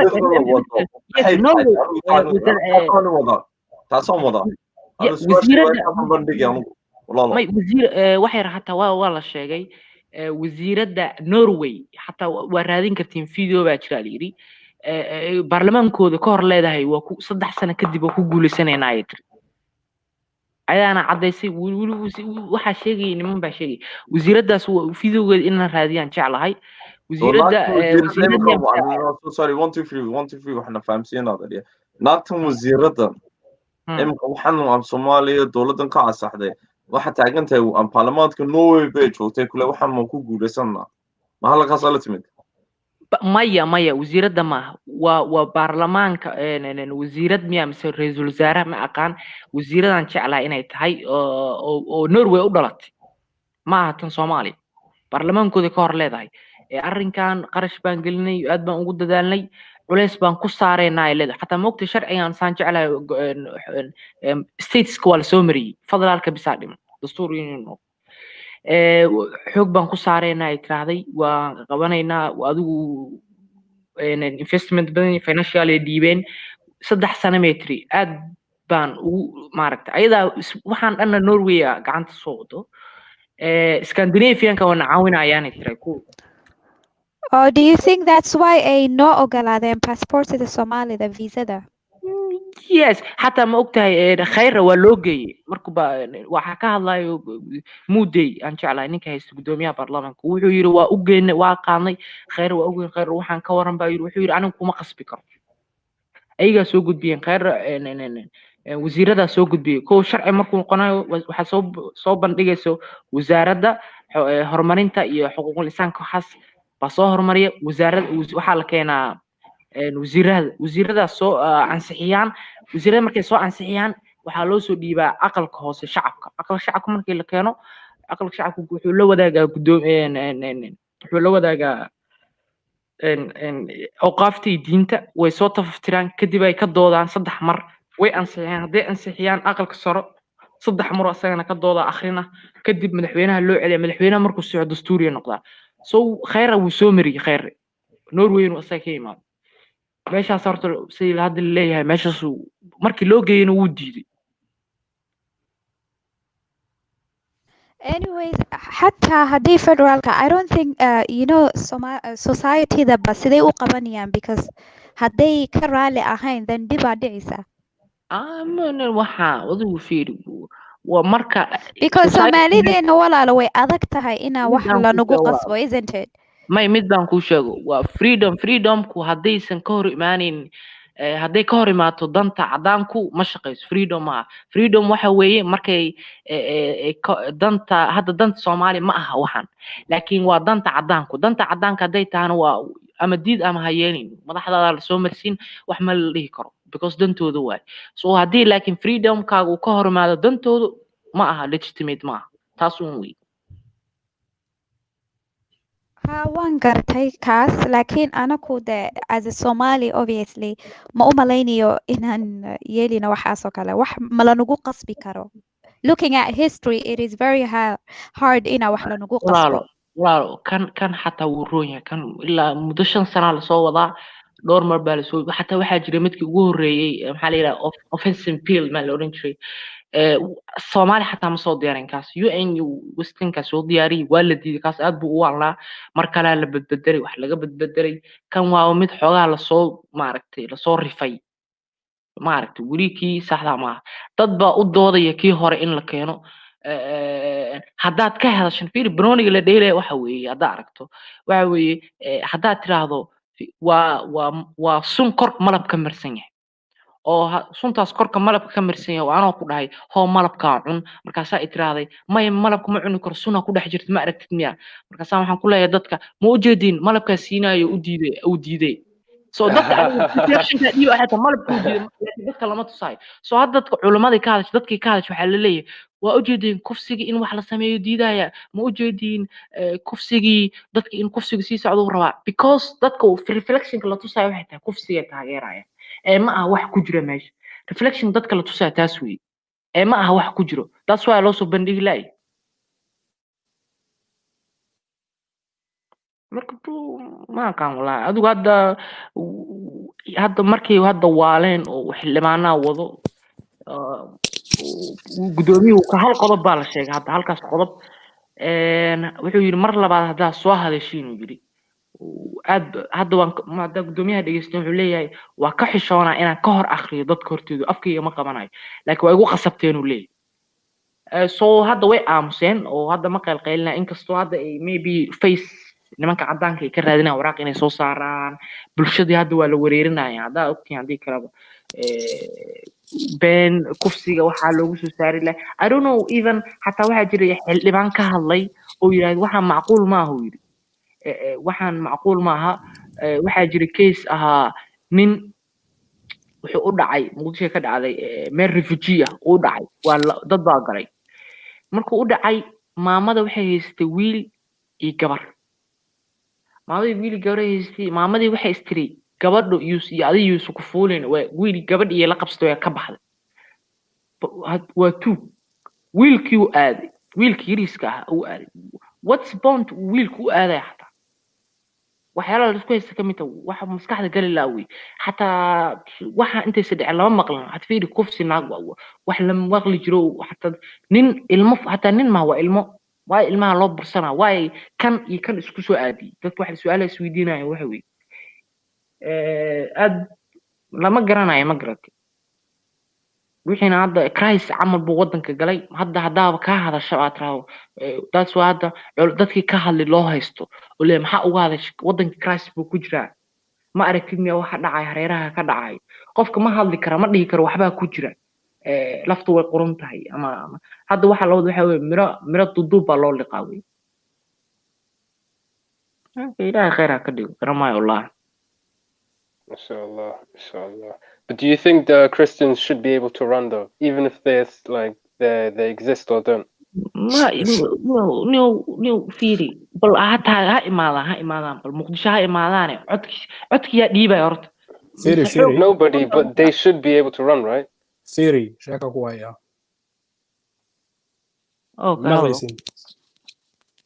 hello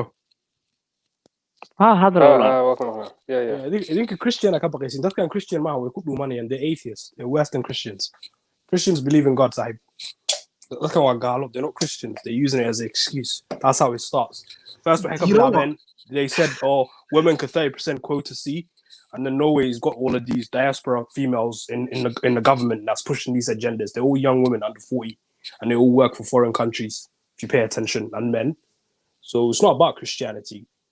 The atheists is the only doubt. Well, atheists, yeah. First, they're gonna put in. They're gonna say, "Oh, be tolerant to Christians." We're gonna say, "Okay, cool," and then after that, galki never gonna aye magalada ni marmaro. That's not gonna work.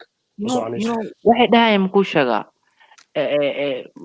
horta culimada ka hadda waxay u heleen formula fiican oo ma aqaan culimada ma hadli karaan hadda because waxa la extremist baa tahay dumarka ka soo jeedal waxay sameeyeen hadda horta waxaa jirta philosophical westernka oo dhihi jiray weli waxa ma akhrin laakiin nin ka hadlaya dhigistay oo ah marka koowaad runta ku weerar marka koowaad waa strategiyoon marka koowaad runta ku weerar waxa ku weerartaa daliilo sax ah marka labaad daliil run oo ay ku weerar marka saddexaadna been ku weerar it's happening all three istiraatiijiyada la isticmaalo waxay tahay culimada waxaa lagu weerarayaa run cad kufsiga kama hadlaan marka waxaa leeyahay hadda fiiri waxaasa ka hadlaysiin ma ka hadashiin al-shabaabka ma ka hadashiin kufsiga badanka kama hadashiin waxaa markas uga hadlaysiin waaya uga hadlaysiin arrinkan fiiri waa daliil saxa oo badanka kama hadlaan fiiri maalin dhowtaan soo qaada waxaan dhahay kufsigan iyo waxaan dhacayo I think dadaa meeshan sheeko kale ka wata maalin dhowtaan habeen dhowtaan ka hadlaynay sheekadaas waa runna markasta waxaasay soo qaadayaan kufsi adduunka meelu ka dhicin male mogtay Yurub waa kasii badanta kufsiga ka dhaca wadankeena oo 30 sano saaro dhibaato ugu jiray dadkii masaakiina oo waxba haysanin wax kastoo loo keenay qaadanayaan mogtay culimaduna hadda powerka waa laga qaaday mogtay 2008 markii culimadu isku yimaadeen waa ogeedeen waxa la dhahay waxaa tihiin argagixisaa tihiin waa loo wadanka dhulkii waa la soo galay so culimadan ba hadday power qabsatana same waa loo soo galaya but brother from a historical perspective Somalia has always been a secular country. Debatable. The secular way, government made Mogadishu. I mean, historically speaking, I'm talking from Somaliland. I'm talking from the northwest. Has always been secular, the ulama, and that's why, in a way, Somalia, in my opinion, is 100% Muslim country, because once you get government into politics, the government gets politics corrupts people. And then when the ulama become corrupt, then the what do you mean Somaliland was secular? Somaliland, what are you talking about? That's on the Somali. Well, if you don't know about Somali history, that's on the Somali. Wadaad's not supposed to get into politics. What Dakan Somali? Are you joking? In our you can't lie, bro. You can't say Somaliland history was secular. That's a lie, bro. That's a it myth. was traditionally secular, but the secular, the form of secularism that it has. I don't think that's a kind of what secularism is. Siad Barre's government, you could say where no, but when you take Mad Mullah, Sheikh Hassan Said, they're not secularists. No, but this is. Can you let me finish? Somali traditional Somali policy has always been that the position of the ulama is to heal the people. Yeah, well, that's Sufi, but like, I'm talking about historically, it's always been like that. But so when you start putting it, you think you're going to war with Ethiopia for no reason. Even when we was in Ethiopia, so no one followed like Somalia had its own way of dealing with religion. I'm not saying Somalia wasn't a Muslim country. Somalia was always a Muslim country, but the way it dealt with religion, It was different. The problem you guys want to make it, you guys want to put some, like for example, Arab culture into us. No, Somali people. And no. Wait a minute. No, let me finish my point. You do the same thing every time, bro. You do the same thing every time. Quiet. Stop being quiet. We're not listening to you, bro. You're doing too much, man. GS, say it with your chest that you are anti-Islam. You're hiding under Arabization يا شيكوينكا. Just I'm anti-dogma.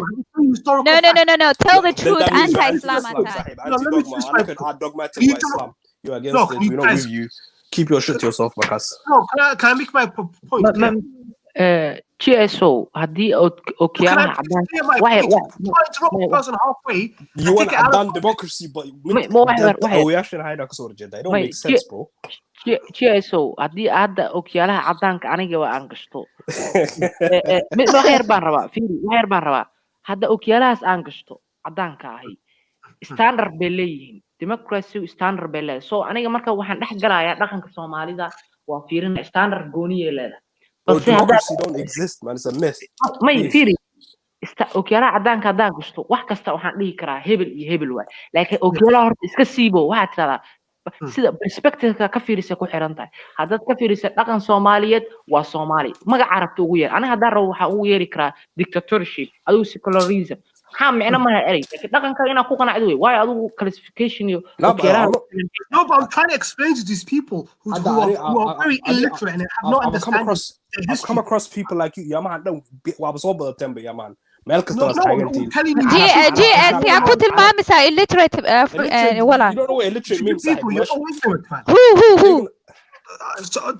The people that will call you, for example, you just completely brainwashed. Do you know a vessel filter? You're just filtering what you are, Walalo. You're just filtering what you are.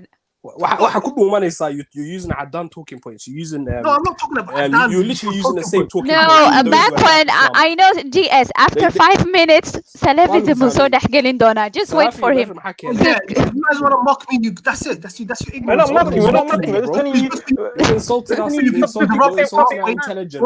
You're insulting our ancestors. You're insulting our way of life. We're not going to take that. Islam does not belong to Arabs, bro. We contributed just as much to Islam. You're just talking too much. Guys, and GS, all he said, he made a claim that Dakanka Somali, the Wadadadu, they were not involved in politics. So instead of saying instead of saying he is anti-Islam and he is though, because Arab Islam that's what he said. No, that's clear. If they use that talking point, the Arab culture anti-Islam. Period. All you have to do is say واحد شكل وبين ودادد were always involved in politics. Always, they're always involved. Had them my head, they're always involved. See, I had to get rid of them to get his way. Somaliland, if you Somaliland is Somaliland. So fighting the according to him. Okay, let Eunice address it. Please. I'm not saying Somalia wasn't a religious country. That's a different topic. Don't try to quote me on words. I never said Somalia was a religious country. I said that's why I was thinking. But according to you, the colonization, it's a politics. So people who were fighting the colonies, this guy is probably the one. That is politics, isn't it? What are you talking about? Can make sense when you're talking. Make sense كلها أعطيكم make sense You got me more polite, bro. The way you're talking, you're looking for arguments constantly. I'm just shutting you down because Arab Islam. Call me the agent. Call me a thing. No one's attacking you, bro. We respect you. You get along, bro. Yeah. Interrupt people halfway through. I've come across this talking point. Changing it. Guys. So many times. Wait. And we have to concentrate GS historical. Let's talk about today, right? Whether it's Somaliland government or the Dawlad Federaalka, what is the role of the ulama currently? You know, a lot of these people here, we were secular. Do you guys even know what that means? It means the state and the religion were not mixed. When was Somalia like that? You share, please. No, bro. We're can't with it. Scholarly, and they don't even know what they're talking about. We're talking about you don't know what you're talking about. You just knew. Maybe under Siad Barre was like that. Siad Barre, yeah, because he was a bit dodgy, but even before him, what Ben? That's a myth. Nah, that's just your myth. And a lot of you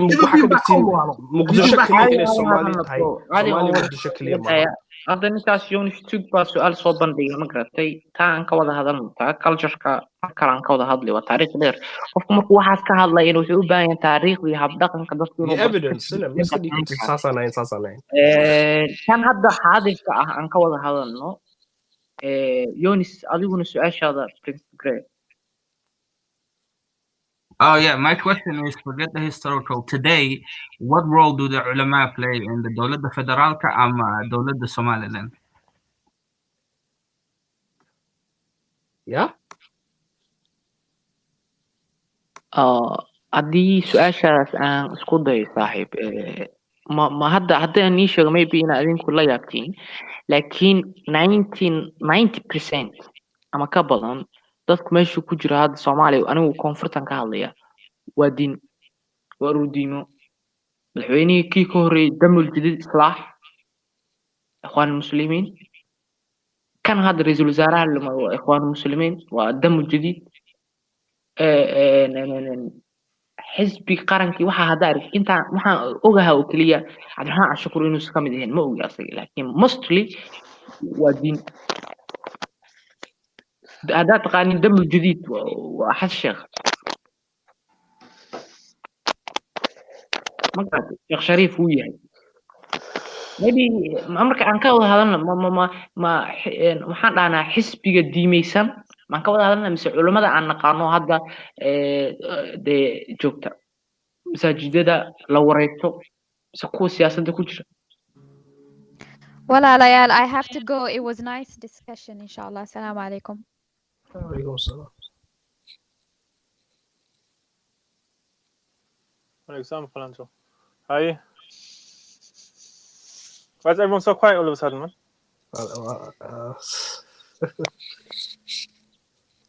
GS, I want to ask you something. Go ahead. Go ahead, go ahead. Are you talking about the Arab culture? You wanna like improve the Somali nationalism? Or are you talking about religion and the government can't coexist? In my opinion, in my humble opinion, you can't. In my opinion, I don't want a person that claims to be like a sheikh as president. I don't want that. I think you have to. They have why is that? Sheikh President Now that's what I was talking about. We never had that culture. What about Adal? What about the Adjuran in the south, man? What are you talking about? In all of that. How do you think Ahmed Gura? You wanted to go to Tia right? That's Ahmed Gura. That's for you people, man. We're not in a religious wartime. I even at that time, if you look at pre-1960, pre-1920. It's a totally different culture. Wow. Yeah, is a different. You're right. But yeah, Sheikh should not be a leader in it. But they should advise the leader how the country should be run. I have no problem with that. That's not my disagreement. I have no problem with that. I have absolutely no problem. No. We should have We should have somebody that rule that knows the deal. They should not be in politics really. Sorry. Can I have 2 minutes, please? But when you say that at a point, they quite regard you as an agent and a kafir. That's my problem. They said the shaka kale secular you hasib habesh kereba. Hadri. No, but that's what secularism means, man. You guys. No, it doesn't. It means state and Who cares about secularism? We're not Europeans, man. You keep taking that's crying about Adam. We're not Europeans. You know, we're speaking English. So I'm giving you the English one. I don't know that Yeah, but Okay, listen, GS. guys, Let me say one I thing. think what GS is trying to say. Okay, look, let me say one thing. Okay, GS, do you know the word democracy? You know what it comes from? Yo, one at a time, fam. What does it mean? One at a time, bro. So you want to follow the way of the Greeks? Yeah, this is the problem I have with you guys. We've had this. Wait, let someone repeat his question. He didn't hear his question. Please come. Let's listen to each other. Someone repeat your question, bro. It wasn't clear. I was on, yeah. I'm back here. Listen, man. One at a time. Hear me now. Yeah, one at a Alright, time, fam. you guys hear me? Yeah. Go on, Sam. Look, GS. Okay, look, you keep crying about Adam, and that's all I ever hear you cry about. But do you know what democracy means? Well, do you know democracy is a Greek word, right? So what? So you want to follow the way of these Khanis, these Greeks, these homosexual Greeks, and these Europeans? That's what you want to follow, yeah? And you cry about the Arabs. They've always been our neighbors. So, wow. Who do you want to follow? When you put Arab, that is very broad, my friend. I want to see if you know what is it. Trevor, I know. No, democracy is a Greek word. Do you know what it means? Yeah, the term is to elect your leaders. That's what democracy. Not the Republican. This is a discussion. No, it doesn't. No. It means rule. Look. No, it doesn't. In Greek, democracy means rule of the people. That's what it means. And that's what you want. You're gonna follow the way of the Greeks, but you cry about the Arab. Ajib wallahi. And these were Khalisian, man. They were homos, man. They were having sex with little boys. Come on, man. That's not what we're talking about. Oh, man. You can't have an intellectual discussion. I forgot what we talked about because GS, bam, he comes up with it, anti-Islamic stance straight away. I don't know. What is going on, lad? Well, I was gone for 10 minutes. مربو معناها ونبو وحوي like yarkan u jawaabi karaa dhahay diinta macnaha wadanka iyo secular waa inuu noqdo horta first of all walaal ma caanayo you need to understand that why this Western country, why did they choose to be secular? They were religious before, but like you see, their religion abolished scientific knowledge, and they were literally slaves for the church and the king. And ordinary people cannot have ownership in terms of property or land. They cannot learn. Do you even know that the first guy that bought you know where the Arabical numeracy that we use today, the first guy that brought to Rome, he's been burned to death. Yeah, because he was bringing something evil from an Islamic. In other way, they were living in the dark ages, but who was living in the light? We were living in the light. They were living in the dark ages. We were a scientific community, brother. You need to understand your own culture, your own history. You cannot. What are you listen? Now, our religion does not. Can anyone tell me why somebody wants to exclude Islam? Wait. What is your justification? Wait, Khalid. Horta meesha maxaan isku haysanaa? I don't think GS is saying that Somalia should be a secular state. All he said was, I don't want a sheikh to be the head of state, right? Why not? Let's talk about that. Like, had in history of democracy. Why is that? Yeah, let him talk about that. GS, why do you think No, brother. He mentioned about secular state. Oh my God! Secular state. You compared Somalia with these countries in the West. You say we cannot have. I mean, I don't even understand why you love to talk, but you never love to anyone to reply to your points. You make all these. He hardly spoke. He hardly spoke, bro. Give him time. Brother, and even you should explain to us why you're denying that the sheikh cannot be a president. Yeah. According to the constitution, even in this country, anyone can be president. Even women can be a president. So why is that sounds even discriminating? Why sheikhs are not allowed to be president? Why? Okay. Why were you denying us? you know what? I'm going to use the stuff that you told me. I believe when Sheikh become president, that people are not going to be happy with, and people are going to correlate the rule of Sheikhs with religion, and I don't want that. I think religion, when you're a religious person, look after fixing people. What is this guy talking about? No. Wait. No. Listen, even me, guys, I don't want a sheikh too. You sound very lost, bro. You made a history, guys. Just finish, please. Another point that you made, you said about the Dark Age. When we were enlightened, we had philosophers, we had Muslims, we had Ibn Arabi, we have Ibn Rushd, Ibn Sin, we had Imam al-Ghazali, we had all these great thinkers. We had some great scientists. We were open to have discussions, ideas, and then you try to make me into some sort of dogmatic person that's denying that. I didn't get that correlation. The last point I want to make. No. I ask you, what is your base for Sheikh cannot be a president? My base is, if you elect leaders of Sheikh, you're basically electing people who are supposed to speak in the name of Islam. If they start doing corruption and spreading Muslim masasik and spreading really bad stuff, adultery, and to start not behaving that way, the image of Islam within our communities will be broken. Will be ruined. Let me answer GS. Aniga, when you was talking from the start, I told you going in the direction of like a sheikh has a different skill set, whereas being a politician is something else. So I thought he was going that direction. And if you say that, actually, it kind of makes sense, right? So Khalid, my question to you, bro, is what sort of skills should a head of state have? Right? I mean, you can be a ulama, you can know all the hadiths, but like imagine you're sitting with foreign leaders, you're trying to improve the economy. So what do you think about that? Do you think that head of state requires certain other skills other than the deen? Okay, I ask you that question again. What sort of skills does a doctor have? I mean, whoever is going to do the job they do, they should be knowledgeable about it. I mean, modern politics is not about what's written in the Quran. It's beyond that. How long have you run states? We have everything we need in the Quran, and we have jurisprudence also. How long? No, let me finish, brother. No. Be honest. How long have we run states as Muslims, man? Let's finish. Yeah, he's right. We have all this down packed. We have everything we need. Maya, meesha ma lagu isku haysto can a Muslim be a head of state? Meesha waxaa lagu isku haystaa nin Quraanka soo bartay and he spent all of his life diinta intuu barto.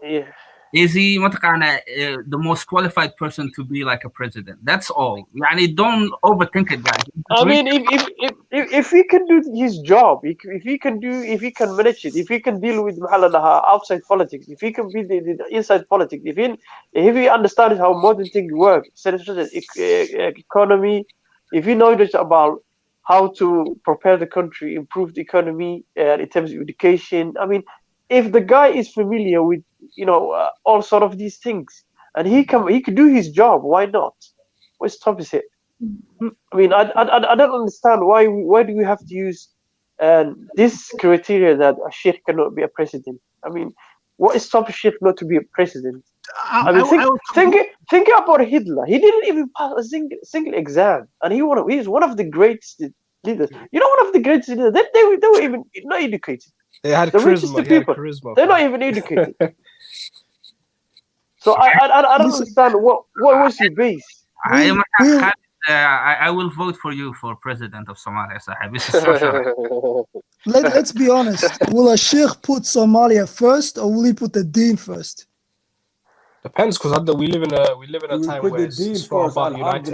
You do realize these people don't care about Islam when with politics. So you need to have ruthless. Obviously, I want the leader to be a Muslim, but he has from a different point of view. Yep, I agree. When it's like Saudi Arabia. Saudi Arabia is a Muslim country. Look at us. We're poor, starving. We don't even have clean water. And they've got oil, and they come to what was it? Park Royal. What do you mean by Muslim country, man? Do you See who rules Saudi right now. No, stop this flexing, man. You're trying to bring up Saudi Oh, Arabia. and they're a Muslim country. You You see should who be rules looking right now. at Our family, they will play. Our family rules the country right now. Tomorrow, they'll get our soldiers, man. If they want us Not a to fight Muslim tomorrow, country, man. So don't try to represent Saudi as a Muslim country. Saudi is not Muslim at all. They just have the Hajj where they want people to come and spend their money. They're No, not the Muslim. population is obviously The population is the the government ruling is not family Muslim. has been put in power by the British so they can have hold on Islam basically. And if you look at it, the UN specifically exists. It won't let any Muslim country fully enforce Sharia. They'll have issues with it. They'll always have problems with it. They'll come to you in the angle of all human rights, this rights, that rights, even though they themselves violate human rights every day by killing innocent people. Obviously, Muslims are weak and embarrassing nowadays, so they seek acceptance from kuffars, and they're not united. So they're gonna get trampled on. They're gonna get victimized till they say La ilaha. They're not gonna be free. But majority of Saudi scholars, guess where they are? Well, if they disagree with the government, they get back. Guys, question to all of you. Majority of Saudi scholars aren't. Samran, wait, I have a question for all of you. And this guy's talking about shit. He was only watch sex for rule, man. mid baan rabaa inaan dhaho mid baan rabaa I just want Sharia enforced, man. Anyone can rule markaas.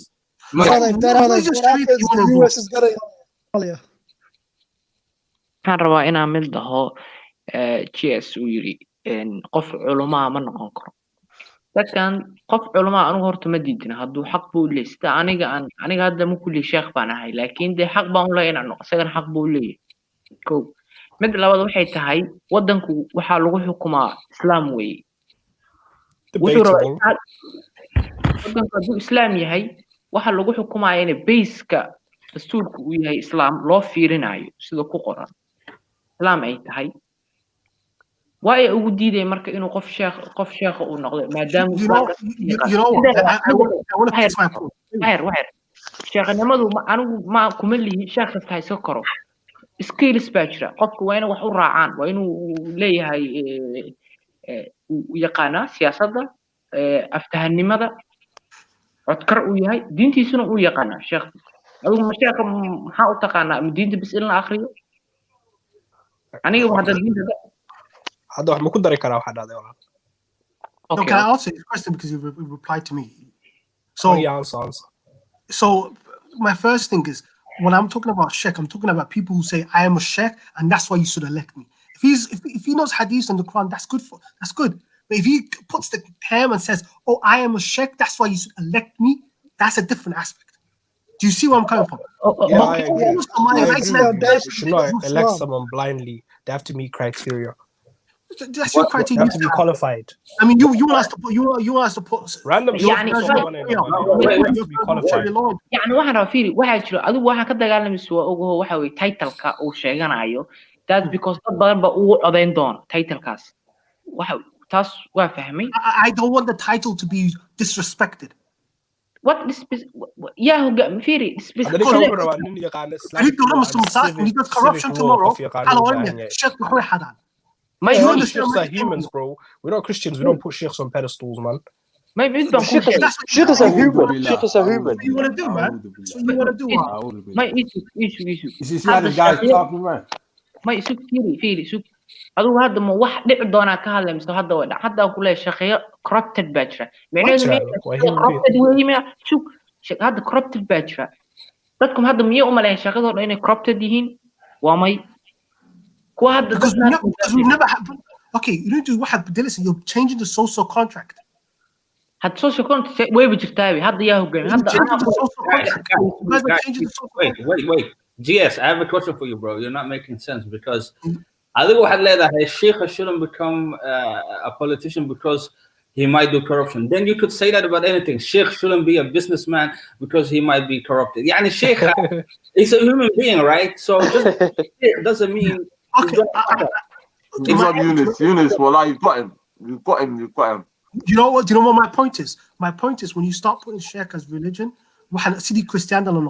you're going to go back to how Christian people were, where they lose faith in the ulama. The reason why Somali people love their ulama is because of the traditional history of their ulama.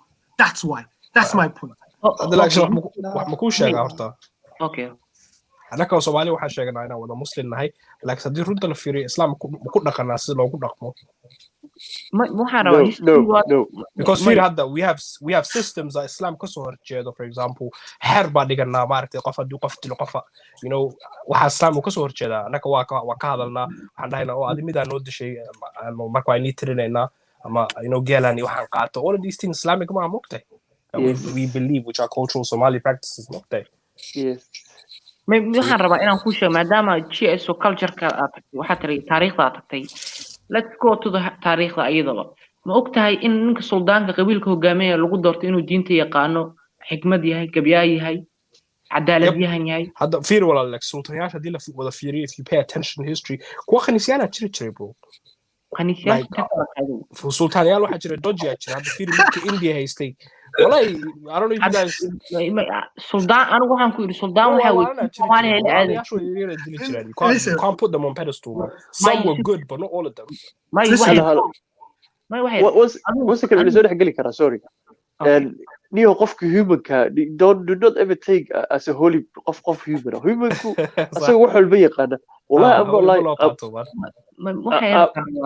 I'm not lying anigu waxaan la deganaa nin sheekha oo kitaabada ka akhrin jiray masaajidka brother I saw my own eyes guri oo sharing deganay the guy was bringing a priesthood wallahi that's crazy and the guy did wuu yaqaanay balaakiinse shaawidsa ka tambadisay and at the end dadka awal uu isu qarin jiray laakiin markii dambe qof walba bartay moogta marka qofka humanka wax walba noqon karaa hadda sultaanayaasha sheegaysa waxay lahaan jireen harems bro marka mid baa fiicnaan jiray mid wiilku u dhala xumaanaya waxaan rabaa Mike Kuno waxaa tiri suldaaniyadu anigu waxaan ka hadlay specific Soomaaliga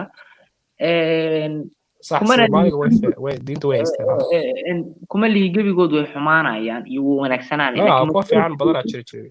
marka la dooranayo laguma yes heritage way too wala iska dhaxlaa laakiin hadduu xumaado dadka ku xumaadaan way iska bedelaan iyagu adeerkiis ilma adeeradiis saasa loo wareejiyaa macnaha reerka kama dhex baxdo laakiin waa laga wareejiyaa qofka taas aan ka doodin ninkan wuxuu yiri laguma dooran jirin waa lagu dooran jiray multiple things wuxuu isaga ka dhigaa in lagu shiqi hadduu even noqdo head of state in lagu dooran jiray inuu quraanka iyo xadiiska yaqaano ma you still need to know other things as well so adduunku u shaqeeyo you know politics walaalo pre 1920 let's take away let's go pre 1920 nation states when we were the forms of religion that we followed at that time no one here would regard them as Muslim. I would regard them as Muslim, but there's a lot of people in this chat would even regard them as Muslims, man. Funnily enough, we still have the graveyard people Somali still got it today, you know that. It's like talking to you guys is like you guys change the goalposts every single moment. It's just not honest whatsoever. But the Sufis are called but Sufis do not agree with the liberal Muslims today. Guys, wait. And I think 123 mentioned earlier something about before a law gets passed, it goes to the ulamada. Like in the UK Parliament, they have the Lords, right? So how the Dawlad Federaalka, do they have that? So I think the job for the ulamada in politics is that they have their own house where whenever there's regulations, it goes through them first, and without them, it doesn't. That's a good idea. No, but that's true. That's what happens in that case. If it's against Sharia, I love Sharia. Yeah, but then again, isn't that what has man diinta ka soo horjeedin runta la isku sheego waxaan imika meel diinta maan muhiimadda in diinta lagu dhaqmo kitaabka maan ahayn 100%. That's why qol in lagu shiro iyo waxaan yacaanka waxay filmaantani we're separating the skill sets, right? Ulamadu diinta yaqaanin and the politician he was a professional in his life. But the deen, but say if the deen has both of it, but you don't even need the politicians. Because the deen has both. Who's interpretation of the deen? Imagine you're a prime minister and you need to elect finance minister and you get two CVs. One says Chama'ad Medinan Kasobahay and another says and I worked 30 years for the International Monetary Fund or whatever. Yani, how do you decide who to hire? Don't you hire someone that's closer to the job role itself? Hey, Sheikhu. Yeah, I mean, no, but I'm saying that, yeah, but I'm saying that's a job role. A job role, a job role. It wasn't a mamunalo. It's a whole two different sort of ball game, innit? No, yeah, at the end of the day, I tagging team. Look, I'm Yonis. I have to ask people this question. Are you Muslim Batai? Yes. Okay, Sunni Batai, what are you? Sufi, Quranista, what? Are you Adi Batai, innit? Sufi, Muhammad, you're normal Somali, okay. Dad badan baa saa fulo beryahan, we don't know what they are. Ma garanayno. For the record, my ancestors were Darawish. Okay, barasho wanaagsan naadad. Ancestor Darawish, yeah. Listen to this, walaalo, yeah. I'm just saying, at the end of the day, yeah. Walaalo, system, politics, or wax walba ku jirto, science, hisaab, sharci, or what an ilahay. Bro, ilahay nuu saa dejiyey. Kaa maxaan nuu diday? Repeat the question. Because hadda dadka waxay uga shidan tahay democracy meel kasta democracy waxay gaal ku arkaan rabaan. Yo, sorry. Hello, new panelist. Salam alaikum. Yo, alaikum salam. Can you hear me, brother? Yeah, we can hear you, brother. Welcome to the panel. How you doing? Well, I've been listening to your live streams for a while now. Well, I just thought, I should join in and give my opinion. Somali Batalugu. Hi, I'm Somali. I can understand Somali very well, but I can't really speak it well. I don't want to embarrass myself. Say Somali. Say wallahi. I just, it's my mother's tongue. Is just like I can, decipher what you guys are saying a little bit. What do you know about Somali? Can you say any word? You have to get I can say it. Don't try. I can say almost. Don't be ashamed, bro. That's how you learn. Almost. Don't try it. You'll never do it, and then you just get too old, and then that's the worst thing. Try it. Kuturo mitkaga. Say wallahi daketagana. Say wallahi iskade. Anyway, welcome to the debate. So I'm one of those say wallahi kids, I guess. So No, you're not the only one, bro. I'm not gonna lie to you. Yeah. So, you know what we were talking about? If you understand that. Yeah, the Salafi Silayer, he was trying to talk about how no sheikh should be a head of state in Somalia. To some degree, I agree. But if there's a sheikh who's like he went to university, something he learned also on the side, I can back that. But honestly, if it's just a straight imam, he doesn't have any work experience whatsoever. He's just been in the masajid. I can't really back him unless I have to hear him talk, and I need to know his ideology first, how he's gonna deal with everything. It could be possible, he has some expertise, through other means. Every people they hustle. I get it, but I think qualifications, especially for Somalia, is very important. We have a lot of very smart, intelligent people. So and also we have a bunch of diaspora now that finishing post-secondary and whatnot, and they want to come back. So. But you see that you know what, that brings up a question, and we've had this question a couple of times. Should people that are postgraduates and stuff in the diaspora, should they go back and work? Wouldn't that be a problem? Like the locals, isn't that even still starving the locals for opportunities? I think so. No, I don't they're think creating so, jobs. man. The jobs there, they are minimum wages, bro. They're like what, $4 a day?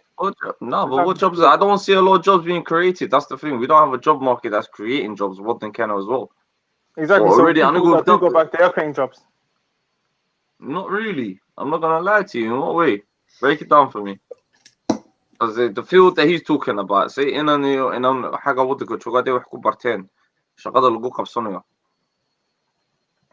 I'm saying if people go there with their qualifications in whatever studies, whether it be environmental or energy sector, and they create their own jobs and make jobs for the people, the local people. That's the way to go. But obviously, the main jobs that people go back for is government jobs. So that's all flipping nepotism.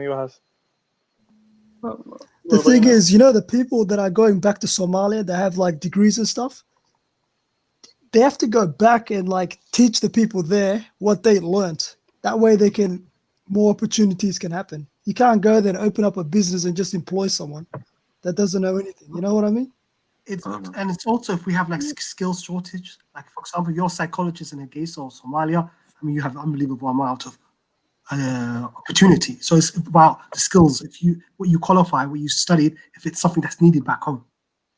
That's my point. Yeah, like a technical job like IT. If you go back and you teach the locals, hey, this is how you use the computers, and if you want to learn this and this, and you can start your own business.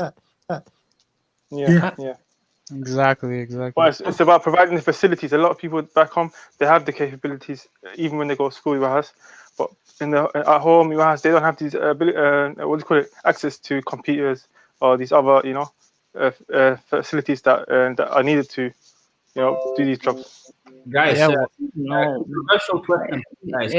Foos aado computer waxaa jiro dad badan oo IT-ga dhameeyey ma garatay masterka xataa lagama helo dhibka ka taagan waxa uu qofku waa ka heli kartaa Soomaaliya bachelorka laakiin master ma heli kartid badanka so masterkay dhameeyaan dibadda soo aadayaan wadamada caalamka hadda meeshaan oo kale aad bay u soo batay wali masterka badan iyo wadamadaas kale Turkiga meel kasta joogaan masterka banaanka la soo aadaa maybe inuu soo laaban qofkaas dadka badankooda ma soo laabtaan taasay dhibka ka taaginta dad badan oo bartay way jiraan guys controversial question what's actually the problem with nepotism, right? Isn't it like self-regulated? So like in Aderka, eventually if he's not good enough for the job, your business will go down. So it's self-regulated. So what's the problem? There's nothing wrong with that. There's nothing wrong with that.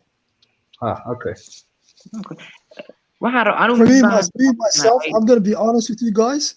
If I was to go back, because I have an IT background, if I was to go back, I would go back to Awdwa because it's a Marihan town. I'm not going to go anywhere else in Somalia. I'm keeping it real. If I'm trying to like help people, I'm going back to Awdwa, help those people there because they're Marihan. I believe that's correct. If you go back, you need to go back to where your people are. I'm not lying to you, right? Like that's only natural though that you do. No, I agree with that. That's right. That's why people always say fix your own area. Fix your own area first, and then we come together. I agree to that stance. Yeah, but some jobs need big cities. Some jobs are big city jobs. Of course, and it's Mogadishu. Where else? Mogadishu attract everyone from everywhere. Yeah. So like some like IT in a small town. What can you do with it? IT in a small town. Teach the people. In Beledweyne, they have a lot of flooding. And mashallah, I see this post on the comments as well. Yeah, you saw the post on it with the university students. Mashallah, they made like a little app here where they notify people when the flood when it's the water level is raising to a dangerous level. Yeah, exactly. Okay. These are local students from local universities, mashallah. Somali people are advanced already though. Like how long we had Galas there? When I went to Galkaya, we had like through the phones you can just like transfer money to people and stuff. So people in IT they can go back maybe make an app so it's a little less like you don't because they just use the number. I don't even remember, but like you call a number and whatnot and you enter it. But imagine if they go back and they make an app and they imagine if we nationalize something like that. You know what I mean? I don't know. I feel like it would help a lot, but the government is not obviously in place right now to be responsible enough for something like that. This has made massive businesses like Hormudi they are flipping, saving money, bro. Yeah, I don't trust like the government doing it now, but in the future, wallahi, I think we should like nationalize and create like a bank and become, like a safe haven, for those billionaires, so they invest in our country and whatnot. I agree with that. We could be. My dream is the Switzerland of what's it called? Luxembourg, Africa. Yes, exactly, man. People love. Also, sorry, guys, 1 second. Hassan. Hello. What's up? You're right, yeah? You're in, yeah?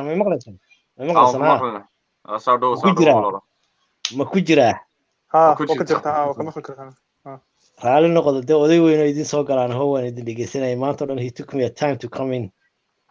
Tell us. Dee waan idin dhegeysanaya iyo meel aan idinkala qabsadada garan maayo inoo wada markaan diyaar ahayn iska soo gelgelaye anu laakiin af Soomaali baan ku hadlay mar haddaynu wada Soomaali nahay ma garanaysaan Yeah. اسمعني هذا سو على مغلي مايو. Yes, what? Another, thank you. Okay, what? Another. I'm gonna be back in 5 minutes, lads. Yeah. Yeah. Okay. Hey, it's my first time. Yeah. Okay. It's fine, brother. Talk to. What's your point? I just came in. There's no point me when they get in here. He's joining in. Yeah. Take your time. It's no rush.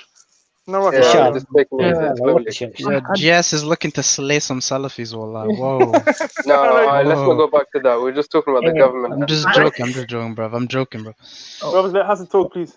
waxaa jira moogta hadda wiilal sameeyey app la yidhahdo Som Hebel oo hadda dadka si fiican mar dhaweed ay sameeyeen dad aad bay dadku u isticmaalaan East Africa miyaa wuxuu hadda kula tartamaya BBC waraaq ka qortay Facebook buro inuu la tartamo app ay sameeyeen way isticmaal Facebook oo kala Facebook ila tartamayaan wallahi billahi that's crazy that's sick hadda online marketing hadda ku soo badanayo Soomaaliya waliba dhinaca waqooyiga iyo Muqdisho xogaa aapka magaciisa som hadda raacsan Som chat aan maleyn Som chat buu ahaa maaqa waa social media app Soomaaliya aha waa sida Facebook oo kale weeye system anigu taa marka hadda ka tagno anigu dibka hadda haysto waxa weeye laba nin hadduu rabo ma aragtay aan qualification weyn hadduu rabo bawr soo dhaqaa Europe wuu imaanayaa xogaa 2 bilood ama sanad ama 2 sano ama 5 sano wuxuu la shaqeynayaa UN ka turjumaan iyo meel uu wadi kadib xildhibaan buu ku noqon xildhibaan markuu ku noqdo nimankii cadaanka ilaahay yar buu haystaa xalaan ayagu ma maqlaba dadkii doorta xataa ma u imaado xalaanaha cadaankaas iyo qandaraasi bilaayo ka muuray kadib 4 sano markuu dhamaato wadanku ka baxaya dhibka dadka hadda jira wey that's why hadda kan hadda sawirka hadda ku jira lama cadeen laakiin hadda ra'iisul wasaaraha la magacaabay dambiilo wuxuu ka yahay Sweden wada waxa lagu hayaa hadda nin baa soo bandhigayay wuxuu soo sheegay uu soo bandhigay waxa lagu hayaa knife inuu watay dambiila waxa lagu hayaa xashiish xayiraada weed mayna drug ah ayuu kala u sameeyeen lacaba traffic ma waxbuu adigu dib baa halka ka jira waxa la yiri waxay sameeyeen waxa la yiri waa la xukumay ama waxa la yiri guri ku jir inta lagu xukumayo sharciga kaloo jabiyay dad buu handaday trade buu sameeyay haya waa nin weyn marka dambigan lagu haysto ma dambi uu dhawaan galay mise waa mid dhawaan sanad ka hor basa adu xataa labadu bisha afraad ee sanadkan buu tagay Norway dacwadu haddana waa la magacaabay ma hada yaa u doranaya laakiin yaa u doranaya waa la magacaabay baarlamaanka la horgeynay inay aqbalaan in kale laakiin marka muu soo bixin والله هذه لا أقبل كبرنامج كدام كرنتانية ما بيصير بدن تاوي مدعوينا هادو يرى الله أكبره وماش ولا قنتني وكبيت هذا مدعوينا شركة قلنا معوي إذا ما فضل على بدلان هلا جيو دور الشدي أقل كسرنا حقوق وقع عندي استديدا سوق دورنا أود ولا إني صوت دورنا so already وكتخلصي برلمان كهدي جرا وهذا برلمان أقل كوسا وكتخلصي because doorashadii badankeeda gacanta wuxuu u geliyay isteediyada federaalkana gacanta ku hanjiro maybe asaga haduu wuxuu isku diyaarinaa waxa weeye inuu 1 year 2 year 4 years sii joogo baarlamaanka maybe wadanka xoogaa marka baarlamaanka uu ansixiyo saasuu ku dhintay asagoo baarlamaanka hadduu ansixiyo wadanka muddo dheer buu xoogaa 6 bilood baa wuxuu ahaan doonaa baarlamaan la'aan inta kale laga soo dooranayo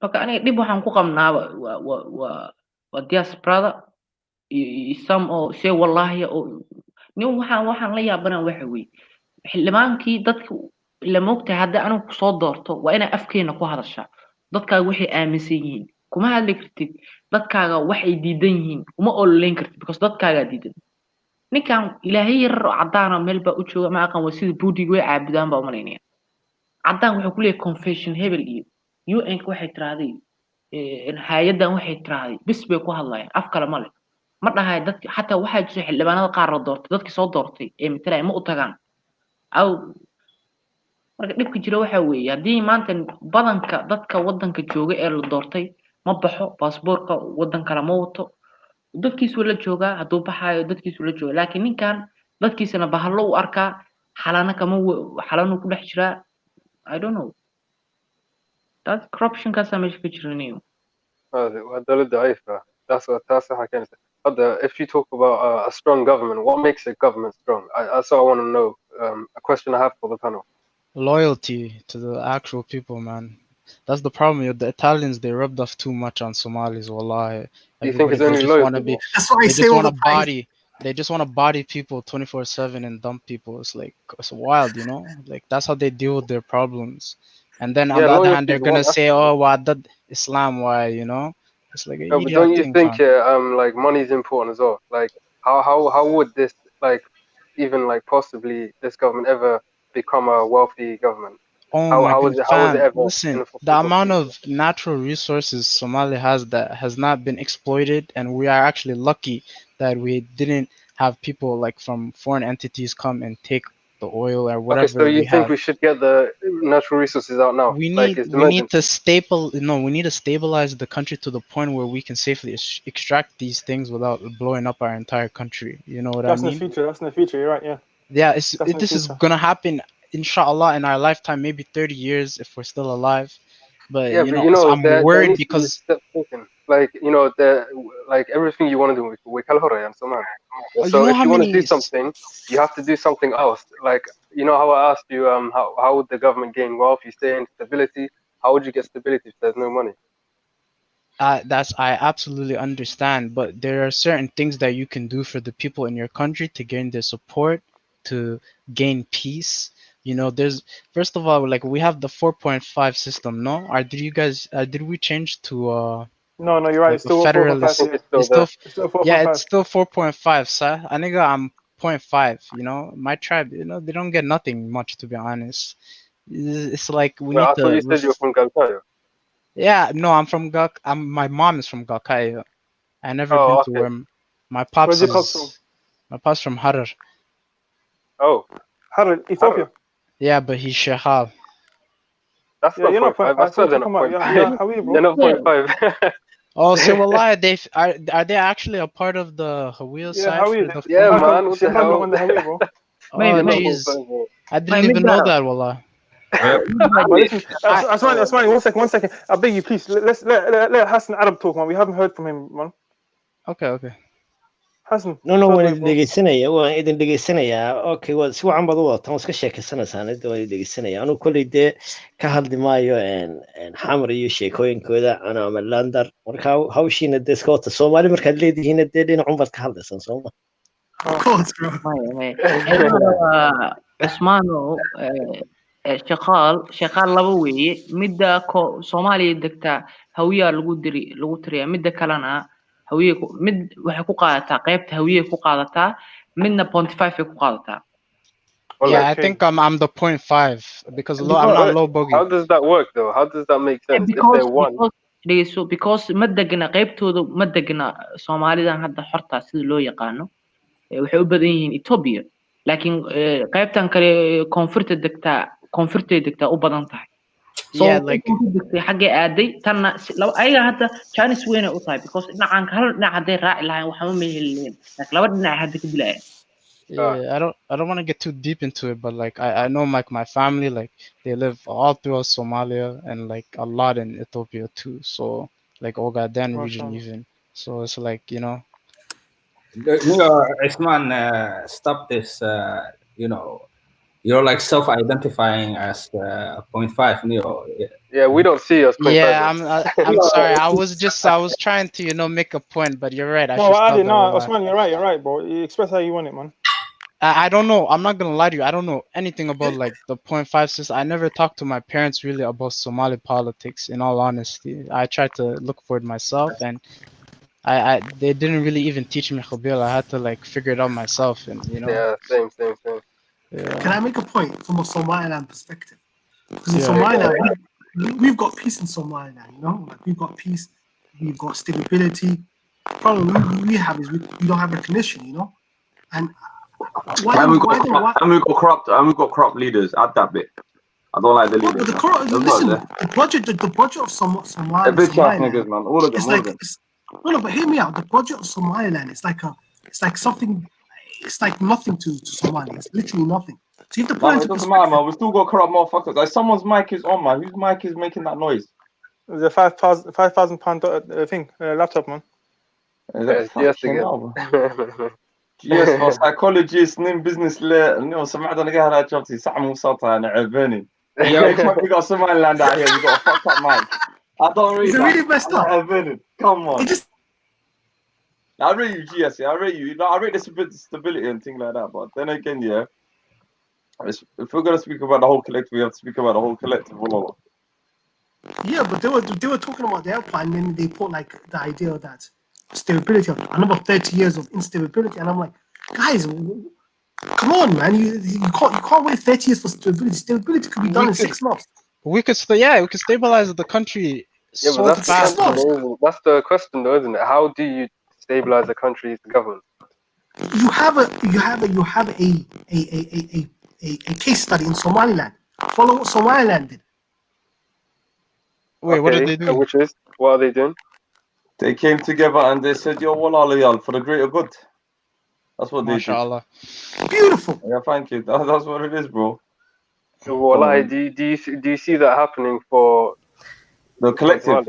Yeah, even the collective. But can I say something? The problem is the collective is already like, look, listen, the collective. For me, what I don't get is, and I'll say this, and I've said this 100 times in the panel, there is no way I would join this. I don't even call it a federal government. I'll call it just Hawiyas being Darod Holohodi. That's what I call don't it. say that first, bro. I don't sugarcoat, bro. I just call Hawiyas right, but I'm not Holi Darod. I said Darod run government, and I'm no way ever gonna I don't. People might hate me or like me for this one. I have to, bro. That's you, fam. I'm not gonna lie to you. I just see like a Darod monopoly, and I'm I see deja vu. Why do you say deja that? vu? Huh? Can I say that? I'll answer that question 1, 2, 3. I don't like. If you're gonna ask me, I'll be straight. And yeah. I know how to like from a Isaac point of view. I might be wrong. I don't speak for Isaac or done. You get where I'm coming from. Yeah. It's like I am not gonna repeat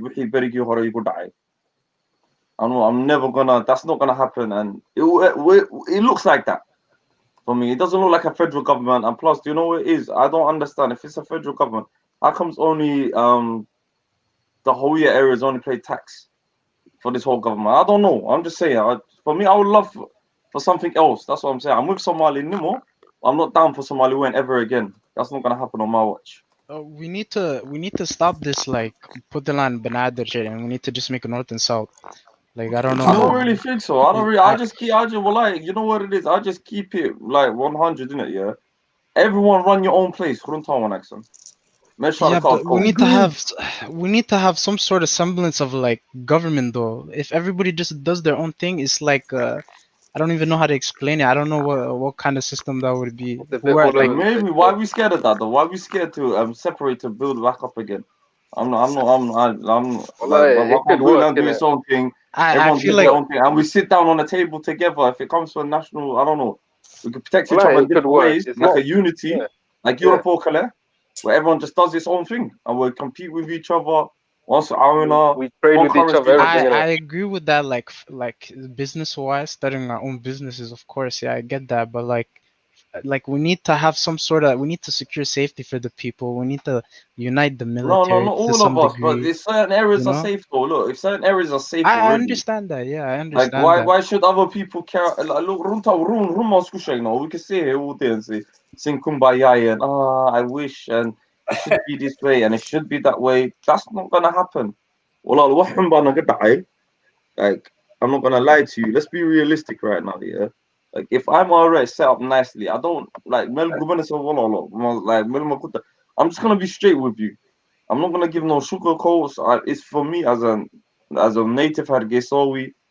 Why would I want to join? I love ya, but your shit's in a mess right now. No, that's the point. I need that. Okay, the thing is, wallah, I feel like you have the privilege to speak on behalf as like a Somalilander fan. As a Somali I'm fan, not speaking for no one. My brother, I'm not speaking for. I'm just speaking from my perspective as a person who was born in a refugee camp, as a person that came here when I was 3 years old, I get it. as someone watching reminiscence of being bombed, being raped, being killed. My nigga, that's never gonna happen again. Rallo, I understand. I'm never ever again am I ever gonna let that happen. My focus is. I don't care if you call it Somaliland or Isak land, yeah. That's not gonna happen to no Isak nation ever again. Yo, 100%. I agree. I agree 100%. No. This is what these lot say, innit? These lot say. So we might as well just be clear with it. At the end of the day, it was us who got killed. Gee, if you really run someone like Saka at the north that got bombed. No, I'm just being truthful. Yo, no, Khalid, I think you guys misunderstood me. Am I being real? I don't know. I think you guys misunderstood me. When I said North and South should join, I'm talking about like Puntland and the South, like Jubaland and Benadir and whatnot. I'm not talking. I'm not trying to claim, you know. But I'm just saying, no one's joined. No one's joining. I don't see no one joining. Everyone's right doing about now, everything. Farmajo, he gave in.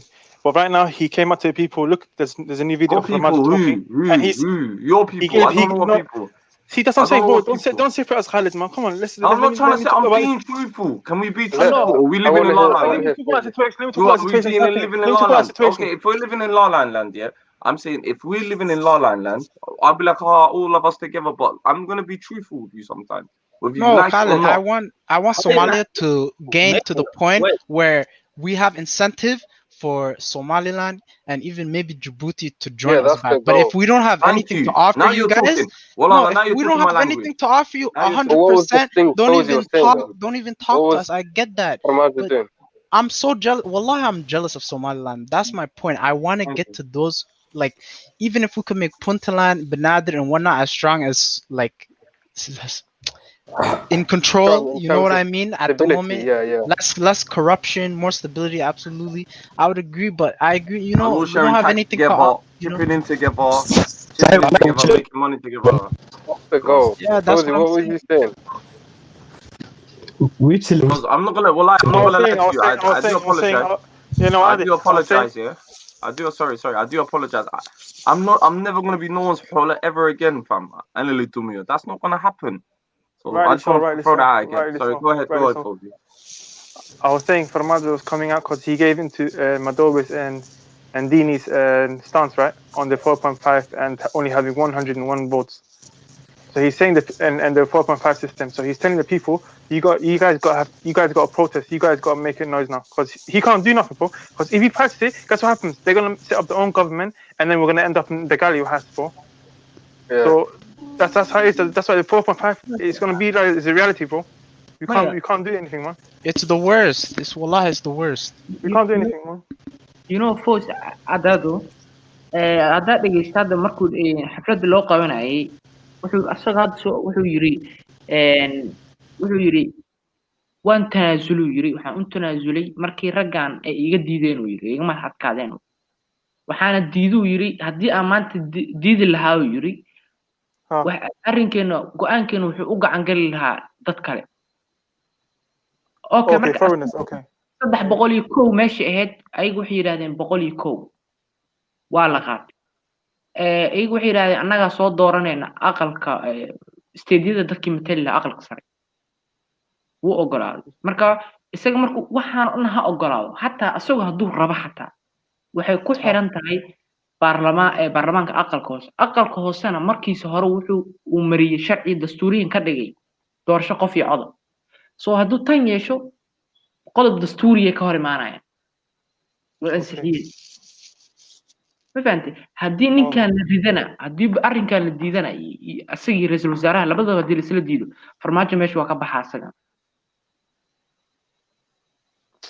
I don't know hadda wuxuu ka codsaday in la mariyo maybe inaan la marin hadday la mariyana baarlamaankan way baxday soo laabashadana waxaa loo gacan geliyay steedyada baarlamaanka meeluu kusoo laabta ma aqal ayaga hadda waxay rabaan farmaajo wuu sii joogaya haddii sidin lagu sii wado Hassan Sheikh is putting pressure on him as well, wallah.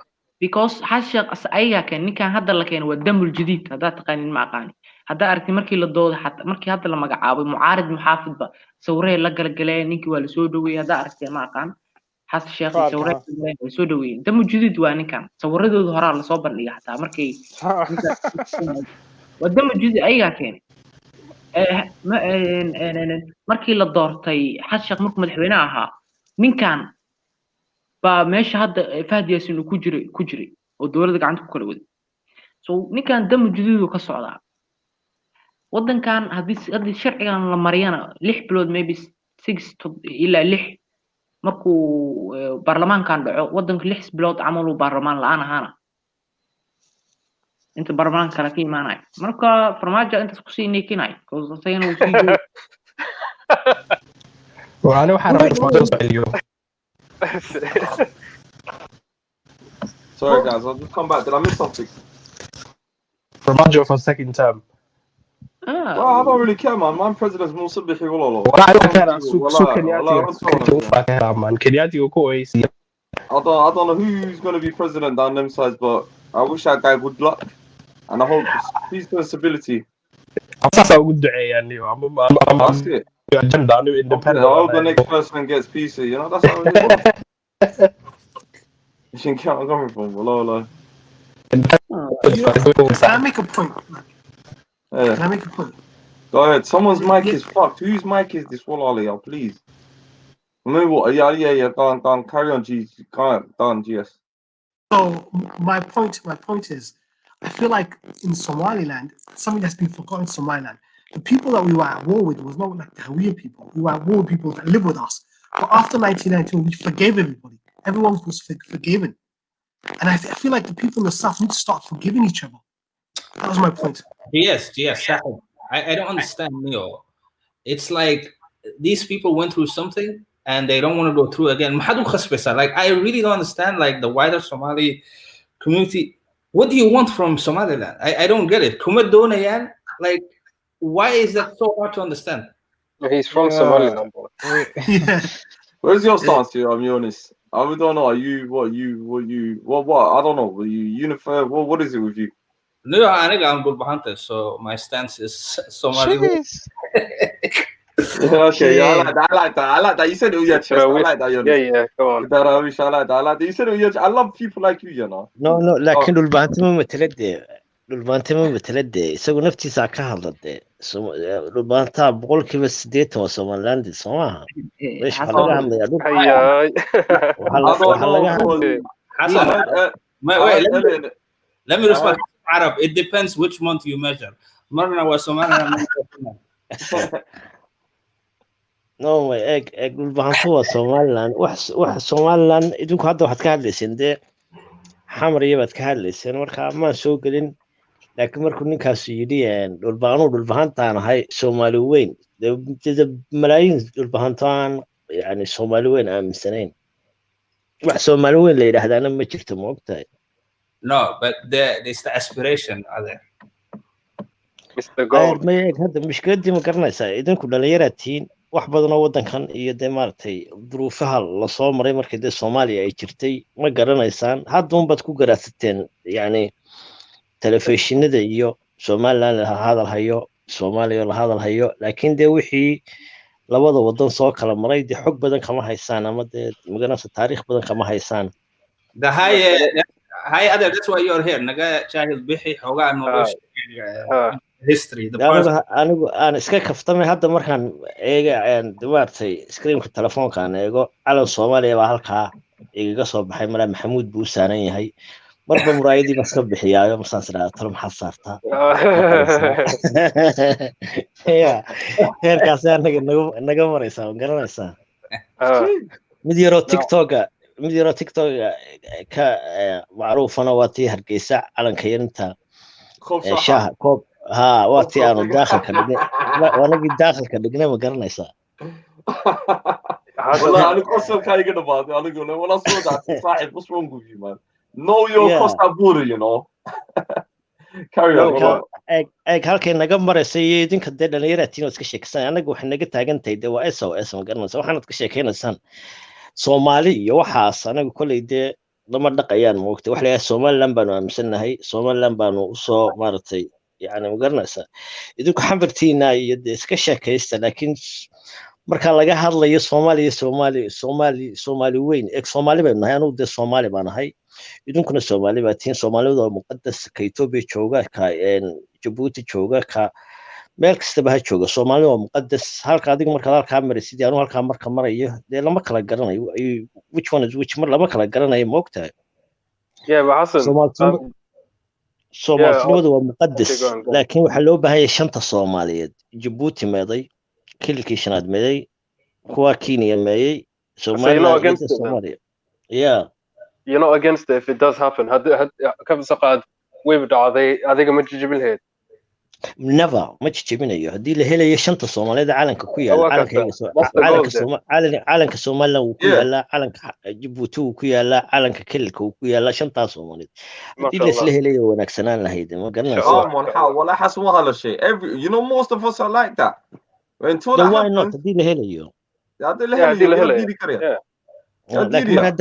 mar haddaan la helayn dee waxa weeye aynu wada doonno ma fahamtay no لكن حسن you know there's even people in هذا كيف سقاد برعة in Hargeisa they waxay haystaan calanka bluega I've seen plenty of videos والله بالله I've seen plenty of videos in برعة dee horta dadka farahaagu isku mid maaha meel walba dee walaal majority-ga la eegaya adeer ma ogtahay majority-ga la eegaya qof dee iska caatifadaysan ama qof dee maaragtay si kale u dhigaya waa laga helayaa laakiin yani anigu waxaan ahay anigu nin weyn baan ahay aabayaashin waan noqon karaa nin weyn baan ahay afartan hadda waan dhaafay yani xilligaygii anigu aan soo maray wad ma garanaysaa walow inta badan aan carabaha ku noolaa laakiin yani duruufaha ka jiray waqooyiga aad bay u adkayd yani maaha wax maaragtay hadda haddii aan haddaan intan bur kugu dhufto xabad kugu dhufto gacanta ku jiro waad igu tahay walaal isaamax dee ma noqonaysa ma ogtahay لكن أنا خالد كامل أنا شخصيا أنا خالد كامل أنا ولي أبتدي Soomaaliya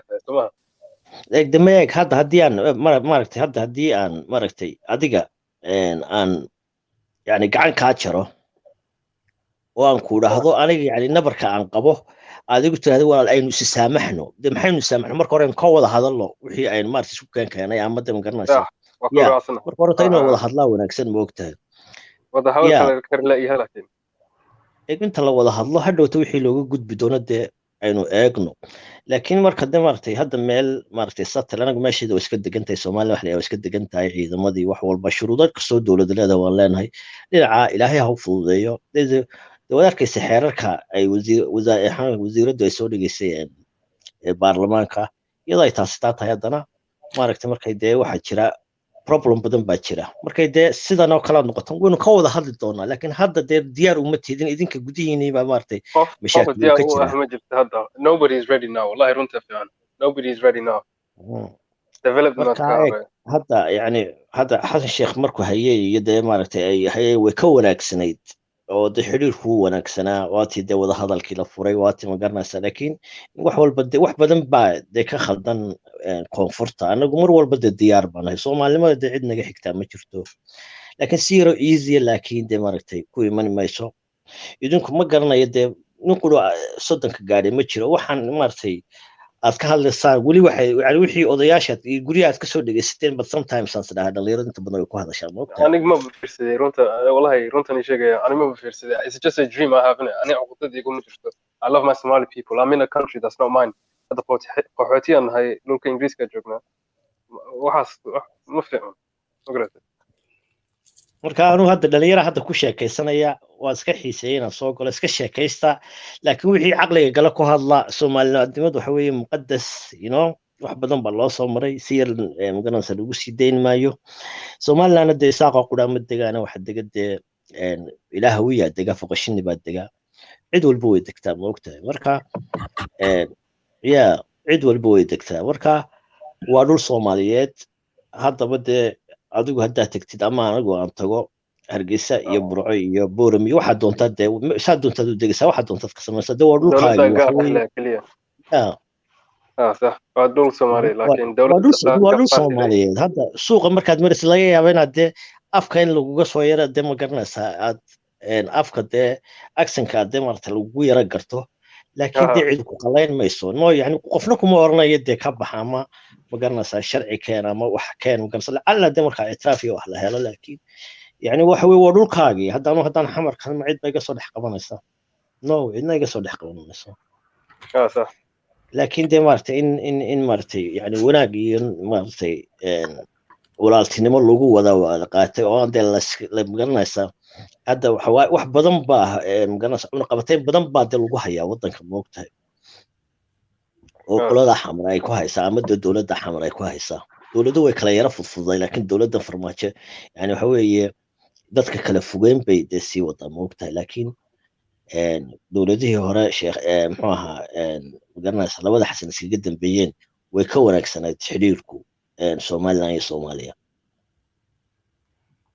marka aanu siyaasad geli maayo siyaasadda kuma xeel dheeri laakiin somaliland tan kolley adeer wax badan baa loo soo maray wax easy dee maaragtay ama dee easy lagu sii daynaya maaha weligaa ma maqashay ga'da ma maqasheen weligiin qof ga'da ma maqasheen ga'da ha micnaheeda waa maxay ga'da waa gaadiidka waxa weeye hadda haddii aad laba guri aad leedahay berigii dee maaragtay maxamed ziyaad barre uu joogay haddaad laba guri leedahay adigu aad laba guri leedahay oo kale guri dowladda kaa qaadaysa waa ga'da waxa weeye dowladdaa leh waa gaadiidka waa dowladdaa leh ma fahamtee weliga adigoo casarkii malcaamadii ka yidhaha masaajidka soo tuko ma lagu yidhi waa bandow 3 galabnimo waa bandow aniga soomaaliya igu yara adag maxaa waxa weeye 3 galabnimo wixii ka dambeeyay after 3 lama socon karo okay waa garta lama socon karo anigu waan ku noolaa anigu dee burco iyo marta hargeysa iyadoo leeyahay waxaa 1986 baan anigu ka degay anigoo inaan yara berbera shandadaan site ma ogtahay kubadii waxbaa site waxaan hadee nin yar ciyaal baan ahaa markaa maxaa dhacay stopta sheekh baan soo taagay shandadahaygii waxaygii kubadahaygii lacagtaydii waxaygii waa layga qaado adoo iskuuleya yah xasan carab brother runtii ma sheegtay nin dhulbaanta ma tiide anu dhulbaanta ma yihi he said it earlier trust me he said it no he didn't say waxaan ku dhulbaanta ma anu dhulbaanta ma laakiin dee dhulbaantii anigu waxba ma kala nihin okay maxaad ka wada marka dhulbaantada somaliland bay doonayaan man oran yani majoritigoodu waa somalilander baan ku somalilander maxaa lagu noqdaa marka may somalilander maxaa ka wadaa marka Hey, bro, you know it was Jonas that was the guy was saying it was Dhulbahante Ocean. I was looking at the chat, yeah. I was thinking, what's going on? This guy's a sock. You got the wrong person, brother, man. No. He spoke at the beginning as if he was a Dhulbahante man, but now he's no. You must understand me. waxaad tiri adigu anigu waxaan hayso dhulbahantaan ahay mar walba Soomaali weyn baan ahay baa tiri soo ma ahayn who said that that's what Jonas it was me I think Muhammad baa yidhi the wrong person nin af Soomaali si fiican uga hadlay like Hassan Arab said it wasn't Jonas who said it no it was Jonas bro it was Jonas Ocean. Look at that stream. When it gets to about 3 hours or something, you're gonna see yourself look like a dick right now. I think you heard it. Jonas is the one that is Dhulbahante. No, he can be. I'm not saying it isn't, but I thought I heard someone speaking. I thought I heard someone speaking in Somali clearly, and then he was mentioning hey. I don't want someone anyway, man. You got issue every time Somali Salah halqa. What wrong with you? No, brother, you get like you get excited there, bro. We see you. That's just family. We're watching you, bro. I love you, bro. Now, feel it. I love you, bro. I know you've got a look. I know you've got to look like a soldier for your Somaliland people, but I thought this guy was Dhulbahante, and I thought, wow, this guy's trolling. That's why I came on. But now he's saying it's not, so I'll take that. No, he was just saying that. Listen. I know.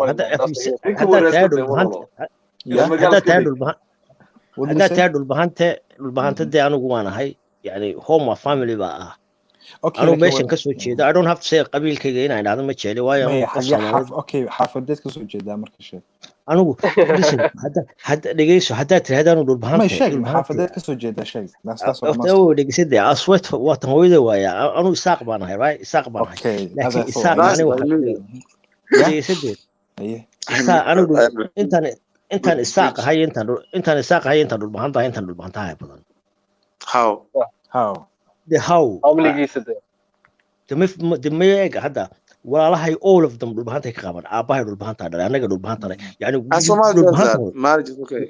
laakiin runtii la sheega fiican Soomahan dhul bahantada badana ma aaminsan waxaad adiga aaminsantahay Soomahan aniga kuma diidani I respect that you guys want your independence and aad go'din dhib ma lahan but I thought you were dhul bahanta and you were speaking for them that's all ma fahamtay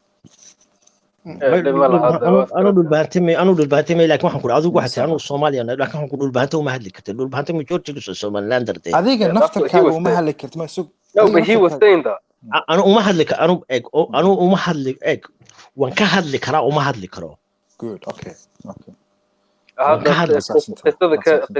qisada ka hadlaysa noogu celi You guys are sensitive, man. So kan ninkan dagaal igu soo qaaday dagaalku sheekada noogu celi maxaa sheegaysaa I continue anu marka yani anigoo ina yarbay wixii allaaliyo wixii aan alaabsitay ma fahamtay way iga qaadeen waa askartii markaa amrijinkii haymaha qasab inuu doqon xamar waxa ku jiray isaaq baa ku jiray dawladda Soomaaliya yani si dadka meesha maaragtay yani loola dhaqmaayay dadka degan wallahi billahi tallahi wad yaabisa yani kaanahum inay yihiin dad maaragtay Soomaalnimo iska daa islaamnimo iska daa ma garanaysaa war yani miyaad aragtay weligaa ya Allah hablo يعني inta suuqa laga soo qabto nuuradda ma garanaysaa ama rinji madaxa laga shubo suuqa la soo mariyo ورب العرش العظيم بين شيء يعني waxyaabaha waqooyiga la soo mariyay maartay 40 qof oo dadkii tujaarta ahaa taariikhda meedan eegay dadkii tujaarta ahaa waxgaradkii culimadii inta habeen guriyaha laga guray la taagay airportka agtooda 40 saa loo dilay dadkaas markii aad dulmiyay isleedahay iska regime meesha haystaa dilay okay state that dulmi state is no longer there and the people laughing you you can't ma oran kartid hadaan wax ma oran kartid my brother Hassan anu waxyaabo yar marka qof dhahaysa ma lahan afarta kala dilay bilaash inta no we are saying nimankaasi waa la dilay I'm not saying only I'm not saying listen, stop fighting. Listen to the guy, man. Wallahi, listen to each other, please, man. You guys, you know what it is, yeah? I heard one time, you see these guys that are under 25, yeah? They have no life experience. Hassan, let them talk, man. I'm going to have a conversation with Hassan, but GS is gone emotional for when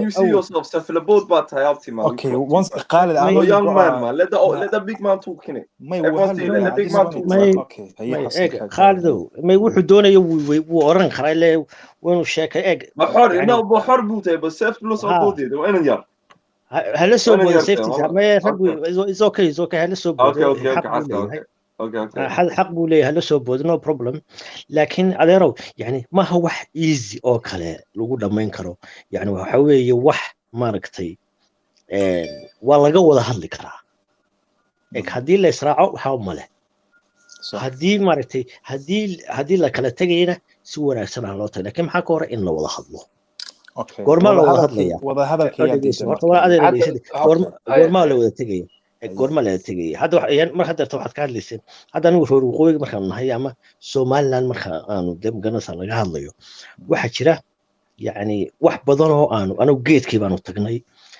waanu is saamaxnay cid guri kama haysato anigu laftayda waanu isdilay exactly anigu laftayda waanu isdilay anagii qoriga wada sidana hadhowta anigu qorigii isla dhacnay laba nin wada dagaalamaya hadhowta isku soo jeestay yani walaalkay baanu isdilay haddana waanu ka heshiinay walaalkay markaanu ka heshiinay baanu u tagnay dadkii kale in la degay meesha maxay noo xala sidan baynu ku wadnaa mise waynu ka heshiinaa halku wuxuu noqday inaynu heshiino markaynu heshiino maxaynu kala haysanaa ila waa gawaadhi baa la kala qaaday guryaa la kala qaaday dhur baa la kala qaaday qof walba ama reer walba wuxuu dadka kale ka qaaday dib ha ugu soo celiyo maya wixii la kala haystay markaad hadlaysa wiilaa wuxuu dhahay maxaad ugu haystaa dowladdan and that's when I wanted to come in markuu dhahay Khalid Seif Nasubuur waxaan ka waday nimankii lagu laayay airportka no one is trying to justify that aniga dhahi maayo nimankaasi waa la dilay ama dambiilayaal I'm not saying that laakiin wuxuu dhahay wiilka ninkii ka dambeeyay wuu dhintay ma noola dowladdiisana way burburtay su-aasha weydiina markaasoo you can continue su-aasheeda marka waxay tahay fair miya inaad adinka u qabsataan generationkeena oo kale oo Soomaaliya matalaysa inaan anaga maaragtay dhiigii isaaqa dul saara is that fair Xasano adeer abno eeg hada markaan kula eeg ya bayani dul saariyo dawlalo no may Khalid inaad ya dhakada ka saariyo dhiiga I didn't say that's a loaded question Gigi Khalid brother come on please I'm not just making stuff up come back I'm just I'll let me clarify for Khalid I'll clarify Galena basically the question I asked was okay dad waxaa jira secessionist oo Somaliland matalaysa I'm not saying it's you Xasano oo aaminsan dhiigii isaaqa inay dul saaranta Soomaaliya ku nool dowladda hataa dadka ahaato that's where my question was coming from aniga ma saying regime-ka qura eeg Maxamed Ziyaad Barre nin buu ka ahaa regime-ka isaaq baa ku jiray of course adiga ma aaminsani taas mahano maxaa aaminsanaan waaye isaaq baa ku jiray maxay ugu jir waayeen isaaq regime-ku adigu waxaad moodaysaa inay dhegeyso reer gaar may Ziyaad Barre reerkiisu reer ka wanaagsan ma jiro when you look right in a way yani waa regime baa meeshan baabi'iyey eeg markaan leenahay anagu waa regime isaaq baa ku jiray hawiyaa ku jiray daarood baa ku jiray any longer is not there okay so what he said was fair marka adiga maxaa taagantaa marka adiga what's your stance on this whole anagu xasan ahaan horta there is no way eeg xasan ahaan eeg waxaan taaganahay marka hore anagu meeshayga waa iska satal alxamdulillah nabad baa ka jirta kala dambeyn baa ku jirta wax walba oo ka jirta heerkayga aanu marayna markaad soo gaadhaan ee aad isku filnaataan ee nabadiin iyo dadkan Afrikaanka ee wadanka jooga hablaheennii iyo magaranaysaa iyo masaajidadeenii iyo wadooyinkeenii ee taagan ee dadkii baaraya hablaheennii gacanta ula tegaya hadday doonaan ee baaraya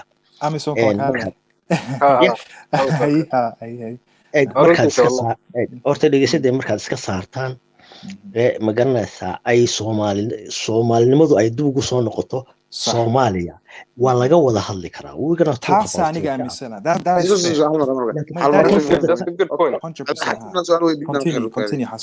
for the time being that's what I believe Hassan we agree wallahi aniga waxaan aaminsanahay maadaama kuwa qaar leeyihiin Soomaali weyn Soomaaliland I'm saying Soomaali weyn iska ilow nimankani dadkeena ku nool Somaliland hadday rabaan Soomaali weynimada or not we shouldn't approach them we shouldn't come to people like you Hassan and say isku darsano aniga waan ka soo horjeedaa taasi for now and I agree with you 100% Hassan okay waxyaalo kala jiro in la iftiimiyo u baahan dawladda Somaliland wax fiican bay sameeyay wax lagu daydo waa laakiin people oo meesha isaaq iyo meesha soo jeedaan waa imaana xamar imaana waa ka shaqeysanaa they can do anything they want here laakiin dadka inta inay xagga baxaan maamulku ma ku biiri karaan is there a solution for that that's a good question that's a good question let him answer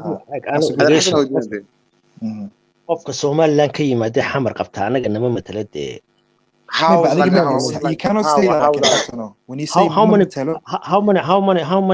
imsa qof baa jooga reer xamar ah no in the government nobody in the government anaga shughul kuma leeyahin dawladda Somaliland laakiin Soomaali markii laga hadlaa ha ahaato ra'iisul wasaare ku xigeenka waa isaaq kii hadda dhawaada laga xilka laga qaaday وزير برلمانك وزير حتى كجرا minister حتى ولا سيناغا حتى كور minister وهيد Somali. حتى وين judicial ka yaa waay maxaa maarey yaa waay. Maarey horta had the courts had the minister of the judicial system was Isaac as well. Marka maxaad oran lahayd Xasan? You know why? You know why? You know why waxa weeye hadda dadkan xamar jooga waxay u fakarayaan waxay doonayaan in ay yiraahdaan Soomaali oo dhan baa ka muuqata. But isn't that isn't that like fair, like even though saying Sihon I think like 30 or so years ago for us to stop you guys in a qalata Somahan in a ku aqbalno, isn't that okay? To show unity, inclusivity. calanka Somaliland Muqdisho caadi u xiran kartaa hadii cunug shaah calan ku darso in la xiro hadana jeelka loo diray adamaanta adoo weyn 18 May waa ku xusan 18 May ku xusan xamar yaa anigu hadaan kari lahaa you talk about Somaliland baad ka hadlaysaa hadda calanka Hitler muxuu ahaa naasigii calankiisa Tel Aviv meed dhexdeeda ku xiran kartaa. Okay, لكن calankaas wuxuu u taagnaa one race. waxbaan ku weydiinayaa miyaad ku xiran kartaa? waan ku calankaas adduunyada kama shaqeeyo maanta adduunyada adduunyada laakiin Soomaaliya Hassan, you know, calanka no, let me just say one thing, that flag was made way before Siad Barre even came into power. And that flag stands for one thing. It stands for a group of people. ما فهمتي؟ Okay, you know I love the 3-on-1 in it, yeah. Do you know what that flag? Who came up with that flag and came with that flag first? Of course, Somaliland. And we came. So what happened after? No, it wasn't. Okay, brother. It was raised in Hargeisa. You know what? It was raised in Hargeisa, and it was made in Hargeisa. So it was raised there first, and then we came and said, and bada bing, bada boom. History, come on. Okay, but that's what our point is. No, our point is saying if the flag stands shouldn't be a problem. The flag wasn't created to stamp out the Isaac people, brother. No, but then again, it was the cause of wiping out everyone. Somali. Brother, it wasn't the cause. CD, let me reply to you. Again, you're forcing your agendas on us, like saying, brother, come on. I'm just telling you something. 1 second, brother Khalid. I understand that you're a land and you're from Somaliland, but let's look at the facts here. I'm a Somali that no one is saying Isi calankaasi Isaac ama iska lahnama dadka Somaliland kasoo taagan inay calankaasi leeyihiin. No one is saying that. What I'm trying to say is the same way you just said that it was created by a Somalilander. We're saying that Alan belongs to everyone. Secondly, no one. No, not really. It doesn't belong to everyone now. It belongs to you guys. No, that's what the secessionist believe. I'm not a secessionist. I'm just. And what does a dreamer believe? So why do you keep throwing up this buzzword? Throwing out this buzzword. Okay, one second. Why do you carry that view, Marka? That it doesn't belong to you? It doesn't no more, bro. What do you mean by did it really belong to me? Did it really belong to me? So what do you mean by that? Did it really belong to me? That was a deluded dream that we came with. That no one in the South even wanted the idea. No one in the South even wanted the idea. Okay, come. I don't think that's fair to say, actually. Maybe they did. You are saying it's not fair to say. Nah, they wanted it, but we couldn't, man. As soon as it's unfair to say. Come on. I love the hate that goes on between this. Brother, no one is saying it's Wallahi,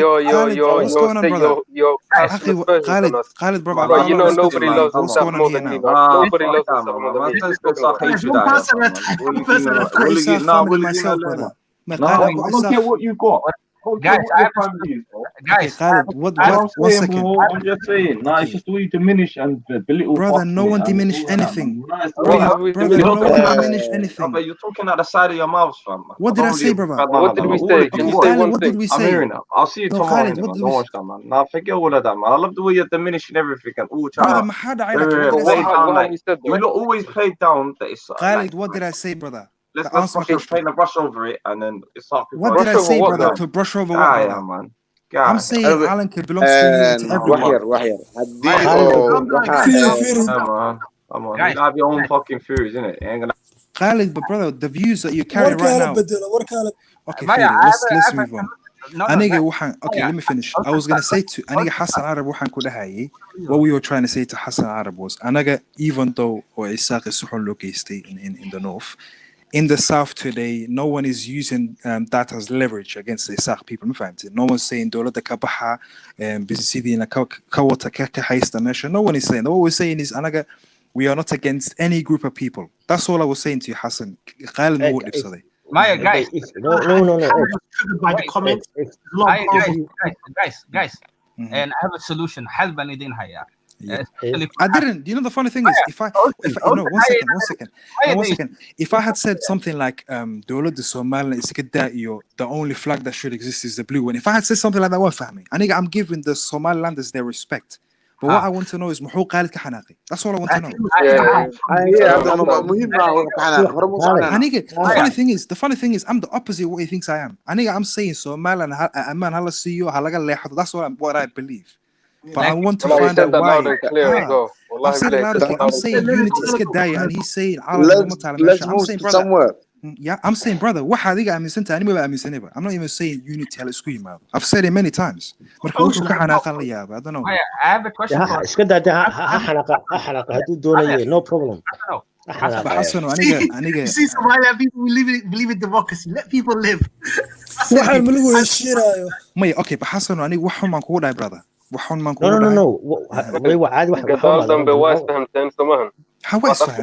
سوى أحسن.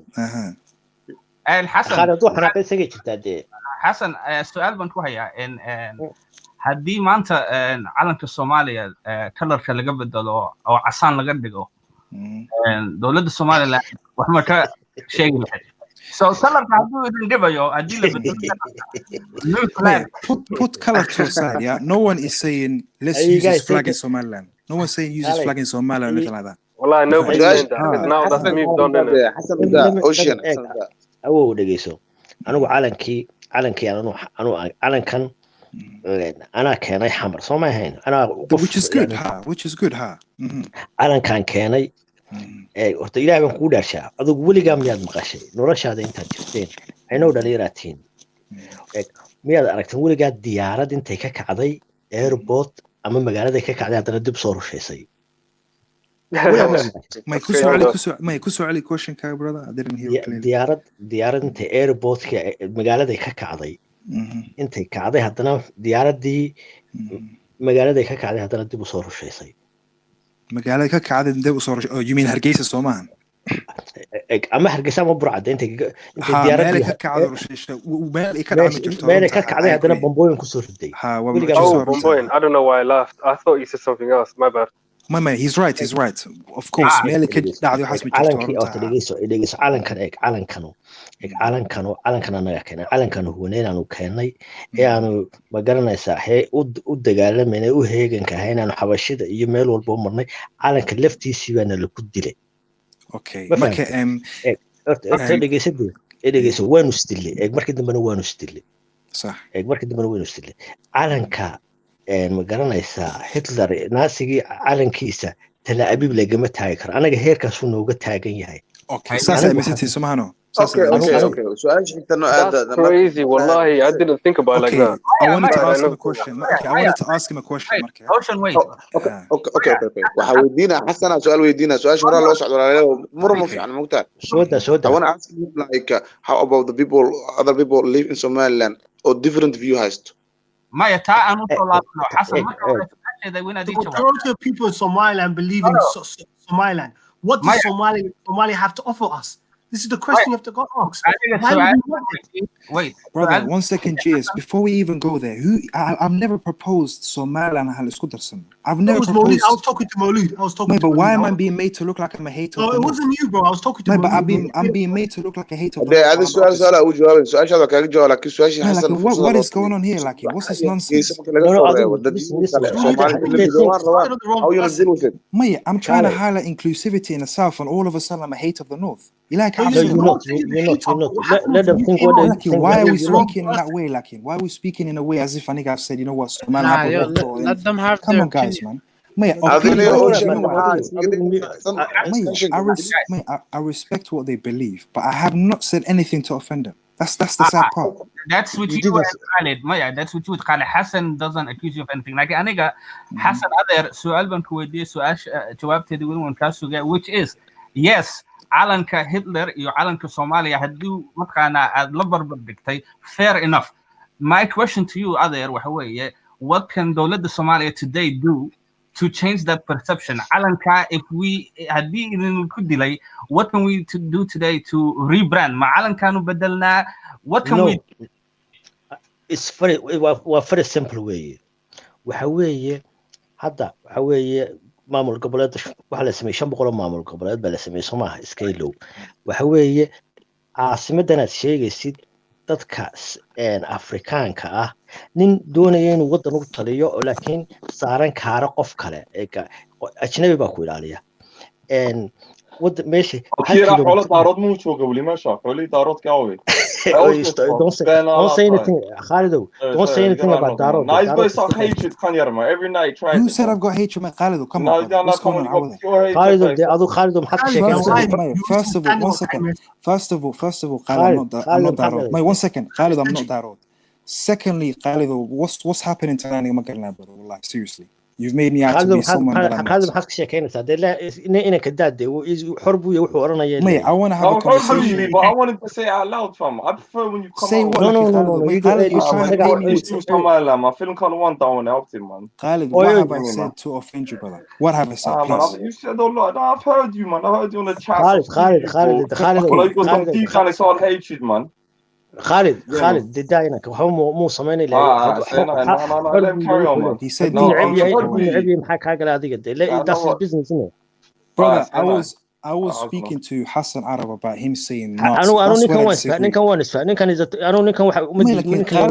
that if we say something that we disagree with, yeah, regarding Somaliland, that we hate them off. Bro, is that what it is, bro? Anything? No, it's you, bro. You try out the side of your mouth, man. I see you, bro. What did I say? Khalid, come on, brother. I'm you, man. Come on, man. For example, he didn't even say nothing about being Dulba Hunter. Well, they already in it, yeah. No, I see your antics, man. Watch your antics, bro. I see your antics.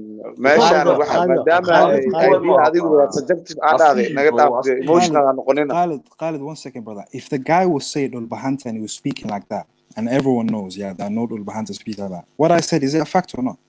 That's all I said. When he misunderstanding because you thought you were talking when about he said it was a misunderstanding. When he said it was a little misunderstanding. It was a little misunderstanding. But it's the truth, though, isn't it? Bahanta says what I mean. So what's so negative about that, Khalido? Yeah, no, but that's where you came quite aggressive to him. Okay, I took that back, mate. Feel it. I took that back. Khalid, not the first time, man. I see this, you man. He's got some Somali hatred, man. GS, wake up, man. It's okay. I'm just saying, say it with your chest. It's okay. I've got it's okay. I'm just saying, they don't even know shit all year. Every time, man, know this type of character, innit?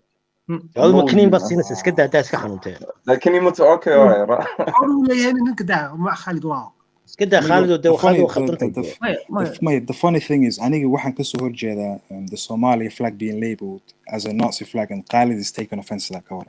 No.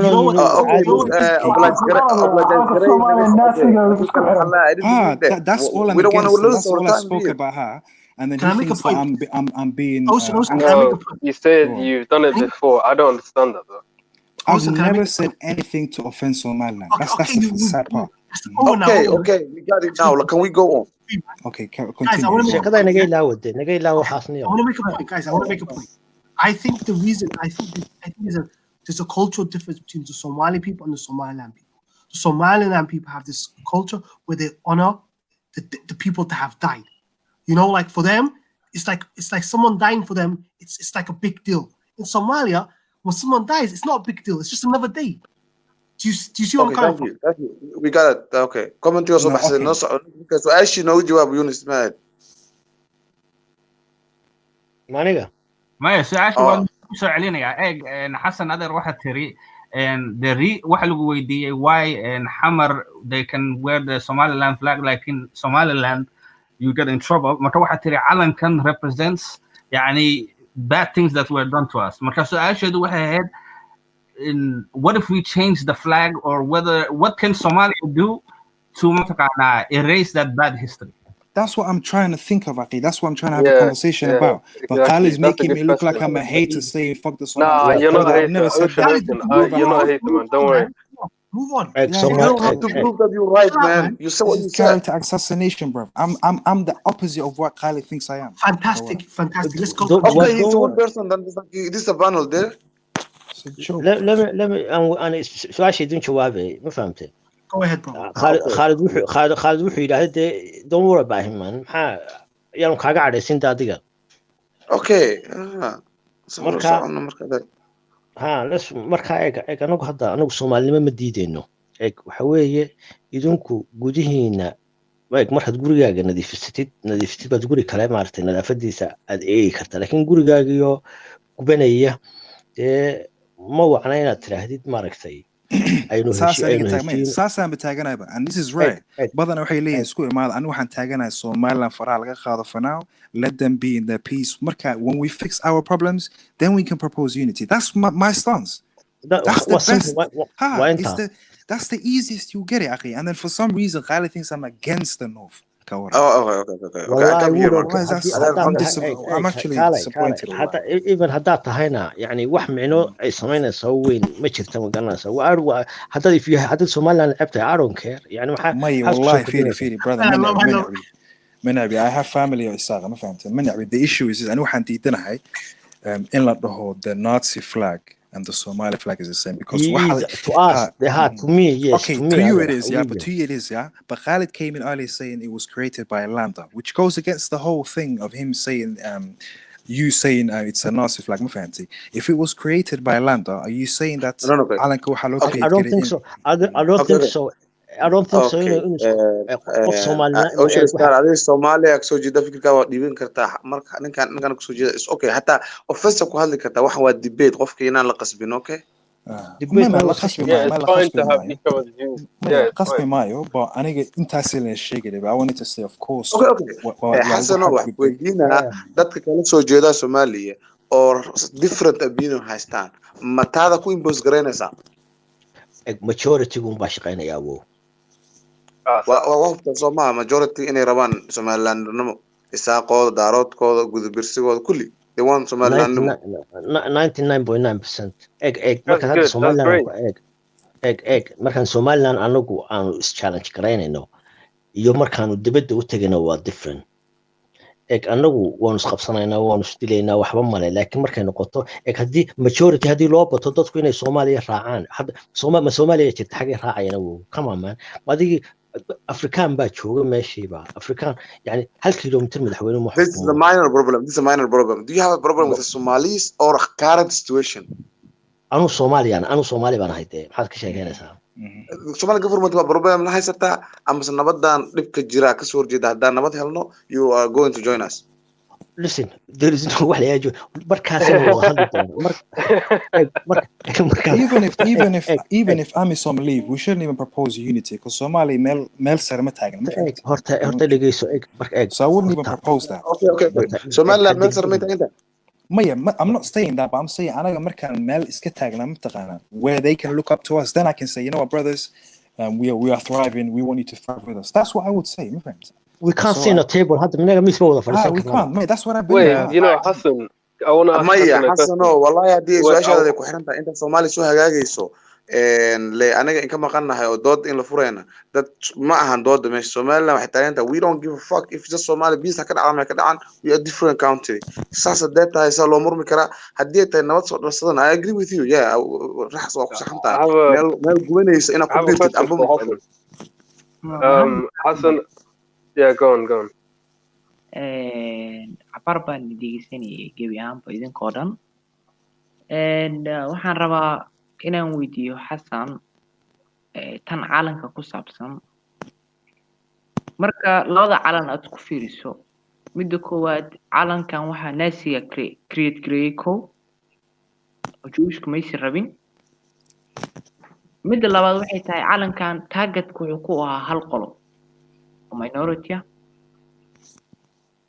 marka saddexaad mabaadi lagula dagaalamayo lahaa middan kale markaa fiiriso xagga waqooyiga laga keenay markaasna waa la rabay inkastoo gadaal ay ka xumaato baasho oo la diiday second dhibaatadu yes way u badnaayeen isaaqo laakiin waa lala qabay su-aashu waxay tahay marka adi ahaan viewgaaga hataa ku fiirsa anigu ma dhahayo inuu isaaq baa laakiin the point of isaaq hadda markaa la fiirinayo ma diidino qofki inuu naasi u arko laakiin markaa la barbardhigto shay kale then the whole point will be invalid because laba shay isku mid ma haddaa ka fiirinaysa adigu bis dowladdaas markaa jirtay baa ugu disha calankaana wadatay dan nin kale haddii waan ognahay tan kugu dhow oo kale dadka ugu horreeya oo abuurto ahaa snm kasii horreysay ninka ugu horreeya baxay tan point beauty macnaa pointigii baa isbedelaya markaa fiirso marka waxaa fiican qofka inuu dhaho waa arrinkan waan ka soo horjeedaa anigu ma ogoli intaa u barbar dhigi leed wax because same issue haddaad ka fiirinayso uun waa la ii dilay oo target gareyn ani clear ay tahay that's bond ma noqonayso because dad kaloo ayagana way jireen adigu kaa horreeyay intuusan realka uusan bilaabin adigu 1 2 3 in other and even if you grant him that and they were targeted even if you grant him that the flag was created with the idea of يعني إنه إساق لحسوقه grant them that the question and Hassan Mantudun Wedina is if that is the only issue of the Alan and the issue being what it represents if we change the Alan will he still have an issue? Yeah, that's a good question. Before. But that's a good question. Flags, you know? Man, that's a good question. What does Hassan think? So inanta so ina ma qofki weydiinaysa qof فوزية هذا يواخذ خلاص علنكي حمر بان أركي It's not the first time. I don't know for social issues. But anyway, go ahead, Hassan. I want to ask that question after as well. horta marka hore waxaydaan fahamsanayn markii hore waxa weeye laba dowladood baynu ahayn oo isku tiyimi oo walaaloobay 1960kii halkaydan ka fahamsanayn waa halkaa ma ogtahay iska ilow isaaqiyaha iyo waxan iyo magaras laga sheekaynayo waxa weeye 1906 markii la garanaysaa xornimada ingiriis baa naga isticmaalsan jiray idinkana talyaani baa isticmaalsan jiray xuduud bay lahayd ma fahamtay 1960kii baanu qaadanay ma garanaysaa ictiraafka 3 dowladood baa na ictiraafay soo ma ahayn markaas annagoo shanta Soomaaliyeed doonayna baanu marka hore waxa dhow qoladan xamar ee walaalihiina markaasaan annagu calankii qaadnay calankanu 10 sano miiska hoosteeda yaalay Khaalidow Somaliland may lahayn markii hore laakiin dad u ololeynayay maaragtay midnimada baa dee maganaysaa dhinacooda ka sameeyay ma fahamtay marka Somaliland soo jeedo. That's why I said earlier, hence I said earlier, did it belong to us? Has it ever belonged to us? anigu may ma oran in Somalia. I don't know.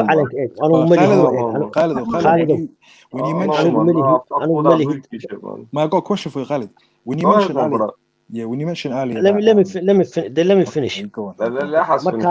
marka yani markaan aan leenahay waan waxa weeye 3 dowladood baan ictiraafay shantii Soomaaliyeed aan doonaynay waan weynay markaan shantii dowladood Soomaaliya weynay baa annaga iyagii calanka keenay midnimada keenay Talyaaniga marka la joogay Talyaanigu guumaysigiisu ka duwanaa guumaysiga Ingiriiska annagu wax even type-ka wax lagu garaacayay wax laga keenay waqooyiga reer xamarku ama xamar ama Muqdisho yani aqoon yani kagamuu tagin maaragtay Talyaanigu way kala guumaysi xumaayeen mid waxa dhinacan Talyaaniga guumaysi maskaxeed buu haayo dee afka laga hadli jiray ilaa hadda waa aragtaa anaga afkayaga kelmada Ingiriisiyo badan kuma dhex jiraan laakiin Talyaaniga boqolkiiba you cannot tell the number that qof weyn the number is 1 2 3 qura how you telling me that then or today let me finish that how do you could say why even say okay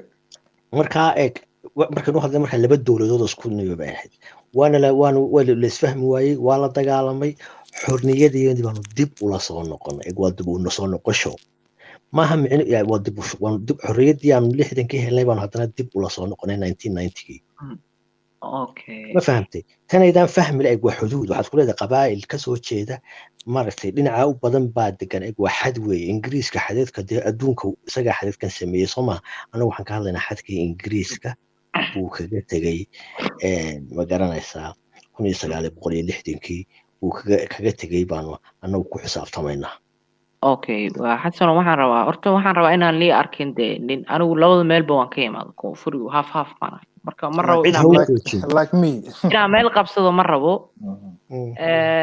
at least waxaan aaminsanahay anigu hal la wada hadlo wixii lagu heshiiyaan raacsan inta ka hor anigu inaan meel qabsado ma rabo أنا حتى واحد جعلان لا إنه حسن قف دنكيس كسر الله ما تبغى سؤال أصير إنك علنا ما قف سمال لنا حقيس كسر الله وجعلان لا دوله دنكيس كلا كارني أو waxaan rabaa su'aal taariikhi aan rabaa su'aal taariikhi may asay kaliis kuma socota dadka panelka oo dhan macnaha waxaan ognahay 1950kii in markii ingiriiskuna waqooyigu xukumayay koonfurtana ay xukumayay talyaanigu 1950kii waxaa la hoosgeeyay UN-ka oo trusteeship oo 10 sano oo la barayay self government iyo department iyo in la sameeyo xisbiyada maxamiyad hadii jiraan waxa south bay taaso may south kuma south bay ma ahayn ingiriis markii la hoosgeeyay waxa meesha ka baxday gumaysigii ingiriisku wuxuu markaa UN-ka amradiisu qaadanayay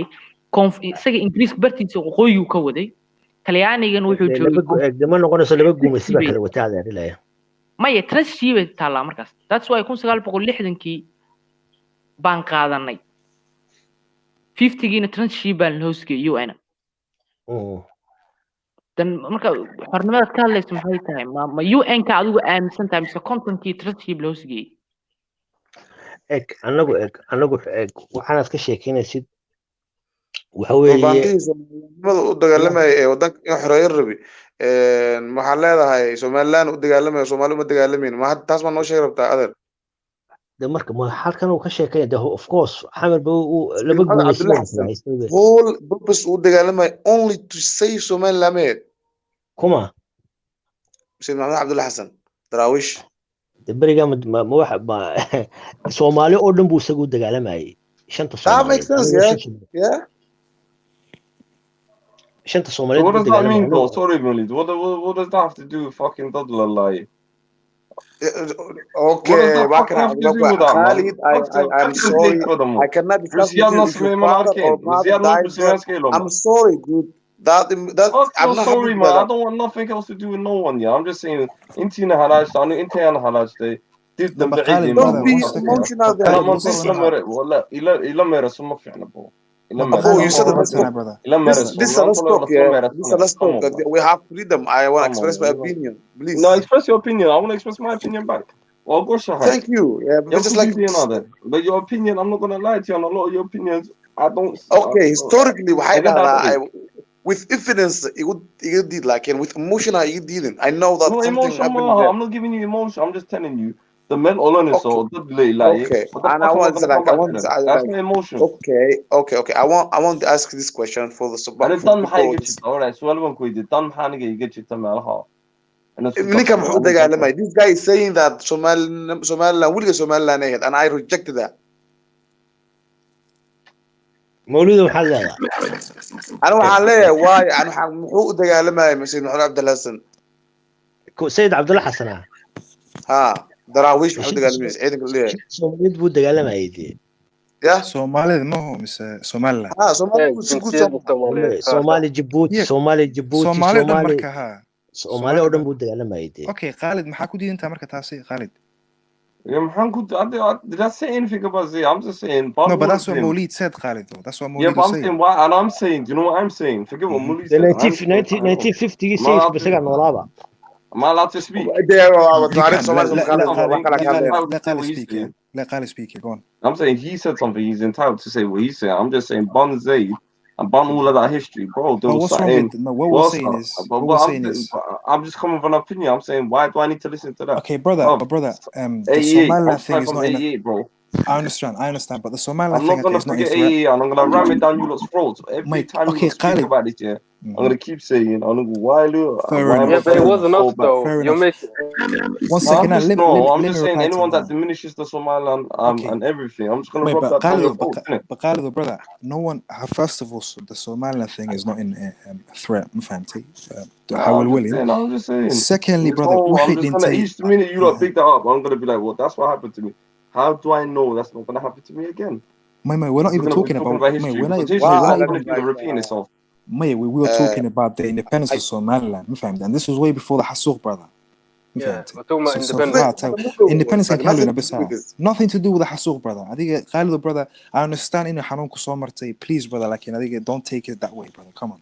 We're trying to have a conversation here. We're not cussing no one. We're not saying Somaliland this, Somaliland that. We're just talking about independence now, brother. Please.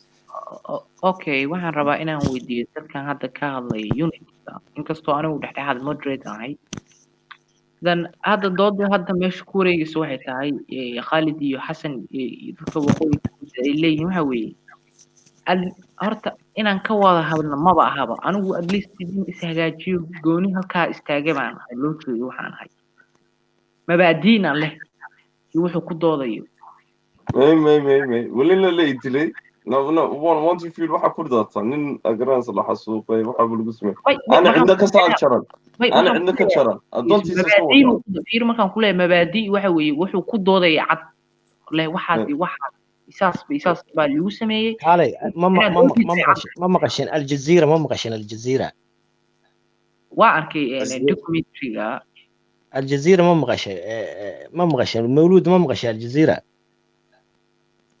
maxaa ku saabsan aljazeera sheegaysid ma fahmin maxaad ka sheekeynaysaa markaa may aljazeera tiri maxaa u diimin baa aljazeera ninka ma fahma jazeera dadka lagu laayo ka hadlaya hadda ogtahay jazeerada dhaha aljazeera idaacadinu kala amuudan sorry igon waa maqlay waxaan rabaa marka inaa macnaha very critical da mawlid ha inooga yara sheekay aljazeera muxuu ka maqlay jazeerada waxaa maqlay in haddaa ka wada jaziirada xasuuq ka dhacay waxaa ka maqlay in dad oo from Pacific tribe in lasoo kuusay habeen madow la wada dilay jazeera beach intiisa aniga hooyadii darisi ah dadka la guray ma aragtay ayada ana iga sheekaysay ma garatay shall we talk xasuuq marka all the time I don't want to just like laakiin anaga mawlido waxay waxaan rabaa rag saas macnaha ujeedadoodii mabaadiidoodii u adag tahay evidence-na haysta kulehna walfiir wilin waxay ku leeyihiin dhibkan waa la gaarsiiyay bal adna soo nabad noqo dhibaatada ku jirta ka soo bax kadibna aan ka wada hadalno which is fair why anu waxaan rabaa at least hadda oo kale inaan ka wada hadalno ma because you should be ashamed yourself because of course 100% dadka ku sii ordayna waxay naga gubanayaan inaan fiirina ma ahayn lugayn inaan fiirina ee kuwada hore dhaqno kadibna haddii aan ka wada hadli karno markaa ama wax fargarayn karno ama aan heshiina ama markaa wada hadal wey markaasna ma noqon doonto sida hadda u adagtaa baasho kale oo hadda marka meel un baa qaban ama wala isjiid ama wada heshiin exactly how you guys will be willing to listen to us then how of course 100% sawirka meesha ka jira waxa weeye hooyo cunugeeda oo cunugu leeyahay iyo ha iga tahay hooyo dhibaataysan macnaha saad sawirka laga dhigayo wey oo aniga exactly warninka yar waa ida tab walaa yaad wasaxantay fariid baad hada marka maxaa dhacay maxaa what did he say maxaa dhacay yani waxa weyn kaba soo qof weyn oo dhahayo qof kale yar ka anigu leeyahay aniga aan independent noqdo oo aniga ismaamulo qofku weyn u leeyahay no meel aan wada aadno oo kale marka fiiri Soomaaliya hadda wixii Soomaaliya xagee u socotaa anagii baa dhibaataysan macnaha inaan kala go'no maaha qofkan u leeyahay anagii inaan kor isku soo qaadno at least xataa markaas ma ogtahay laba qof oo horumar leh nabad leh markaas oo kale xataa ma ogtahay hadii la kala go'ay hadii la isku daro wax adag ma noqonayso marka loo fiiriyo thank you hadii la kala tagana nabad baa lagu kala tagi hadii la isku soo biiro thank you that's all I want wait that's all I want marka Khalid or brother is that wrong Khalid say that again I was gone say that again my whole thing is before we even proposed unity or even say talking stage and waxaan taagana let's fix Somalia first is there anything wrong with that Khalid After that's the whole agenda of Somali speakers, home and abroad. Okay, why did you pay me with a brush jacket and say that I'm No, anti-Somali? you got that, man. I know you, man. I'm saying stuff to you, man. Come on, man. Yeah? I know that. Stop playing games, Ocean, man. you guys think you and we have to clarify a few things, okay, before we continue. Okay, that's not fair. Khalid. Khalid, brother. Khalid, mala sida inta ninkan oo kale ku jira baa la heshiin mayno. Maxay? No, my maha. I'm for Hashis, but at the same time, I'm not gonna lie to you. Hashis where I'm not in number كنت not دولت. ولا مش أصلا لك مامنا ولا Hashis ما بتاعني. Okay. أنا Hashis ما بتاعني. Even أنا Hashis ما بتاعني. But so what I'm trying to figure out is again you keep thinking I'm talking about you. No, but you made me seem to mate. You made me look like something. waxaan personal kana ka dhaaf waxyaalo common akala faa'iidna ascono. He made it personal. He made it personal. He made it personal. So don't make it. Go ahead. Mate, why did he make me look like I'm anti-Somali and anti-North? You got Isaac hatred in you, and you don't know why. We're gonna cleanse that. Mate, why do you say we're gonna cleanse that? Don't worry. Okay, one second. We're gonna baptize you. Don't worry about that. One second. Now, 1 second. Is it because I speak? We have to go there. Is it because I speak of inconsistencies within Musibih's government? Can I not say anything about Musibih? No, it's not even that. I personally don't like Okay, guys always kick in the comments, cuss Somalia.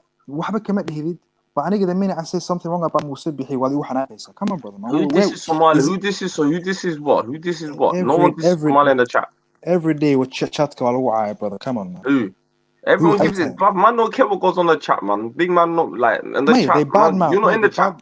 They bad mouth Somali. We can't control what people are saying, so you're trying to tell me control what people are saying in the chat. Okay, but what I'm saying is you gotta be balanced, somehow. If some people how about this? I know, yeah, how to just clarify this all one time.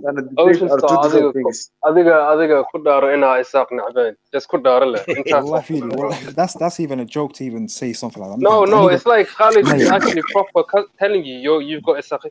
Just tell him, wallahi, you haven't. That's it. Feel, wallahi, bilatullahi, I'm not Have you watched the way he talks, the way he types in the chat from the minute he's jumped on some anti-team fan and it comes out, bro. Mate, I'll tell you what it is, Khalid. Every night you slip up, my brother, man. I keep telling you. Brother, it's not slip up. I'll tell you what it is, Orta. Listen to me. When you hear me speak negatively on Musibihi, it's something that I believe is factual. For example, I don't like calling me up. I told you I don't like Musibihi. Okay, but if I speak negatively on Musibihi, why are you taking man? I've seen you diminish on everything, man. What have I said negative? I've seen you on the chats and it's previously, man. I've seen you, bro. And each time even today was an example of it, fam. Okay, what did I say wrong about Isaac today? Mate, I was trying to prove that this guy was Isaac, and I was right. Ocean Star Mate, but I want to know, we have to clarify this, brother, man. Come on. How can I continue speaking to someone who believes this is me? What does that make sense? It doesn't even make sense. No, but it's alright doing the Nabi. It's like Hassan said. He just doesn't know. He's got it in him. Ocean, you don't need also to prove like this. I know you just said that, and I believe you. Why you I've said many times before. For example, dadka rabta inay ka go'do Somaliland waa Isaaqa, which is factual. Taasi Khalid ka xanaaqsan. That's the most I probably said. You got the right to say whatever you want to say. Yes, okay. Also, I had the touch problem like that. Discussion, the way debate, argument, difference, Arabna, like why you just like taking this personal. That's what I want to know. I'm not taking it personal, bro. I'm not taking it personal. But you keep saying it's not the first, brother. Mate, when I state some, for me, I like unity. I like unity. Just like I need unity. Everything, man. Listen, guys, let's change the subject, and I want to put something in. I believe, and this is my humble opinion from talking to you guys for the last 2 weeks. I believe that in Somalia, they don't want democracy. They want an authoritarian government, and that's a big problem. I respect your opinion, but that's not true. It's totally true, man. You guys talk. Okay, when you say authoritarian, you do know there's a 4.5 system in Somalia. No, so but GS, don't say me. GS, you know I don't. Not you. But the problem I have, and I'm going to be honest with you guys, from talking to you guys for the last 2 weeks. I could talk to Hassan Adam all day long, and we'll have this agreement about freedom, about us. This is our culture. This is the native Somaliland culture. And I when I'm talking about this culture, I always think that me and you guys were the same, but I realized something. We're totally different. You guys, you guys need someone like Siad Barre. You need an authoritarian leader to put you guys in check. That's the reality. Chill. No. That's what destroyed our country, man. I don't know. Do you know what it is? Yes.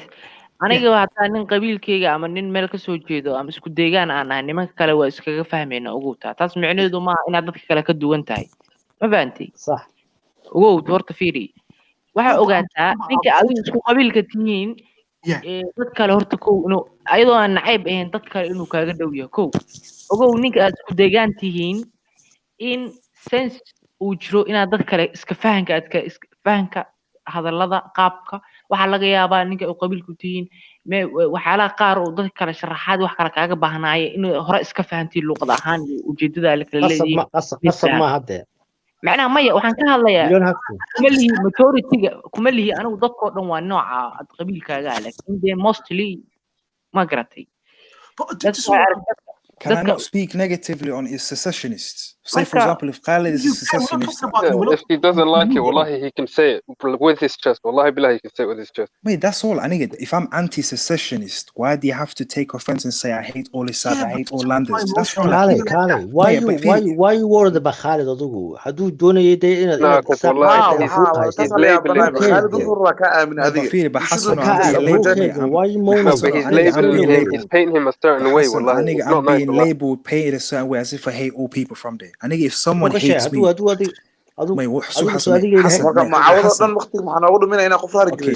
let me finish off this point. I just wanted to clarify and see why he thinks I hate him. I don't hate him. So what? No, I don't think you are. I don't think anyone thinks you are, man. Okay, let me just end it with this point. I'm anti-secessionist, and I'm anti the people who hate me. If I speak negatively of those people, I hate all Isakmi and all landers. I don't want to discuss what I think. Okay, but that's my final point. I want to clarify that. Listen, adiga Khalid haddaad hore isku maagteen isku waxaysan anaga shaqadayada maaha weligan isma maagin but I wanted to clarify myself to him and to everyone now aniga don't hate all landers and Isaqa, they're my family. You don't have to explain to yourself to nobody, man. He doesn't have to apologize, but I just wanted to find out what you shake away, and I've clarified myself. They're usually good. Today's the first time I heard I'll say like that, stuff like that. I'm surprised in it, but listen, we'll leave it there, innit? I don't hate the brother. Yeah, but if he's a secessionist, then his behavior would make sense tonight. If he's anti-Somalia, then it would make sense for him to behave that way. I allow this, in my opinion. So I honestly think this is from my analysis. The reason why you can't get stability in Somalia. Have you ever read the book Machiavellian? The Machiavellian is go on. Yeah.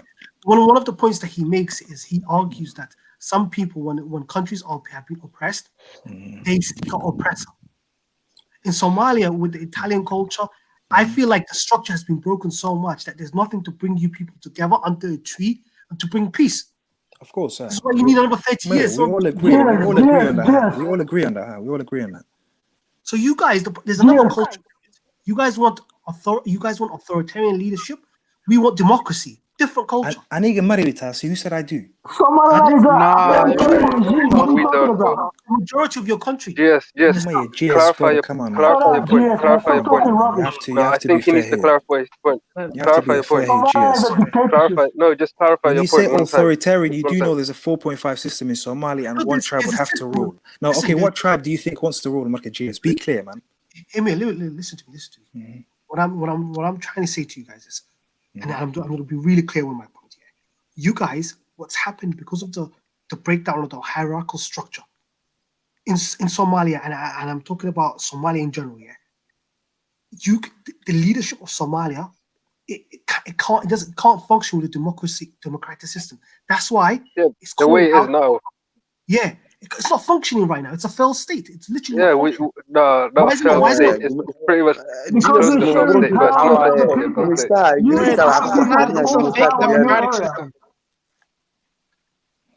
One person at a time.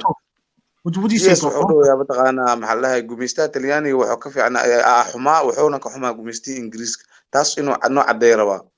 Okay, I'll tell you why. Brothers, can I say one thing? One thing, Adahaya. Just one thing. One thing. You know, like how 123 and Ocean Star and Brother Hassan said it's Layan, said it's Afghanistan and it's Afghanistan. Like these, when you're throwing like accusations and stuff, it's not good, bro. Wallah, it's not good. I'm not for this is my listen. For 30 years, Somalia has been a failed state. Let's have an honest discussion. Why is it? Okay, honest discussion. All right. Tanka waxa la dhihi karaa hal taraba iska xukumaya xukunka iska haysato qaraba borom inay Soomaal ku soo biirtay rabta laba sool sanaag they don't like it. I can say a lot about Somaliland, dude.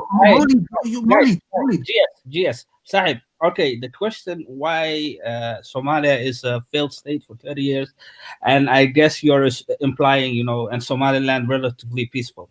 And do you think maybe because Mogadishu has a lot more international players that are vested in it compared to Somaliland? Do you think that has something to do with it? No, I don't. I think it's a cultural problem. I think what happened was Yes.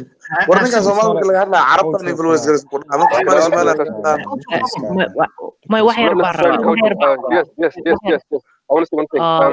You know, like Hassan said, they came together, they understood each other, but the people down in the south, they didn't necessarily come together. They still have. Mate, that's what you're pretty much implying, so man. It's a tribal thing, cultural thing. It's in our blood. Mate, that's what you're saying. DNA are totally different. Culture and DNA are totally different, bro. Listen, first of all. Whoa, no, 1 second. 1 second. 1, 2, 3. Did you say we are totally different DNA-wise as well? GS, say what you just said, bro. Culture and DNA are totally different. Wow. Yeah, you're wilding. You can adopt someone else's culture. See where he's gonna go with this. It's not true.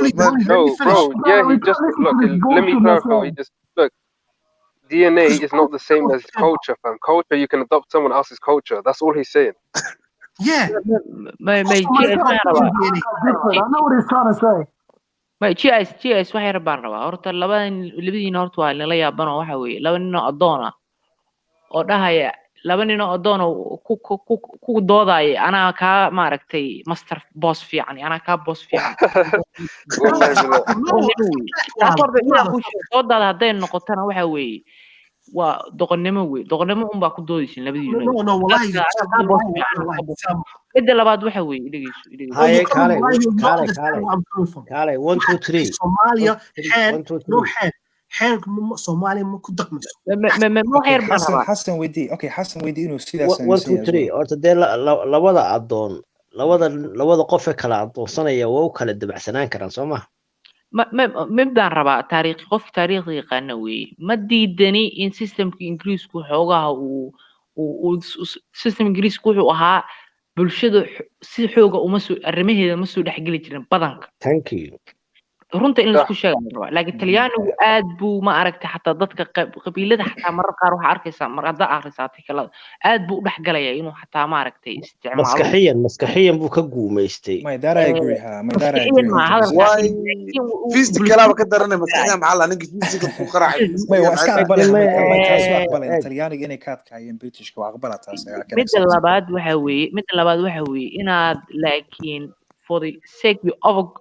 argumentiga inuu isticmaasho kana fiican horta meesha laga saaro mid labaad wuxuu sameeyay waa kala dhaqan duwanahay I think hatta hadii maybe in ma aragta dad taariikhda baratay Soomaalidu northka ay ka timaad southka waa imaan hatta hadaa fiirisid jubooyinka mar qarnigii 10aad meelahaas gacanta ku dhignay ayagoo dhan hada ogtahay yes maybe fogaanshaha la soo fogaado in waxa arkaysa hadda waxyaalo kala magaca suuqooyinka hadda tirku magac kale looga yaqaano koonfurta hadda magac kale looga yaqaano 1 2 3 please I want to make wallahi he didn't say that Hargeisa airport to Hargeisa there will never be a guy that comes and says that I rule the airport of Hargeisa where does that culture come from Mahatri mukfamin the idea that the airport of Hargeisa or the airport of a place one man saying that I own the airport and I'm in control and this is my land, this is what I do. That will never happen in Somalia. Where does that come from? That is Italian mafia culture.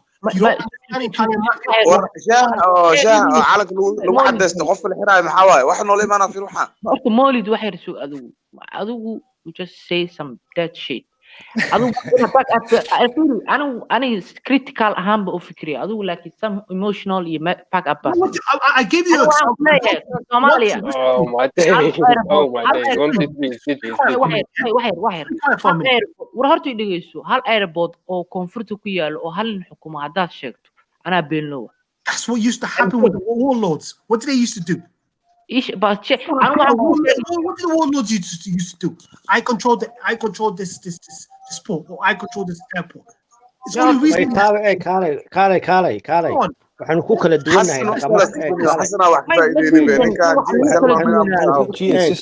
just lay low for a bit and let's speak to Hassan waxaan ku kala kaalay waxyaabahan hadda xamar la hagaagi laaday waxaan ku kala duwanahay dhaqamo yar yar oo kale for example yeah but Benadir is not representative but one second let's see what he said okay so tusaale abti yani dhaqaale hadda waxa jira hadda waqooyiga lagama helayo reer maaragtay guryahoodii reere kale iskaga jiraano maaragtay reerkii gurigan lahaa uu halkaas oo kale subax walba uu ka soo daawanaya waa dhaqan weeye soo maaha maxay ku cuntaa taasi laakiin waxaa jira dhaqan ah in muqdisho ka jira oo kale oo yani guryihii ama dadka xamaracaadka oo kale maaragtay laga tira badnaa yani guryahoodii ama dad kale isaaqaba ah ama dad kale guryahoodii ka jira yani dhaqanku waxa weeye anigu waxaan oranayaa warday gurigan ama qabiilkaygu waxaan oranayaa warday gurigan idinku ma lihidin ama dhulkan idinku ma lihidin ciddii lahayd u celiya laakiin yani xataa dowladda baa يعني كفلين يعني ظلم بدن با كدعي ماشا ما لكن حسن برادر ما حسن هذا ما يصير wax walba difaac ma wacna hada ifridi waxa arkaysa guri la celinayo leeyahay reerkii lahaa baa loo celiyay yani waxa way waa dhaqano yani ما dadka iskale in loo celiyo runtiis way fiican tahay laakiin xasan waa dhibaatooyin you'll find everywhere ma fahamtay it's not something wadanka dawladaan soo maray taas ma dhaqana mise waxa waaye wax anarka ka dhashto waa poverty and anarchy anagu waxa u dhaqan ahaan waxaan u leenahay yani qof dadka noocaas oo kala naguma dhex noolaan karayaan waa dabeecad amal dabeecadda yani hadda anigu xaafad baan ku jira hodan oo kale ka waran waxaa jira 3 afar reer oo isla deganayo runta isku sheegay isla degta qabiil bugoonu u daga anta federaalka muqdisho waxa u degan every qabiil muqdisho waa حسن you can't compare that tira galmudug ama puntland that tira waa ku fahmay ha Benadir waa isku dhaxqasan yahay Benadir everybody dhegeyso ha oran de waa isku dhaxqasan yahay what do you say Khalid brother Khalid what do you say brother No, welcome Molid. ما حد يقول والله هرجيسو ما تري يادقن قولك خالد حسن أو جوابه وحده قريها اللي سكت عاي وكلا دقق مقدشة محاسب إنه قريها اللي سكت قريها اللي سكت واحد دولة أنا صوبت ما حكى له سبب هاي سومالي مقدشة جوكت ميرو بكي إمادة لكن هرجيسة سيقولي وداعي أذكر يبتدي عليه وابه ما abti waxaan rabaa xasan inaan wax ku sheego horta runta hadii anigu laba meel la jiramay laakiin xaqiiqda in la taabto waa muhiim hadda og tahay maybe ragga hadday is ogeen hargeysa waxa ka jira inay hadda anigu waagaan jooga 2019 hadda og waxa jiray ku qadimaysid hawlgeed weeyta come on taas waxa anigu ma diidan abti anigu ma diidan aniga hadda aan ku sheego anaga guri muqdisho ku leenahay aniga ma lihi laakiin cideeda abaxakii waa la haystaa qaar waa la iska cafi qaar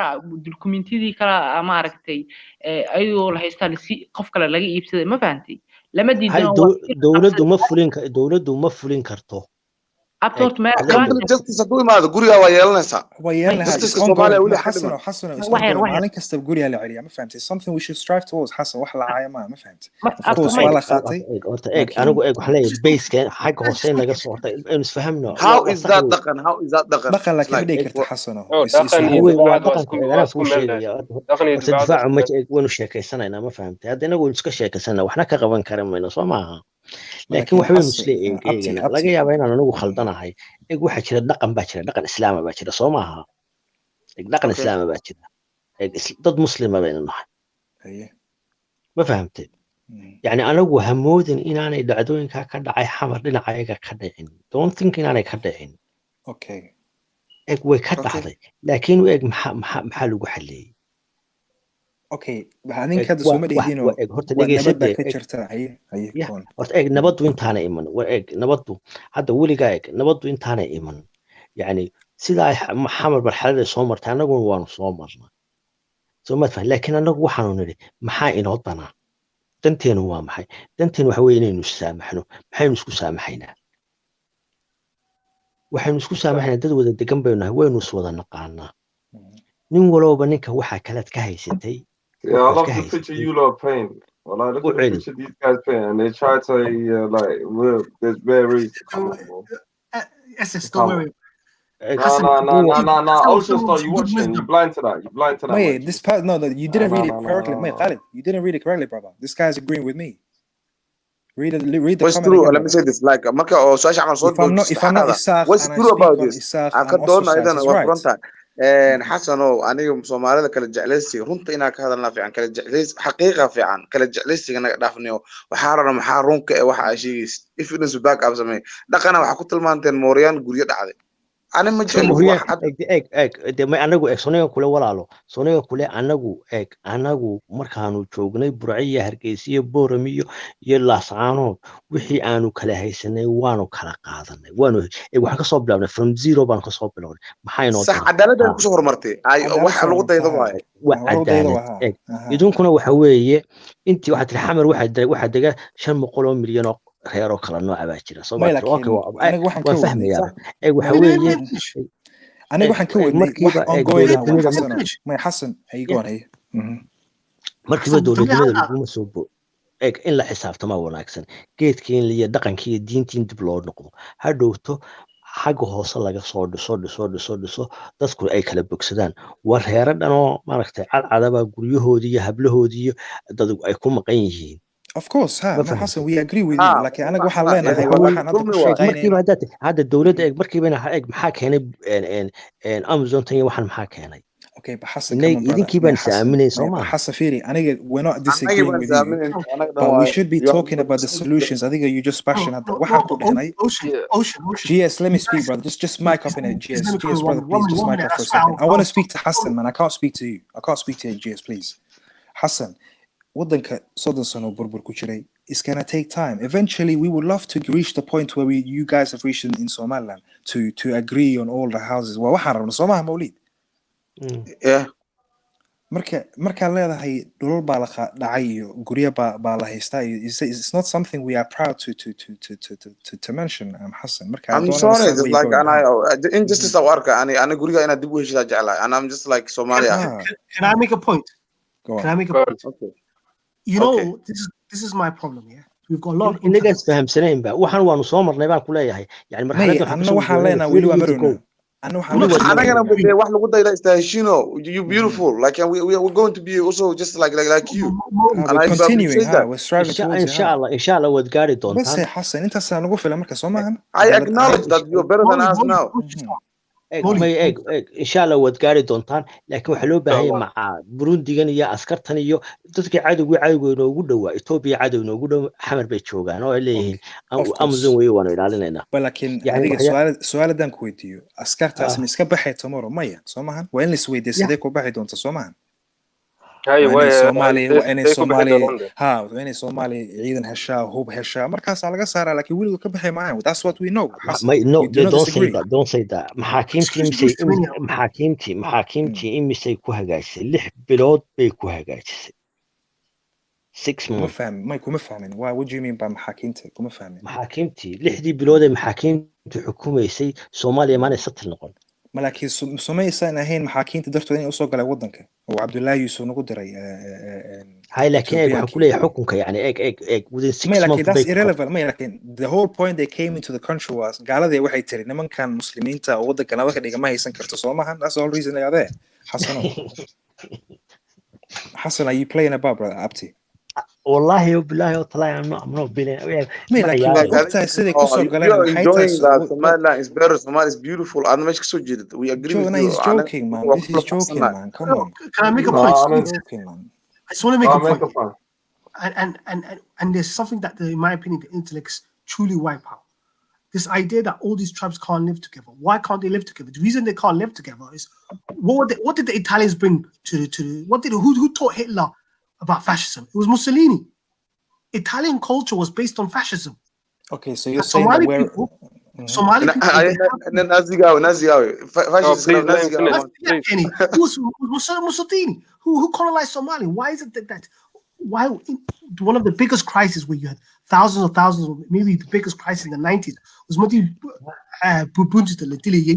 did that? What was the psychology behind that? Okay, we'll talk about that another time. But Hassan, I'm just explaining to you. I'm trying to explain to you. We understand that we are worse because of it.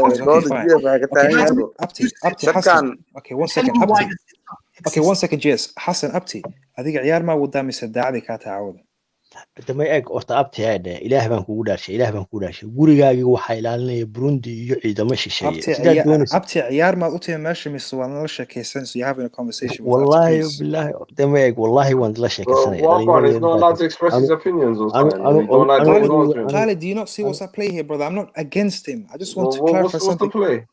Khalid, are you just backing him because it's your people? Is that what you're doing? No, I'm just saying. The brother here, mate, he's making points that are just irrelevant and stuff like that. You have to see what's happening here. He said, for 6 months in peace.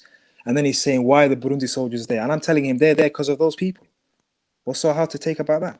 But I asked him, is he playing? Why are you saying Khalid is my people? Khalid is my people. Khalid is defending you, my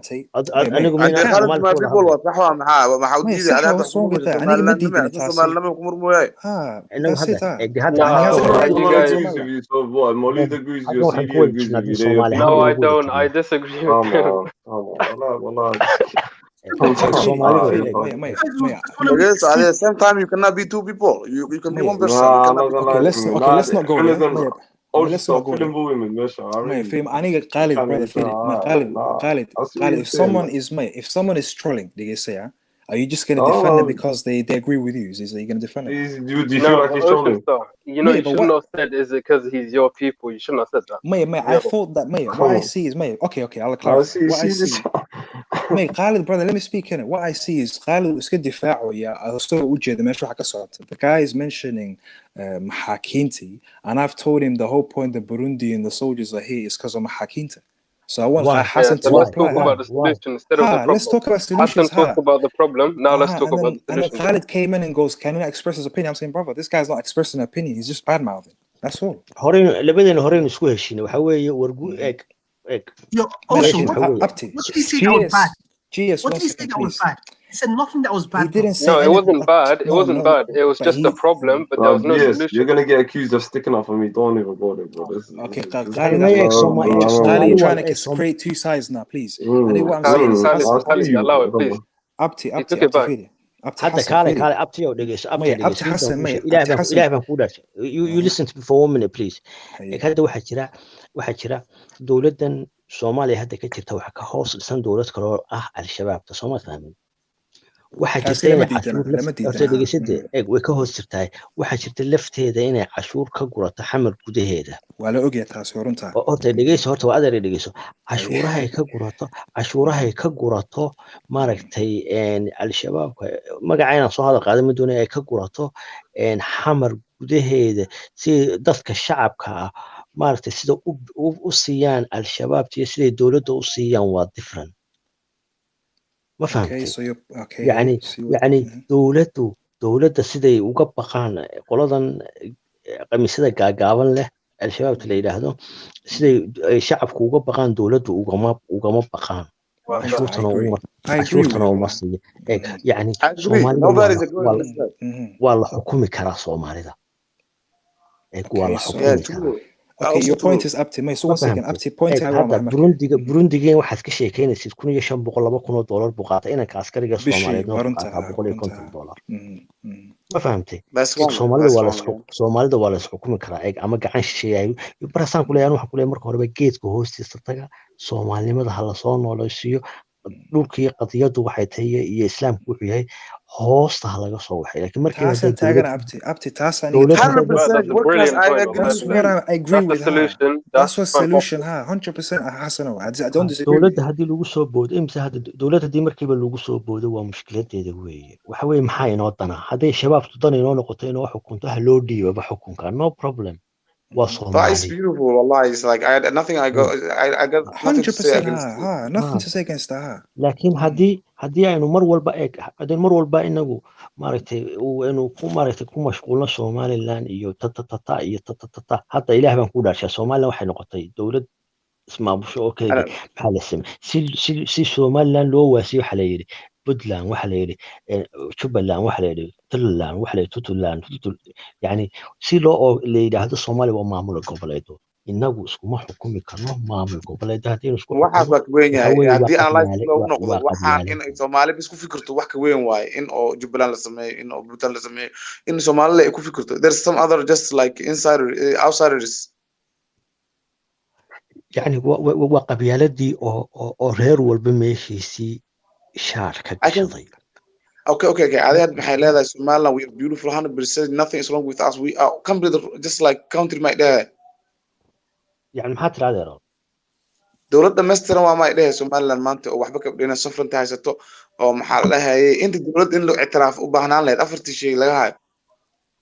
ده شروط شيء محا دولة محله لا يعني دولة دي محله هو احتراف وين يدي إلى عشان اللي شروط بحسس وماها أي شيء كان تشلح شروط وين مدحوينه على ما نتحب مدحوينه وين إلى تعالى وين إلى طلع وين إلى وين حدود ده السكتة وين عيدا إلى وين ده ما تكرر دمبين يد ما قرنا سينا يد أنت يد شروط Okay, I agree that the population in Adan Mahan or is like any other one Soma in Somaliland or not Somaliland. The Tariq that's an good Tariq Hore or Odayan. Or Adisi or Haud Murunte Somalia aren't the difficulties could you or add Arab Adagastamach. That's the same. دولة Somaliland dadka joogan marban dowladda isaaq hogaamiso oo madaxnimada isaaq leh oo hogaamiso cid kale ay madaxnimada ka qaban ما داهر يالك كان محوها ما هو هندي بوها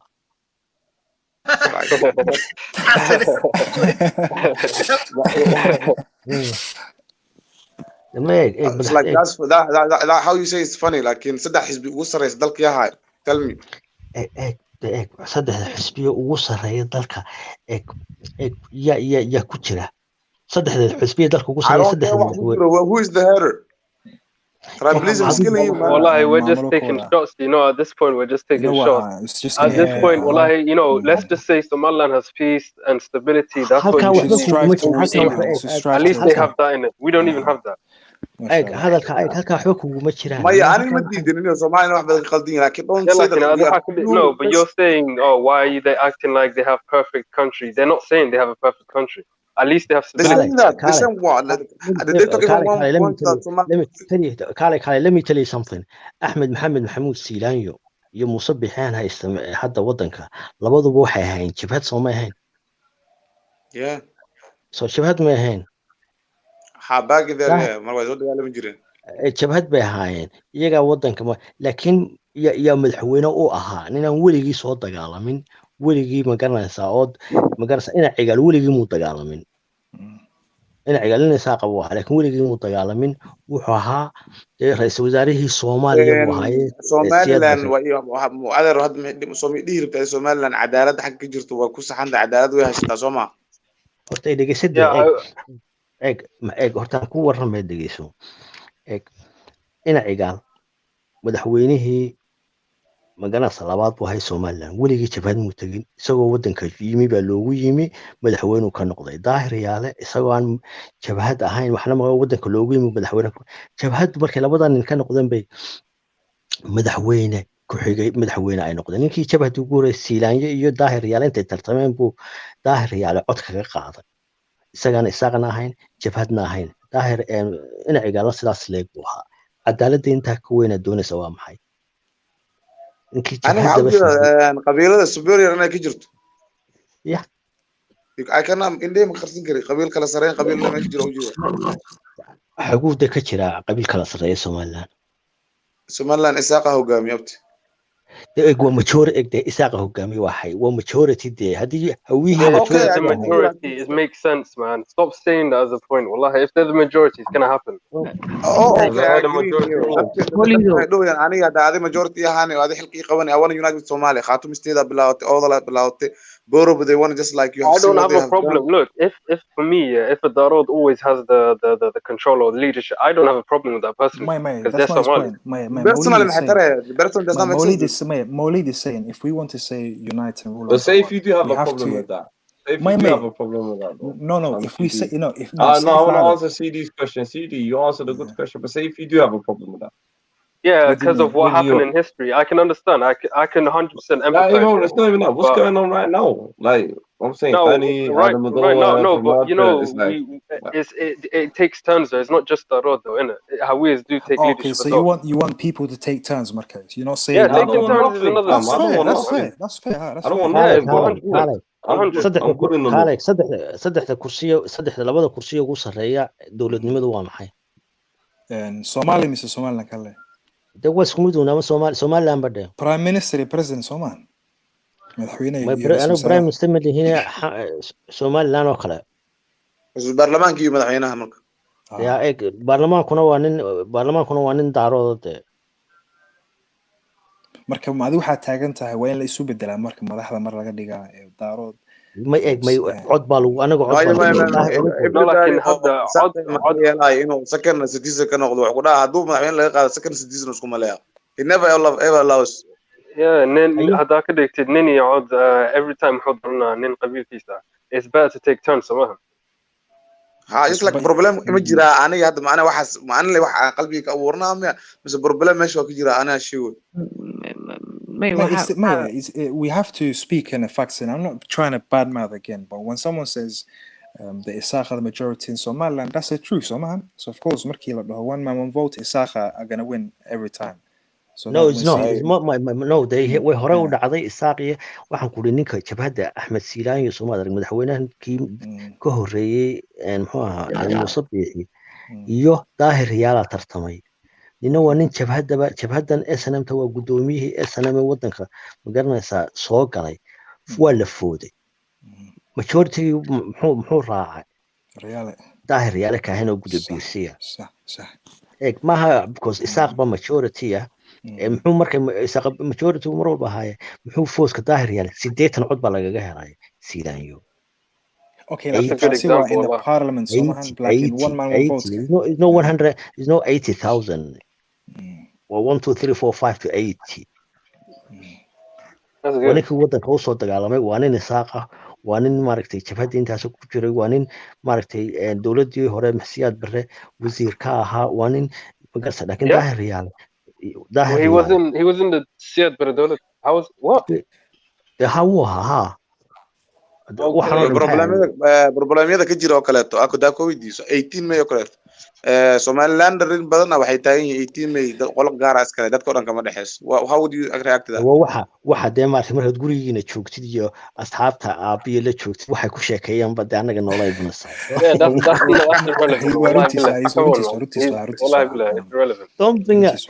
but the thing about the people in government today that used to be government like how are they in the government today if they used to be working with Jabr I don't understand that no everyone was part of the Siyaad 18 May muhiimsan how that you check what would you say Maulid anigu xornimo maanan qaadan waanu la soo noqonnay xornimada 1960 waanu qaadanay taas ka hadlaa taas maxay ugu muhiimsanaatay maxaa la 18 May la soo eeg taas way naga luntay laakiin la soo noqoshada ka muhiimsan how is like wow so you say the 18 May is in the 1990s much 18 May horta maxay ku xusan tahay xasan oo sheeg 18 May maxay ku xusan tahay ii faa'iiday maadaama Somaliland waa maalintii wallahi you know fucking again man Allah way man wallahi I'm not attacking CD brother come on man we're not attacking no don't die he's talking to me he's not talking to I'm not hadlaya die hay educate gareeyo CD muxuu xanaaqa he's not attacking he's trying to have a conversation how would you have Hassan and Hassan can speak 1993 May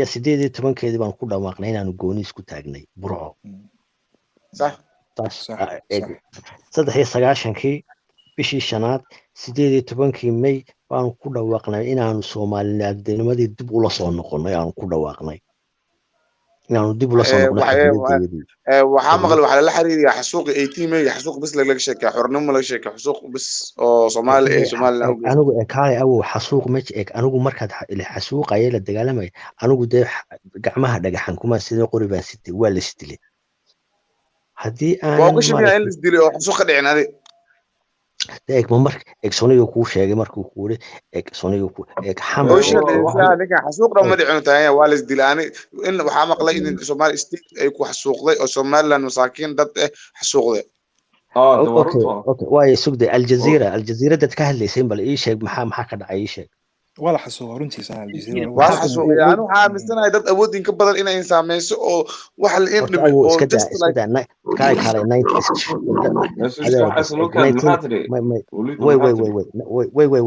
1990 xamar bay dadkan u joogeen maxaa lagu laayay ii sheeg gardaro dulbi cad marka maxaa leedahay you playing around with mad ila ciyaaraysa hadda ما يدري سؤال شوف ويدي وحنا مع جست عنو هذا كان يجوا تيجي جو أنا 18 ماي وحلاقي شركة حسوقي كده عدد صومالية واحد تاني وصومال دقن وصومال رسة وأنا ما أنت حرمة نومي مسمى أنت 18 ماي ما الحرمة تسدي يعني ما فاهمين 18 ماي سوني كل شيء وما أنت حرمة لا صون قلنا أنت لا صون قلنا ده مهم وهن ده ما مهم وحوي ما أنت لا تطلع جولاي مركي حرمة كل قاتل how do you just labadaba waan u dabaal degnaadee which one is important we know that Somaliland maanta 18 May is more important waxa weeye maalintaanu la soo noqonay xornimadii godka nagaga dhacday for some people aan ku dhahay conversation waxa ka jiro debate ka jiro dagaal ka jiro dadka agreed ma sorry Sanaag dagaalkaas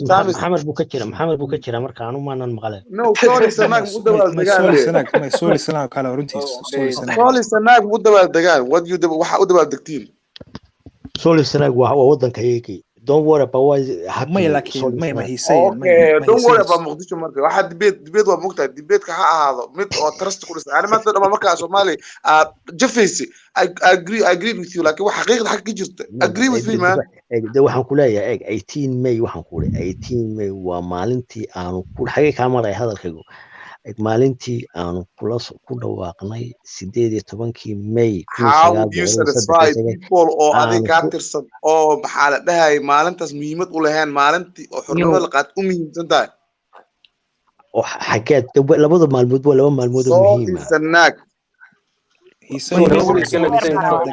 saying dadka Sooli sanad degan buuhooda maalinta 18 May buuhooda wuxuu yaqaan maalinta qashinka يعني سلا وحي تلمام لكن سولي سنة ولي يعني كهضليسا يعني ما أنت ولي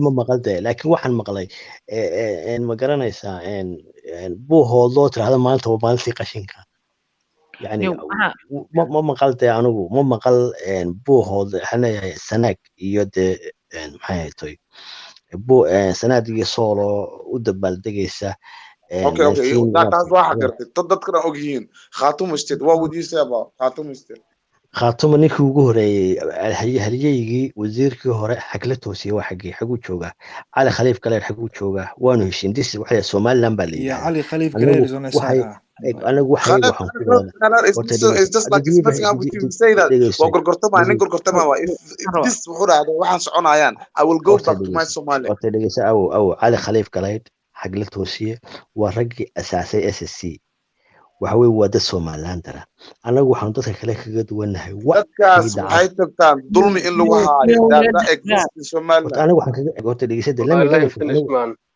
anagu waxaan kaga duwanahay dadka kale waan wada hadalnaa maxaa inoo dana macruurteenu ma inay wax barato oo qalinka wax iskaga celiso oo xuquuqdeeda qalin ku doorato mise inay caruurteena aynu xuquuqdooda qori ugu doono keebaa caqliga gala yeah inti daarad jawaas baabiyaan daarad xaq joogi isaaqana you say to me that they agree with you waxay niyo runta hadii la rabo inta bilaa macnaha madaxii baa horta qarxiro runta hadii isku sheegniyo intii ma garatay xasan suu ka dhawaajiyeen runta haddii indhaha okiyaalo madow haddaan la gashanayn runta haddii la rabo dadka waqooyi la joogo dee dad dantooda gartay wey runta haddii laisku sheegayo midda kale arrimahooda gacmo waxaa la yidhi gacmo geeli jira hoosaa loo dhaqaa arrintooda hoos bay u samaystaa laakiin koonfurta haddii la imaa runtaa la isku sheegniyo indhaha anaga okiyaalo madow ma gashin aniga koonfur galmudug baan ka imaaday runta haddii la rabo laakiin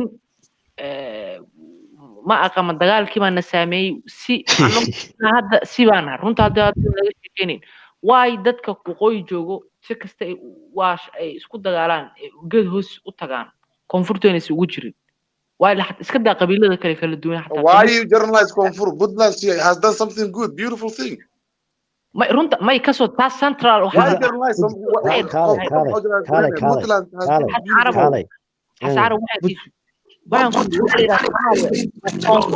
centralka la lahaa fiiri anagu centralka kama hadlin Puntland waa majoritygood waa la yaqaanaa waa hal reer about Isaqna maxaa Isaqna what Isaq about tell me this truth may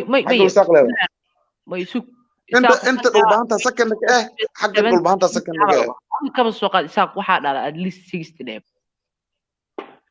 40 kala ku jiro okay meeshan kale imow Puntland haddii inaha la iska tiray 95% waa hal reer magaca yaa lehe ma dhulka u badan yihiin the same adigu andacuna ay sug adigu kaalay adigu warinka indhabaan ku dacwanayo waa halka Khalid may logigiisii baan rabaa inaan ka daba tagay 95% waa hal reer halkaas reer mabaadii bay aaminsan yihiin war adiib waxaadan sii rabin dhulbaanta maxaa sii u dhahay dadkan kale why is that fair hadda runta la rabo dhulbaanta aan kala qaadno anu runta anigu xaqiiq wax anu kuma leeyahay wada ogahay laakiin xaqiiq wax ka jirtaan ogahay dhulbaanta aan kala inaan kala qaybiyo ma rabo laakiin dad waxa kale ani ma rabo inaan magaca kala qaybiyo laakiin aniga waxa ka soo jeeda dhibaatada koonfurta jirta iyo Soomaalida kale sheeg laakiin dhibaatada Somaliland ka jirta sheeg abti I can just agree with you like that laakiin xagga dhibaatada kama jirto way tashteen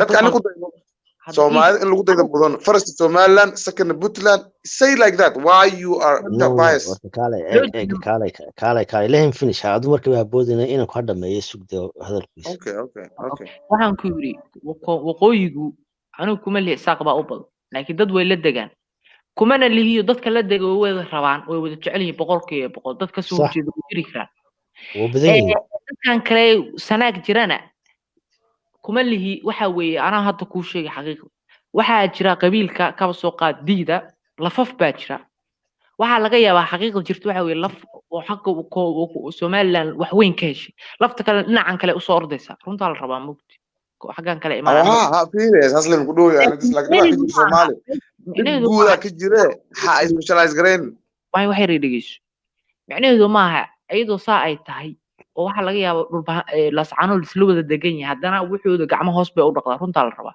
xabad kama dhacdo oo sida Muqdisho ama galmudugan joogna ka dhacda ma inkastoo galmudug hadda ay roonad anigu su'aasha weydiinay waxa critical adoona si personal u qaadan xaggan Puntland markii la joogana gacmahooda hoose u dhaqdaa xataa federaalka ma soo aadaan waa dad meel u tashay federaalka markay ka hadlayaan interestigooda federaalka ma aysan tagin laakiin waxay yiraahdaan arrinkan la wada interest maxaa noogu jira haddii si ugu jirin way ka soo horjeestaan xaq bayna u leeyihiin okay waay dadka kale loo su'aalan weydiiyo mawlido su'aalka weydiiyo gudoomiyaha baarlamaanka Soomaaliland waa nin dhulbaantaa sama gudoomiyaha baarlamaanka Puntland hore waxa weeye waa nin Ugaslabo Hamse muxuu ahaa ma dhulbaantu aan jeclahay may dhoobad daarood warsangeli buu ahaa soo maahayn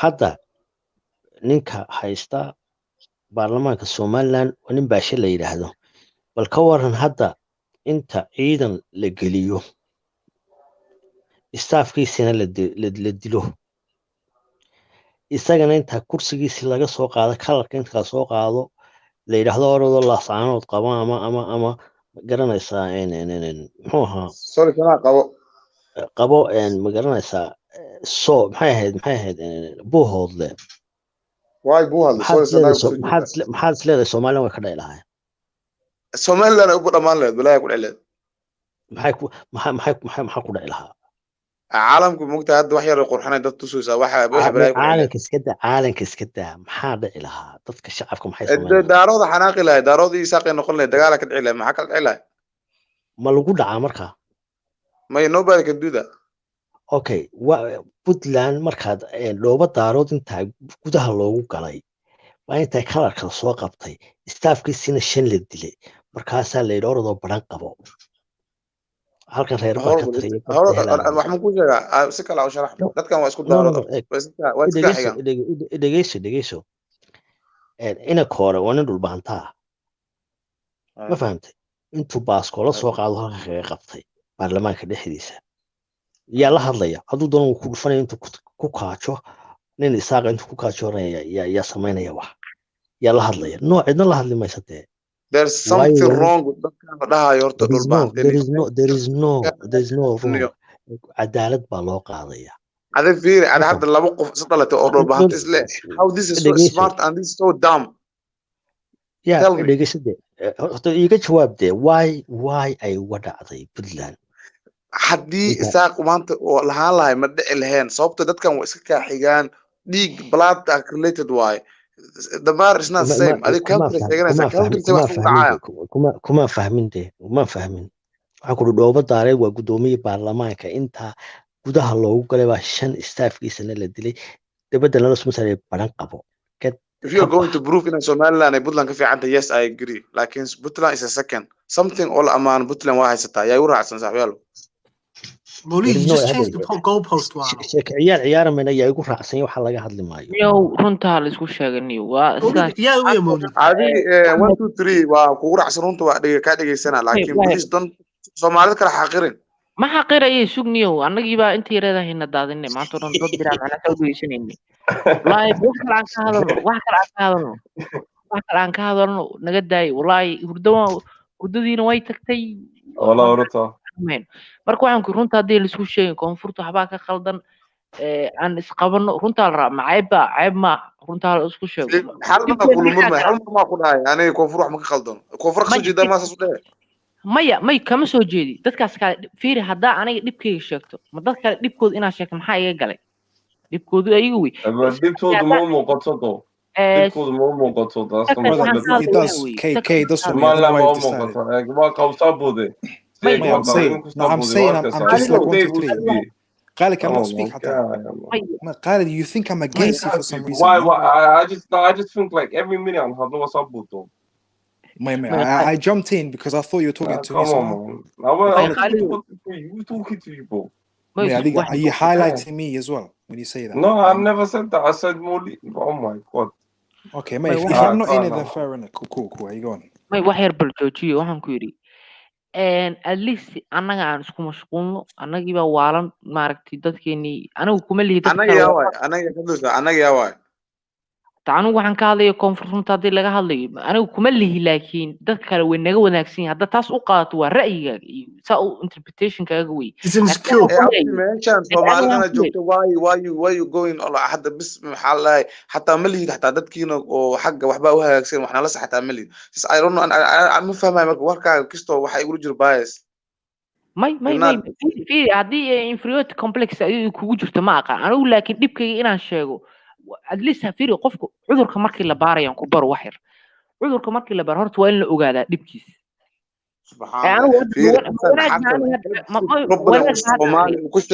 I agreed with him how could you what do you want me to say hadda anigu waxaan ka anigu ragan kale lama hadlay adigu hadda u faham anigu waxaan ka hadlay kab soo qaad Jubbaland hadda galmudug baa anigu waxaan ka soo jeeday anigu waxaan taaganahay anigu dad kale lama hadlay anigu dadka meesha ka soo jeedaan waxaan leeyahay at least dadka dhibaato way leeyihiin teena aan ku mashquulno teena aan qabo fiiri dadka hadda Puntland laakiin 1 2 3 Puntland fiiri ayada Puntland dad kale ma soo fiiriyo dinkooda ay qabsadaan federaalka markii la imaadana maxaa miiska noo saaray maxaa aan loo maxaa danteena maxaa mashaariic meesha yaali bay ka hadlaan أنا مركز صاحب ماشي وحق وجوها بوينتي dadka waxa ahay wili Soomaalinimadu ku dhagan oo unity jecel marka aad meesha ka duulayso ku duulay ana waxa taaganahay Soomaalida inta wanaagsan ha lagu daydo inta kalena ha raacdo amna tuka wax aad raqiiska oo ka hadlayso koonfur kaligeed ma aha ana harababo the great good isma fahmin baa laga yaabaa magarata Mowli just wants to say what he thinks and just continue man he's headstrong man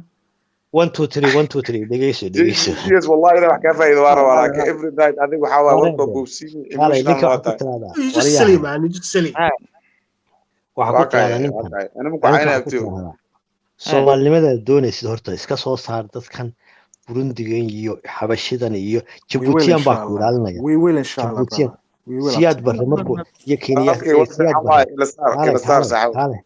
kale Ziyaad barre abti sidee looga saari kartaa Maxamed Ziyaad dhegeysade Maxamed Ziyaad barre ciidan isoo dir laakiin qaar dhib ku faxsan oo Somaliland isku sheegayo dadkaasna taas waa magac wax qoran kana soo saar dadka fiican ee koonfurna nabad ka dhacda rabo waa ku jeclaa aan xasan dasas dhoos waa ka tahay laakiin Maxamed Ziyaad dad in abtahay and I speak against you yeah naayb ma kulli that's all I say Maxamed Ziyaad barre wuxuu oran jiray markuu ciidamada Soomaaliya markuu dirayo oo uu dirayo the other side of the country wuxuu la hadli jiray Kenya la hadli jiray hoy ciidamadeedii halka soo socday ka ilaashada xoolaha iyo maaragtay yaana ciidanku xoolaha idinka jeedina ka ilaashada ma fahamtay Ethiopiaanta waxa miskiin u tirin jireen hadda kuwii baa wadankeena gudaheeda jooga أنا waxaan ku wadankeena gudihiisa yani waxaan hadda Soomaalinimo ma garanaysa هذا I agree with والله marka qof xaq soo jeesas oo hadlay oo Soomaalinimo hadlay I feel like wallahi just relax Soomaalinimadu waa muqaddas anigu hadhageyso Soomaalinimadu waa muqaddas anigu do you think adu hadda halkaas aad ka hadlaysa Sooma hadda marka daamiga maraysid ama hooyada maraysid daamiga ama hooyada maraysid miyaa la kala garanayaa maxamed baa Djibouti ba lama kala garanayo Soomaali baynu nahay isku diin baynu isku dhaqan baynu nahay ma garanaysa waa Soomaali unity dagaalamay hadii Somaliland noqoto the first person oo ka qaadanaya citizenship laakiin ana waxa ogahay unity macnaha ay leedahay unity waxa ka bax eeg walaalaynu nahay dad isku diina baynu nahay dad isku dhaqan baynu nahay dad hadaynu meeshaynu isku nimaadno waxaynu yani Soomaali baynu nahay eeg Soomaali baynu nahay af Soomaali baynu ku wada hadlaynaa yani laga yaaba maanta yani guriga yani de maaragtay there is no big difference ma garanaysaa Hassan and so about history horta when we got the independence why was the capital made in Mogadishu and not in Berbera at that time what's the story behind that yeah I want to know could you tell me as well horta idhageyso war type-ka lagu garaacayo taariikhda meedan baray taybabka lagu garaacayo ee xamar waxba may ool sidan taariikhda xanaaqina waxba may ool anaga calanka wala tagnay anaga yani wax war gudoomiye baarlamaan baanayna siin even madaxweyne markaa jiray wuxuu yiri war yani wuxuu yiri war ordo oo 6 bilood bal dib iskugu soo noqdo anagu Soomaali jacayl iyo shanta Soomaaliyeed doonkoodii baan wax walba uga tanaasulay Soomaalinimo kuwa colonialist ka tagaan meesha may midnimadii Soomaaliya markii de maaragtay aanu xornimada helnay 4 casho ka bacdi soo xamar ma helin markii baa anaga calanka qaadnay anaga xamar tagnay anaga nidhi aynu saddexdii kale Soomaaliyeedna aynu doonno waxay gaadhay ilaa 77 waa tila maqnaansa dee aynu ku dagaalanay Soomaalinimo la doonayay caasimadii yani war wasiirka tacliinta malana siiyeen يعني قدومي والبا يغا قاطي everything wax qaatay reer xamar hay doorashadu sidee bay u dhacday markii la isku tagay la yiri caasimad baan dooranayna yani how did it come about inay Muqdisho caasimad noqotay conditions majrin shuruudo iyo waxa ay shuruudaba lama dhig ergadii suuqay marisay marka waxaan oo dhan lagu dhawaaqay what if it was because it was a trading hub has anyone thought about that jiro wuxuu ahaa treat lama saxiixan dib jiro lama saxiixan dib jiro wuxuu markay imaadeen xataa markii Hargeysa la joogay ninba wuxuu ku yiri magaciisa ma qaanay umushu waa la 7 bixiyay exactly weydii waa la soo baxay xamar baa la imaaday xamar markii la imaaday xataa systemkii waxaa kasii jiray talyaanigu waxay sii diyaarinayay markay imaadeen wuxuu yiri bal idinkana laabto 6 bilood joogo 6 bilood lama joogin waxbaa la camuray adigu waxbaa la isku dardaray doorashadii caadiga la galay ayadoo aan ma aragtay maxaa mar walba minority man ku ahayn majority man aan ahayn may wax cadoo markaa la iskugu meesha ma ka jiro runta la rabo heshiis hadii la saxiixan lahaa waa waxa adigu suug lahi raggaana waxbaa adigu majority waxbaa la walwalaa adigu doorashaa dhacday adigu wax cadna meesha meesha ayaguna ma aysadhiin dee waqooyiga aan fiirino meesha kuma aysan jirin heshiisna lama galin somehow caatifadii Soomaali jacayl baa la qaaday oo simple You're right 100%. أنا تاريخ السوون أكسن وما هيو أنا تاريخ السوون أكسن وما هيو فهمت لكن أنا وحنون نمي يعني مع إنجليز كبير واللي حبلوت هايستا أنا كل حبلوت هلك عكتاجنا هذا والله كتب بالله كتاج 4 days later بانو لقبنا إيطالي بانو لقبنا حمر يا ما فهمت سيدا وليه إنكو وحبلا ما كلا صحيح ده لبدو لدود يسكنوا بينهن يدي بينو كلا نقول إنهم بانو حطنا نيل 1993 أيدي ميجا ولها يعني يا هدون ولا سوي money هذا ليش يو يا هدون ولا سوي money لأن in the future if we come أنا بحلي كالي مريد محل صار أمازون تاني وحنس كسر مرخا وتوك إن شاء الله ندعي إن شاء الله ندعي حسنا فيري أسكر ما نوت درت المركب أسكر نعاوسه مريد هرت ولا إسكه شيء له ورهدي ما يشوف صومه بلا تلد له والله أيوه هذا ما نعاوسين نعاوية من We can, but first of all, give us recognition and we'll help you guys out. I recognize Somaliland. Nah, they'll never do that. That's funny. That's funny. You know the funny thing is, the funny thing is, Somalia is Somaliland. Love it. I mean, they both have problems. One wants independence, and the other wants peace, and it's such a painful sight to see that we're willing to switch over, get peace. Okay, haddii xataa la soo diro magaceel lagu soo diro waxyaalaha xataa haddii la soo diro dawladdu waxay isku ogolaan Soomaaliya magaceel lagu soo diro magaca 1 2 3 wasi ninkaas ugu siyaasan 1 2 3 leeyahay wax badan oo soo waxeeyay wax badan oo soo akhristay taariikhaha uu hayaa wanada Soomaali kiimido si fiican u yaqaan history laakiin ninkan adigu waxbaad boobsanaysaa adigu waxa weeye burbaas ka sidataaba aniga guys last 9 minutes last 9 minutes abti maxaan ka bash runtii sheeg maxaan ka bash difaac bad ku jirtaaba aniga waxaan diidanaa ma taqaan runta uu sheegay aniga hadda fiiri aniga adigu ma nacdi dadka Soomaaliya inaad wax badan soo akhrid ba laga baahay inaad taariikhaha ma fiiri taariikhda inta aan ka hadlo waan aqaan laakiin one second aniga waxba kama hadlaan aniga qoon fahamta hadda adiga tusaale ahaan ka soo qaad waxaan ka hadlay 1 2 3 waa yaqaana more history laakiin there's nothing wrong with it.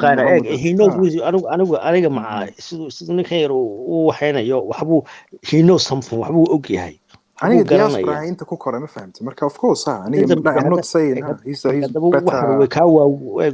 better equipped adigan demartay wax badan soo baadhin taariikhda Soomaaliya iyo Soomaaliya halka isla soo mareen taariikhda halkanka Soomaaliyeed yani wax badan soo maray yana kaaga dhigin midnimo iyo difaac iyo waxaas ma waxna aniga midnimo ma taagni aniga waa way qadantaa aniga midnimo ma taagni bani hay adeer this is a discussion marka inta taariikhda uga dhiman waxa way adaa u buuxinaya we're discussing things marka ma orod wax soo aniga ma ka hadlin ba waxaan aniga u qoon ma fahamtay orod wax qofku markuu wax ka hadlayo waa inuu ka dhareegsanaada wixii la soo maray iyo dhibaatooyintii halkay maartay markaas wax laga hadli karaa moogtahay laakiin adigan de maartay waxba homeworkaaga aan soo sameyn waxaan leedahay homework leedahay aniga maxaan ka hadlaynaa oo qoon aniga sheeg maxaan kugu dhahay qadiyadan laga hadlay yani qadiyadan laga hadlayo Soomaaliland iyo halka isla soo mareen I know well enough laakiin wax ma dhahay aan ku khusay Somaliland ama Soomaaliya adiga hadda iska arkay maagu saay adigu kale Somaliland waxa la laaliyo waxa doontaad ka oran kartaa xaqna waad u leedahay aniga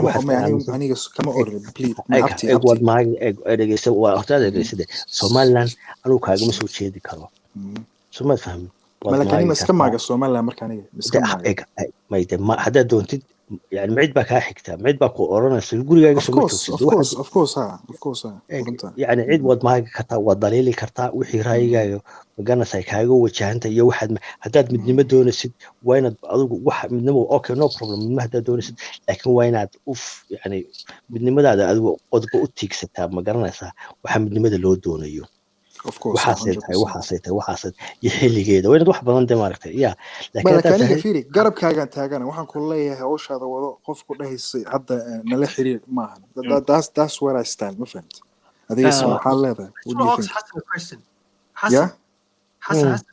Hassan Arab so I have a question yes or no yeah so I have a question I'm going to ask him some questions just reply yes or no okay Somali gu weydii afduga fiidiga democracy da ma amsantahay Somaliland ka jirta ma amsantahay Soomaaliya mise Somaliland Somaliland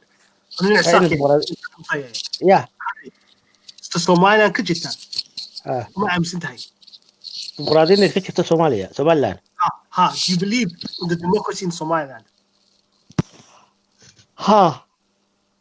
second do you believe in freedom of speech yes how do we about it the last 2 weeks we were having debates about those two things. It's very simple, wallahi billah. I am with you as well, even though I'm not from Somaliland.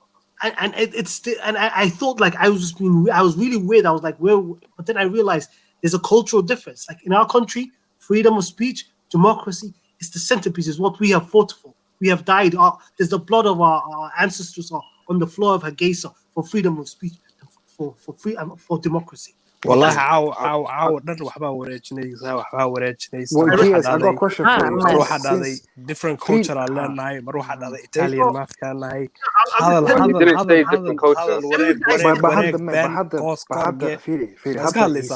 hadda he said freedom bro sorry I love that you're one of them I'm not talking to you bro I'm talking to Khalid adigu dhaxba tahay maxaad ka sheekeynaysaa adigu dhaxba tahay Khalid these man got suck hatred bro No, wallahi, listening to these guys for the last couple of weeks. Listen to this guy, though. Nah, man, I sense who you guys, man. I see what's going on. Nah, wallahi, that's a myth, man. Listen to this, brother. Listen to this, brother. Why can't we not teach you things? No, what the hell, so he says. You guys don't want democracy. No, democracy is a myth. No, I want democracy is for some things you can't have democracy. Young Mesona, صاحبه عيارته اللي اسكت man. والله runta sheeg young Mesona. Okay to sell literally those without the man way because you don't give them their rights. This you not so Khalid. Ala khabras ka daa bro. Khalid. Aligana meeshi na qalu ilmo yar bal ku xoogiyo. Let's not go there. That's a low blow, man. That's a very low blow. Wallahi billah. That's very low. This is you're actually offending us, wallahi. Yeah, we could do that. But then man, people, Khalid. No, we could do that. I literally come on, bro.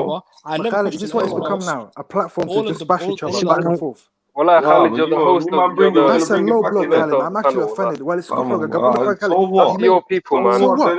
You made a stream about it. No about that, bro. You can cry all you want, fam. When these man come on some Misaka hatred, what you lot saying, fam? Guys, you just made a video yesterday, man. I love the way you lot flipping it, bro. Get the fuck out of here, fam.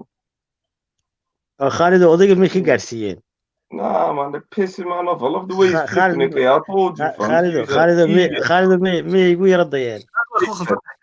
You're wrong with that one. Oh, you give me. Khalid, me igu yara dayeen. Nah, fam, it's just they do this. Yes, one the other one. Wallahi, they love to do that. They love to gang up on the top people. And it's just a suck hatred. They don't realize they don't have it. But we cleanse that, I told you. Somali speakers, G. That's madness, man. That's what we want, man. Fuck him as well, innit? Waan ku weydiiyey barnaamijkan waxaa ka hadashaa I'm leaving in 3 minutes. I'll message you tomorrow, okay? waxaan rabay xasanow waxaan ka hadashaa barnaamijka ra'yigayga muxuu kaaga aadan yahay adigu barnaamijka hadda ilaa ma ogtahay ninkan maraykanka u fadhiya soomaaliya UN-ka iyo EU-da waxaan dhegeysanayay siyaasi la qiimo u ahaa muuse telefishinka Concable wuxuu dhahayay nimankan macnaha ajenda waxay bush gareynayaan waxaa la dhahaa federalismka in ay nagu riixaan ama confederation waxa la yidhahdo oo kii 60kii oo kale waxa ma yeelaynaa anagu haddii qofka ugu dambeeya hadda qofka ugu dambeeya neefta ugu dambeysa intaanu nool nahay there is no way inaanu xamar la midoobayno adinka oo baaxadiin intee dhan tahay Somaliland dhan mise maxaa la qaybin kamid Wallahi we're still talking about this. This is so sad, man. Wallahi billahi. وهلكي خالد حدوث عنك ويساقينا كلها هذا وي حاسك شيء ما يدي والله انا شرط ما ولا كيو لكن waxa aan runta leeyahay muqta horta eeg anagu hadaan anu isaaq baanahay ma fahamtay sax isaaqnimadu ma hadda Somalilander waa fahansantaas hada isaaqnimada anu isaaq baanahay لكن إساقنمده waxa ka weyn Somaliland baa let me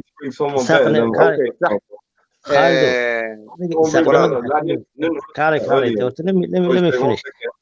Let me finish. And then Rudy said this earlier. Someone else needs to come and represent the team, fam, because that little use on stuff, fam. Little punk. Well, watch him on the streams. Ever since he's come on, yeah, this little use a dirty little you, fam. Do you know what he is? خالد خالد محوين يلي منكم يلي ديس كده That's what it is. He's the summer. There's a boy called the Chief. خالد ديس كده and he tries to flip on everyone else. Fuck him. خالد Fuck that guy. No, cool. Sorry, my bad. isaaqnimadu Somaliland baa ka weyn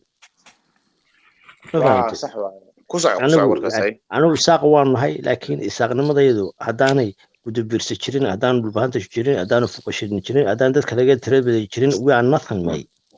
That's true, man. It's true, brother. isaaqnimadaydu waa anu ka xasan ahaan haddii laga qolo maa tahay yes isaaq baan nahay laakiin dee ma oranayo isaaqnimadu Somalilander maaha dee nin isaaqaanahay qoladayadu waxa weeye waa Somalilander weeye waxana waa iska iman doonaan insha Allah bidbillaahi kariim ma fahamtay adigu isaaq dee isaaq waa muqaddas markay noqoto dee qabiil adigu la hadlaysid adigoo reer I can tolerate this Somaliland oo ka hadlaysid isaaq muqaddas tahay marka wax yar ka sheegay maxaa waxaan aqay mar ما أنا قلت هذا دقيقة قبيل هان هذا يقول مولد man come on man مولد هذا إن أو ماشان Somali speakers وأنا Somali أنا كجوا إساقهم كجوا مرك أنا وحنا be respected no ده ما أدو ده ما يتحدى كهذا من هذا ما حس speak Somali بين كل هذا كل مر معه وحنا قلدن سؤالك ويدينا إساق كل مر وحنا قلدن ما هذا إيه واحد ترى speaker كم حاك هنا إساق سو كهنا لكن dad qaar ninka wuxuu leeyahay wili waxa wada ka wada just isaaq nacab I don't wallahi just like I don't know that why that's adigu he's got the right wuxuu oranaya isaga de xaq u leeyahay iska adnagu waxaad leedahay xaq u leeyahay maxaad ugu joojinaysaa Khalid I got nothing to do marka isaaq muqaddas waay bay waxaan ku radaa adigu qole iigu timaadida qoladaada ii sheegtay ana isaaq baan kuu sheegay laakiin Soomaalinimada iyo Somalilandnimadu Somalilandnimada muqaddas baan ku weey wuxuu ka xanaaqay ina tiri isaaq muqaddas qabiil walba muqaddas eeg hadda markaad igu taanu hawiyanahay ama daarood baan ahay ana isaaq baan ahay muqaddas is a sacred it's good man qof walba qabiil uu leeyahay wax laakiin ما هذا نساق هاي ما هي يعني Somaliland بالنسبة إساقة. بفهم. أنا إساق is nothing to me مركي نقطة Somaliland. واروا أنا عدالة I like Somaliland come first. It's like Somaliland come first. Yeah, I know how that true is like. I know how أنت إلى رون أنت. It's like can I just like deep question وين you? هذا أدوك خالد أدوك ولا ساقط نعبتها who cares ما يد نعبتها أدوك It's like in as low qaadin marka. I can ask you tough questions. Why you care hadii loo qaato? Because that's shutting down debate hada qof ku dhacdo ku nacbay. No, they egg me jirtaa. You swad daaratay. Wala xira hadalka xirmaydo hada ku dhacdo qof way nacbay. Hadrada bilaawanay Soomaa ninkii marka of the balance adu aaminsan Khalid wuxuu ku yiri saaqad nacabtay adu waxta wallahi billahi talaahi ma nabci daasay leehim say briti hadu duuya ila caaw ba hayraado who cares maxaa ka galay he shouldn't have carried it on to be honest he should have just stopped it there but I don't know I feel like there was a tension the whole way waxba kaasiya why misunderstanding again waxba kaasiya misunderstanding to be honest I think they were cool before this video wallahi they were cool before this video yeah I think there was just a gigantic misunderstanding because when he came across he didn't know what he was talking about and he just made a mistake. And then when Khalid comes through, he just caught him when he was talking and he didn't understand where he was coming from. It was Allah. Just to rewatch the show and see where they've gone wrong. See, your clock, Allah, GS clocked as well. Allah, it was a misunderstanding, fam. They just misunderstood each other. That's it. Mention discussion like you shouldn't say we hate. No. Listen, Isaac wad maagi kartaa waa heer. Just need to discuss. Cidna uga joojin markaad Isaac magasid because anaga Isaac hanuga joojin de ma ka dad magasid anuna ku maagayna waxaan doonaa ka oran karaa. Laakiin maaga ba khaldan. Ma kaftan waa jira like maagi maartay waa. No, kaftan laakiin I don't wallahi hadad ma Hassan ما واحد تقول إني كافة هذه السنة. حسن ولد. Okay. So حسن. خالد هلا هذينا هذي كلام مقاحد ونجح حدا يا هذا.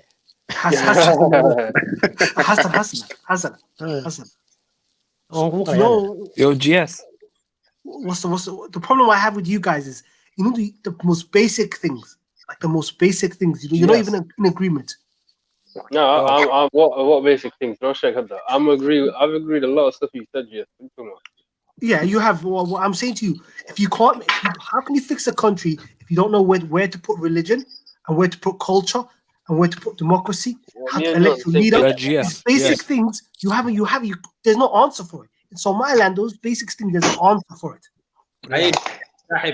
There's something you said earlier in the conversation. Yeah. Where you were talking about Dhakan. And you essentially Konfurta have a Dhakan for Makarana and Guryaha la iska qaadanayo and stuff like that. To me, so far. We call that in Somalia, we call that fascism. It's called fascism. Yeah, but no. They got that from Italy. Well, Benno has. It's not Somali culture. But just wait. هذه فيري أريك فقش بتقام معنيش. فقش تعرض أو يرتي ما نقدر دايعيرت. ما فقط. والله. No. فقط. No. See. كاري. wait. That's what لو فقش. No. وحول فقش وحيابها نين كان مرتي. والله إنك No. فقش ما No. ومن السوق please. وحول فقش وحوي قناة دارود نمو. بس يوفون بقول كم بقول. والله that's what you say. Amanda like when they say that's what mentality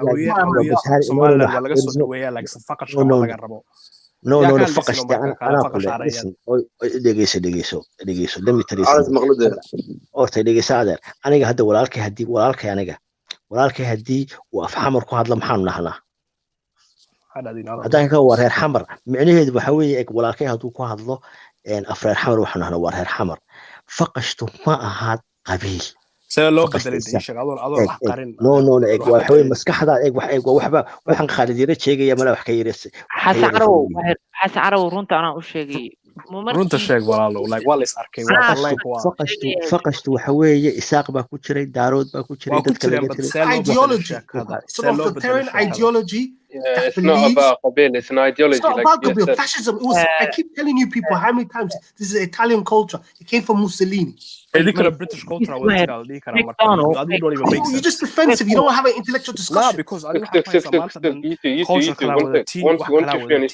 which don't even make sense. No. Let 1 2 3 speak. I've never been a British, so how can I have Italian mindset? It don't make sense.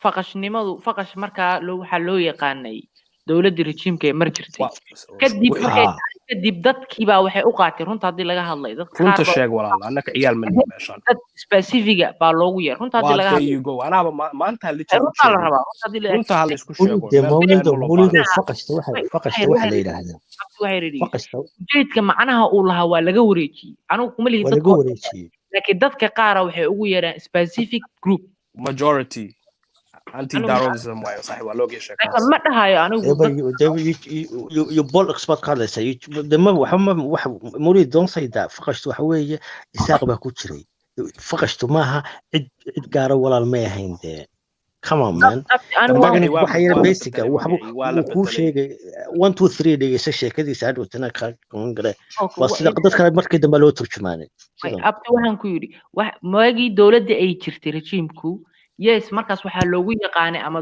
qabiilada ha kala duwanaana systemka markaa jiray waxaa loogu yeeri jiray faqash kadib dawladda markay burburtay dad baa manipulative sameeyay group gaara loogu yeeraa runta hadii rabo dadka qaar anigu dadka dhan ma dhahay dadka qaar group gaar ay macnaha ugu yeeraan laakiin waagi macnihii baa isbedelmay maadaama uu rejiimka meesha jiray uu ka baxay laakiin group gaara dadka qaar ugu yeeraan hadda waa saxsantahay waa saas hadda SNMT oo kale nin isaaqaba ma garanaysaa basaas oo kale dawladda oo ama dawladda u shaqeeya ninka maxaa la oranayaa faqash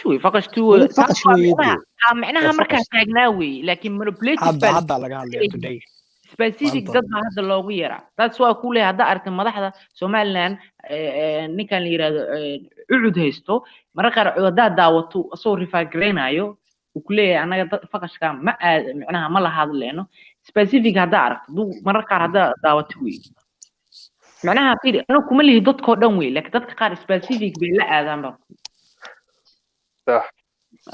runta la isku sheegaa fiican maqtay so like today the way is used runta naftaada u sheeg ani waa ogahay ani horta shaqooyinka ma u joojiyaan but waa runta fiican I know the truth up to in the study passive maaha marka dhinac kasta maqtay what is the truth then the truth is I'm telling you what the word means bro and that's what it is today what does it mean it represents is how you refer to as Darod when you're trying to distill.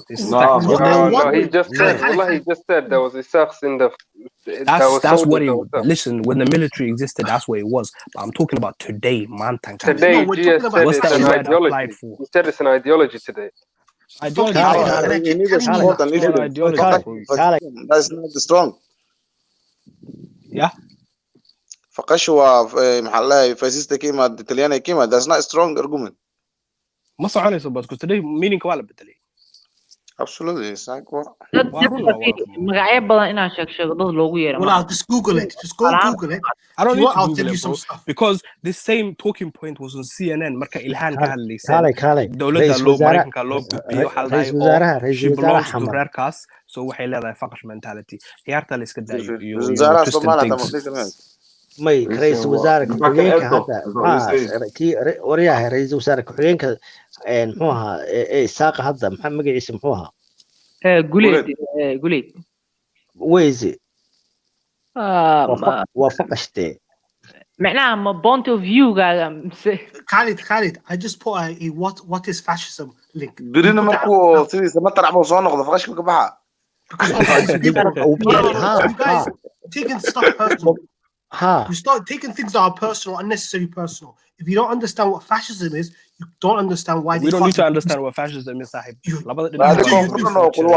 مرنا عرب كل جرايزنا مرنا تبيانا حسن وايس فهمني but ninkan kala la yaabanaay Soomaalidu xuray isku mid ba ma ahaba he didn't say that no he said let me clarify he said DNA and culture is not the same and it's not the same it's true say u kala duwan yihiin ishak please because culture can be adopted, man. Wallahi, we already said this. Culture can be adopted by anyone.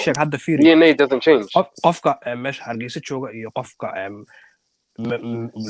boosaaso jooga say u kala duwan yihiin, for example. They're the same. No, they're the same. No, because culture is different, bro. No, he was talking about how different cultures we've adopted certain systems or ways of ways of Somali practice. I don't know. That was his point, man. I'm just telling you. It don't make sense, though, bro. I was in Hargeisa. The problem with you is you just talk in absolute terms. صحيح وهذا So اسكا هذا شيء as well because I can say you that واحد شيء مر واحد ليس عرب no بان reason, نهاي you just مر wanna have Italian values. بان You نهاي don't want to listen, you don't want to have an intellectual discussion, you just want to put one point war out. hadda Somaliland markii ku soo harto oo Somaliland isku raaca ninka wax ku dhahay Somaliland wax jirma ku dhahay ninka Somaliland ku soo jeeda kan ما horta asaga u daayo bal wuxuu hadda wuxuu ku leeyahay no it makes sense man والله waxa dhow point view aan ka hadalno laakiin haddii aan maanta is wadano isagana wax dhihi maayo adinkina wax dhihi maysid annagina waa daalay soo ma fiicna in runta la isku sheego laakiin ma kadib runta sheeg asagu hadduu rabo been cad ha sheego been cad u sheegade waa loo jeedaa ma fiiri anigu kuma lihi qaado laakiin waxaan ku yiri beentiisa ha sheegto hadduu rabee dhageyso kadib waxaad tiraahdaa hadda fiiri tusaale ka qaado CNN ka markay maartay ilhaan ka hadlayeen qof report u gudbiyay wuxuu dhahay gabadhan ciddeeda waxaa loo yaqaanaa faqash yaa kaloo dhaha waxaa sii sheeg who else abti idhigeys anigu ma diidani in dadka qaaraan laakiin waxaan ku yidhi ninkan GS hadduu been sheegay hadduu run sheego horta aan dhageysano kadib markuu sheego beentiisa ama runtiisa kadib annagoo aan dhahno waa run ama been laakiin haddii asagu uu hadlayo aniga waxaan rabaa aniga asiga inaan arkaan rabaa critical iyo meeshuu ka hadlayo boontigiisa marka aan dhageysano un baan ku leeyahay anigu ayo walaal no problem Fantastic. Yeah, I guess no. Jess, do you want to prove how do you think the so I just sent us the link. I just sent a link and it's on our private chat. What is fascism? Fascism is a movement that promotes the idea of forceful regime nations under the control of an authoritarian ruler. So basically Siad Barre was a fascist because he believed he wanted to control people and put people in his way. One force, he was authoritarian. The second point, one of the problems with fascism, if you understand that Hitler got the idea from Mussolini. I have never said at one point that it was a Darod idea. I've always said to you, this was something that was inherited from the Italians. This is an Italian culture. And I'm not saying to you, Britain's better or Italy's better. No, I'm just telling you where this horrible idea has come from. Yeah, but Italian influence on us is limited. Like we don't live in Malaha,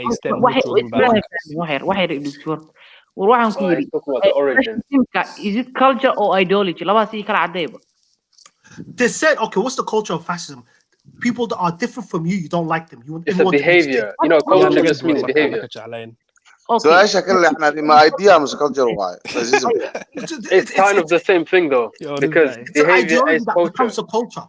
Yeah, liberalism is the idea, but then it becomes a culture because there's certain aspects that happen afterwards. So how do I why in Nabla because we're not doing team yet? No, what I'm saying to you, what because I can't tell the difference between us. No, wait one second. Maybe one second. But can we just agree? Using the word "papa" is not a good word at all. Can we just agree on that? No, not a good word at all. I can't explain what fascism is if you guys don't want to know what fascism is. Are you saying it's adi? Faqash is adi, man. Okay, so let's just explain then. Okay, go. So what do you want me to explain about? I told you it was an ideology that becomes a culture. What else do you guys want to know? No, okay, so who disagrees with that? دولة أمريكا جت ما فاش تسمى هاد مثل scientific social. واحد لوضع واحد. ما لوضع واحد. I don't مقع واكيني سو حلنا you put a name and you say Nas just because it's so I could call myself the Islamic government of Somaliland. It doesn't mean we're an Islamic country. Or I could call myself the best, most wonderful country, just a name, but the actual implementation came from fascism, authoritarian rule.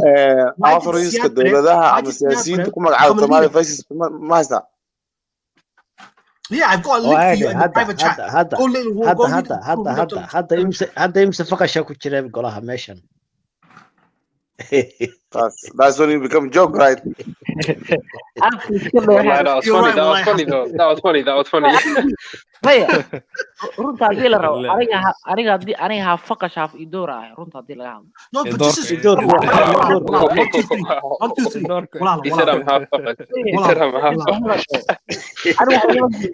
I can't believe it I put link like a brother with the idor guy please copy paste in the link that's a joke that's a joke waxba igama galin oo dadka xumaana anigu miyi wixii rabaa la dhaho laakiin waxaan rabaa wax ama waxa say dhibo ama qof kale ha dhibo waxa in runta laga sheego regimekii jiray was scientific socialism iyo sida researchada ku cad researchada la sameeyey westernka iyo waxa asaga isku sheegaba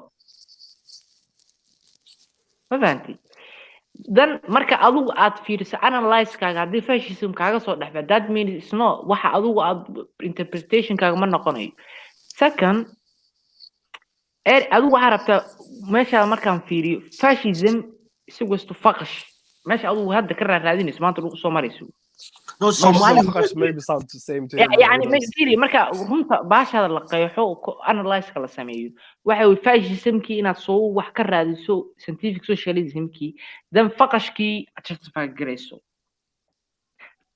أو ده فقش ولا بدك المسكوت بقى مركا لا أنا الدنيا معناها هذا فاهمين ممكن I'll leave it happen. I give up on it. جيبان الدنيا جيبان الدنيا. لا هذه نوع هذه نوع سقوا هذه واحد هذه محبة على اسكو ميدان سقوا حنا ما كنا دونا هذه نوع شيء كذا. ما كنا دونا وحيد هذا كل راح صار. هذه واحد الشيء تينا ولا لنا إنك حنا ما كنا دونا هاي. ده قدام.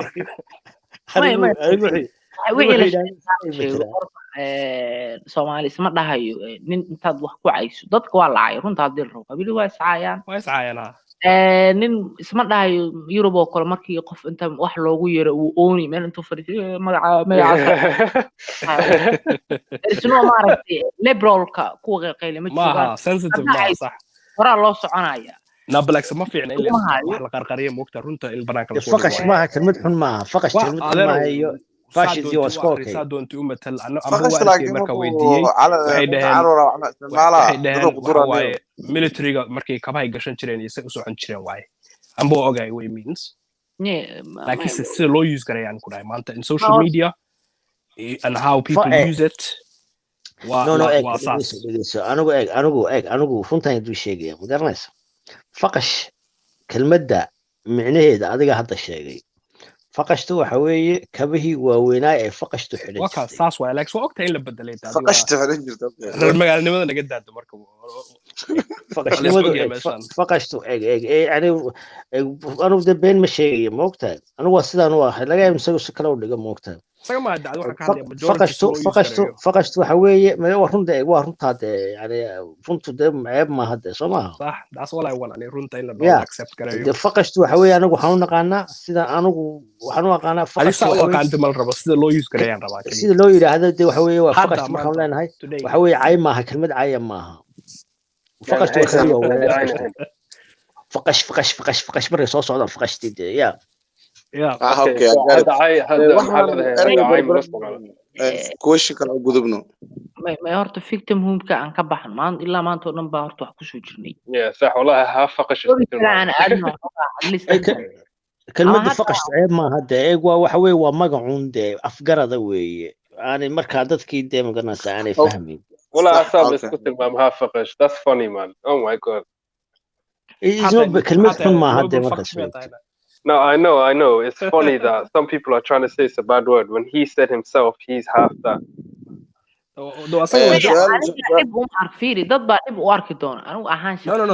dib ma loo arko walaalo just the problem I had with kale ba haday dib u arkaan ayaga maaragtay dadku waa la dad waxa jira damadoowa saaxiibkiis cadaanka in word ku ogolaado iska dhanan isku mid ba ma noqon karto labada waa gumaysi midna ma معناها قف سوق أنا wax iga mag anu ma dareemo victimhood iyo waxa la victimhood ba aha ani waxa rabay faqashtu kaalay yani waxa loo dhigi karaa si wixii qadiyadeeda ka soo horjeeday oo faqashtu yani wax dad aan yani wala fogay faqash waxa weeye faqashtu waa kalmaha laakiin macnaheedu waxa weeye faqashtu waa dadkii naga soo horjeeday waa faqashte inaam sayn waa wixii waa kuwina leeynay faqashtina leeynay ninka masaakiinati wax ma leyn miya ya masaakiinati wax ma leyn miya idinka يعني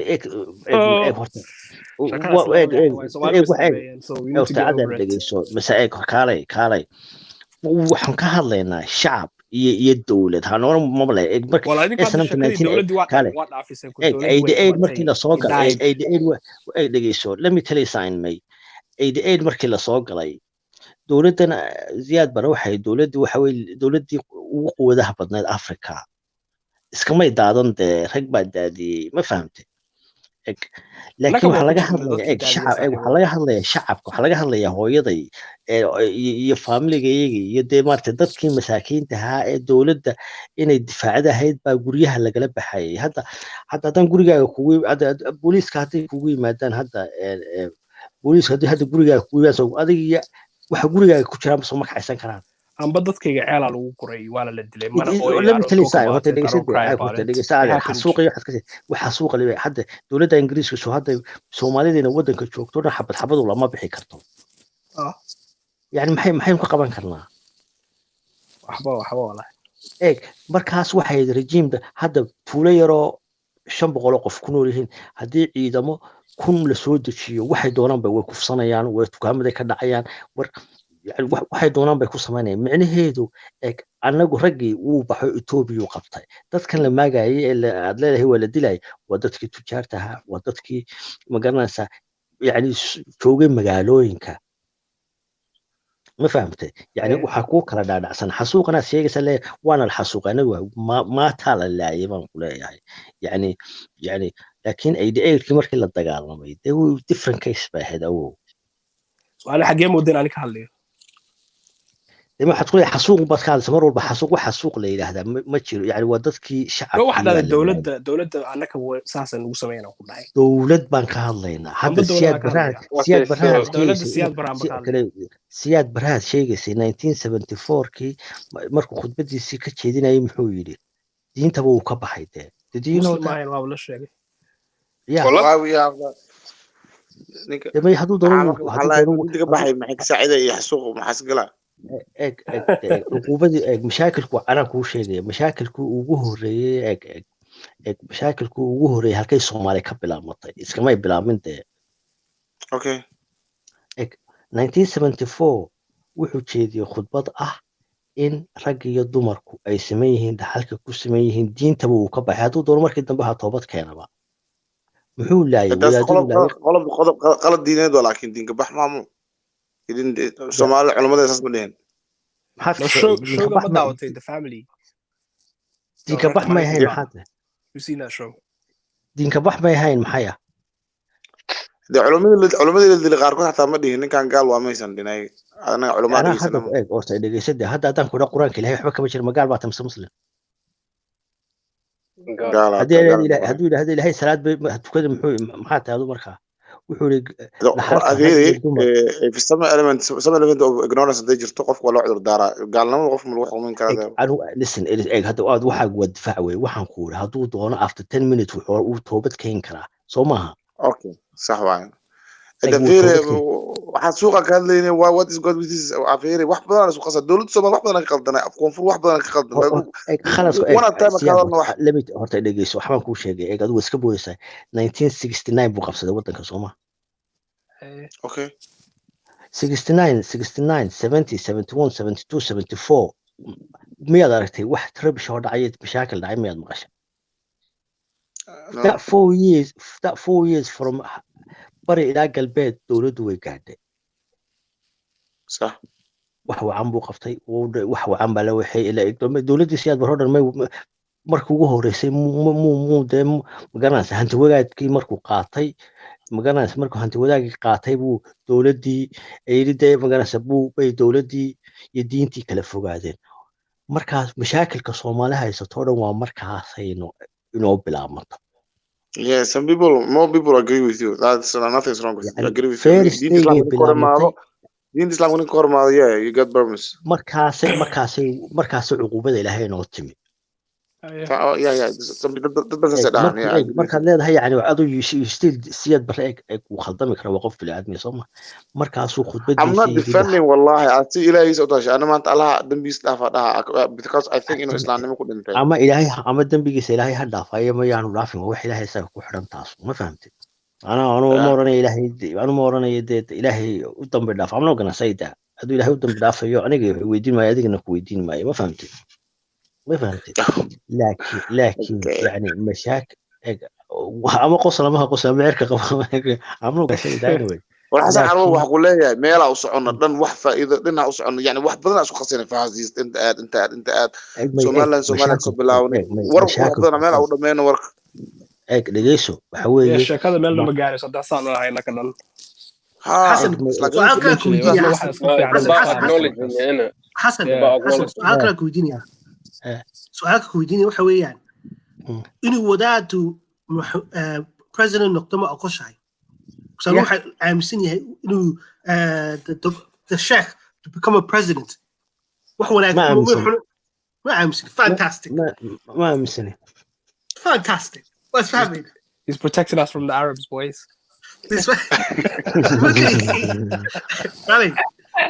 nimankani badi waxaa ku lahaa waxay ila digayeen nin qaalaha this is how extreme they are when I was talking they were making me into an extremist wallahi billah I like the contrast is mad GSO even adu wad waxaad leedahay even in the name of democracy nin sheekho uma diidi kartid inuu soo sharxo even you know India hadda gobol kamid ah waxaa qabsaday monk dan kuwa leftiga liberal waxay yiraahdeen macquul ma oo dibna waxay yiraahdeen macquul ma ninkan title-kaas uu isticmaalaya dan ninka sheekhu canshuur baa laga qaadaa sida qofka caadigu u xaq buu leeyahay laakiin xaq buu leeyahay inuu soo sharaxo laakiin ma jecelina anagu inuu soo sharaxo we have a culture ما ولادين soo dhaxkara siyaasadda may taas eediyadaadu way ani laakiin shaqadu siyaasadda rawada u diiday siyaasadda Soomaaliya culimada siyaasadda Soomaaliya warriors aan jireen ama rab ama waan rabaa iyo ma rabo taas waxay noqonay perception waxa adigu believe garanayso noqon kara ma Somaliland listen to me waxa jiro wax la yiraahdo unwritten rule you know unwritten rule wax la qoray sharci la qoray oo sharci jiro oo la qoray who wrote this this is unwritten rule in what universe in Somaliland inuu sheekh noo Somalia dhaqanka Soomaaliya traditional Somali culture inuu wadaad soo kala siyaasadda khalad weyn taas Soomaalida waxay ku kala bixi jirtay wadaadii waran leh qoray waxaas been badnaa masiin maxamed Cabdullaahi Samar laba tusaale leader Soomaaliyan yaa dalkan yaa xurey come on hal taariikh ama nin ku soo hogaamiyay ama nin Soomaali intuu joog soo hogaamiyay waan wadaad ahayn way yartaa kama hadlay colonial gadaal xataa hadii loo raaco 1960 intii ka horeysay wadaadii ahayn why noloski carabta dhaqankeeda noo diidayaan carabta inaa ku hor muslimnay u sheegay ninkan maanta carab berigii intaanu isticmaalku iman de khaliifad bay ahayd Soomaa khaliifadii ugu dambeeyay Uthmaanigii bay ahayd wadaadadu dama halkaas khaliifadii badleed waa wadaad ahayd no adal nimanka hay laakiin xagee hoos imanayeen de hoos imansho maxay joogay Yaman bi hoos aadayeen xilligee bay ahayd marka xilligaad ka hadlaysaa adal maxay warsangeli empire adal khaliifadii Uthmaanida un bay hoos imanayeen Soomaa ma xiriir beel lahayn khaliifada Cusmaanida Islaamic ma ahayn oo maxaa la dhahay khaliifo ma ahayn oo marka siyaasad Soomaa marka relationship lahaayeen dhinacan kalena ajuraanka joogay ay kuwana baabamulay xagaas kalena ilaa inagu sidaas eeg hadda sida kalamaan baynu nahay ma ogtahay marba meel baynu boodaynaa islama haysano sidaasaan Soomaaliya isku haysan way isku xiiqayna iska kala saxsax because qof kasta wuxuu rabaa inuu captain noqdo sheekada ma soo mid xasan arab was fahamsanahay Yunus iyo Kay iska aamusan yihiin labadaas ma la qaatay listen Hassan I was talking to these guys wallahi leemadii hore waxay la degan nin gaalo oo muslimiinta ka baxay oo shaki bilaay waday la degan last 2 weeks this is because you don't aamusan Hassan waxay yadu this is the problem haystaan you don't aamusana the reason so in the south or peaceful noqon lahayd system dii loo heshiin lahaa loo wadi lahaa ma lahayo صح إنه Soomaaliya madii imanaysi heshiiska koow waxa ninku wadaad siyaasad soo kale kalawaad at the same time in diinta ilaaliyo weeyaan constitution wadda waa mudday honestly samaxaan You're not being honest, This is the bro. 3 principles. Talk. ما أنا قايل هذا مرجع يجا حتى نسخبصنا يانو نقولنا. أنا وأنت زعتم في شيء. Build a system. Yo. Hassan is a legend, man. Hassan is a legend, man.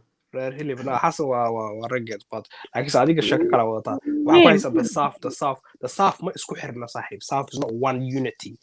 The problem كهيستنا ما هو ذا قبيلة. No. الشباب يو foreign agents. There's a respect for freedom of speech.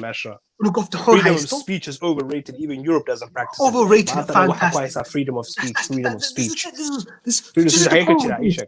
هذا ما تبغى نحتاج نيهود وحكشك والوحيد عملنا ناقشك وحكشك جالك الوجيه. Listen to me. Freedom of speech does not mean the freedom to offend people.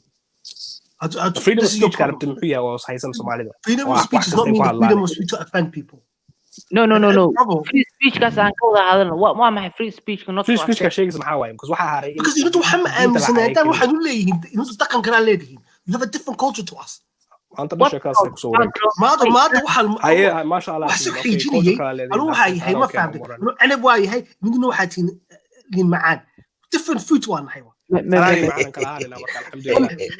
Make one. It's different one هاي. هنين extremist حالي يتقد الصومالي.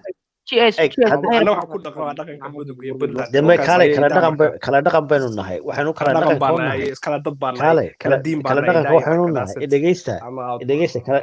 dhaqanka waxaanu nahay anagu halkaa waxaan kusoo gaadhnay dhaqan idinkuna halkaa waxay idiin ilaalinaysaa kuwa sanka waaweyn leeya maxaa la yidhaahda amizoonta iyo dhaqan eeg idinku صحيح وما يدقيش الصومالي كواس ما لدقيني ويقدر after my orthopedic secret kala والله Hassan's funny I like after Hassan's funny والله ما waxay rasuuqiyada wada imaad ama burbur imaad dhaqan ma qofku dhaqan hadda wadamo dhaqan adag ama si hadii loo fiiriyo aqeedu wuxuu MC naga daran burbura waa ka fiicanahay iyo ka dhaqan fiicanana ma xaqiiqo marka laga hadlo qofku yuusan noqon chance baa shay no waxay tusiyo wax Soomaaliya u shaqeyso waxay issue adigu waxa freedom of speech haddana waxa tiri freedom not to qof inaan laga xanaaj freedom of speech ma jiro because you man arrest guys for having coffee cups waa ka qablo laba rumale ma waxay issue freedom of speech adigu line xaqay ku draw graynaysa marka leedahay qof kama xanaajinaysa anigu xaq baa u leeyahay inaan waxdo asagana xaq buu u leeyahay inuu xanaaqo xaqay line ka dhigaysa adigu free speech na waa leedahay common sense qofta cayin freedom of speech xaq buu leeyahay hadda tira freedom speech qofka ama qof ham graining maxaa objective way freedom of speech inta soo dhaasatay freedom of speech is overrated but unless waa ina sameeysa freedom limitation waa ina markaas limit create because you know waxa maskaxda waxa haysta faqashta always waxa weey ina limitation ina wax la xiro wax la bahaleeyo this is all you come back to I'm trying to make you free ما free marka noqotiin anaka free naga dhiga ninka oo gaalka cidaada ma u dacoonaysa والله واحد دول يبدو ما دول انا مسكحتين وقت الدراسات you don't want to think كالي جيب ما فقش فين ما انت ولا شيء يسنني والله بس كنيسة دو فرنتينا قبتين مار قول ما نقولوا بجيستين إن فريدم كسر خوري سمين معها أما فريدم خوري صاحب أرت إلى دقيقة ما وحير أضو أما emotional ديل أما بنوري emotional كم واحد أنا أم فريدم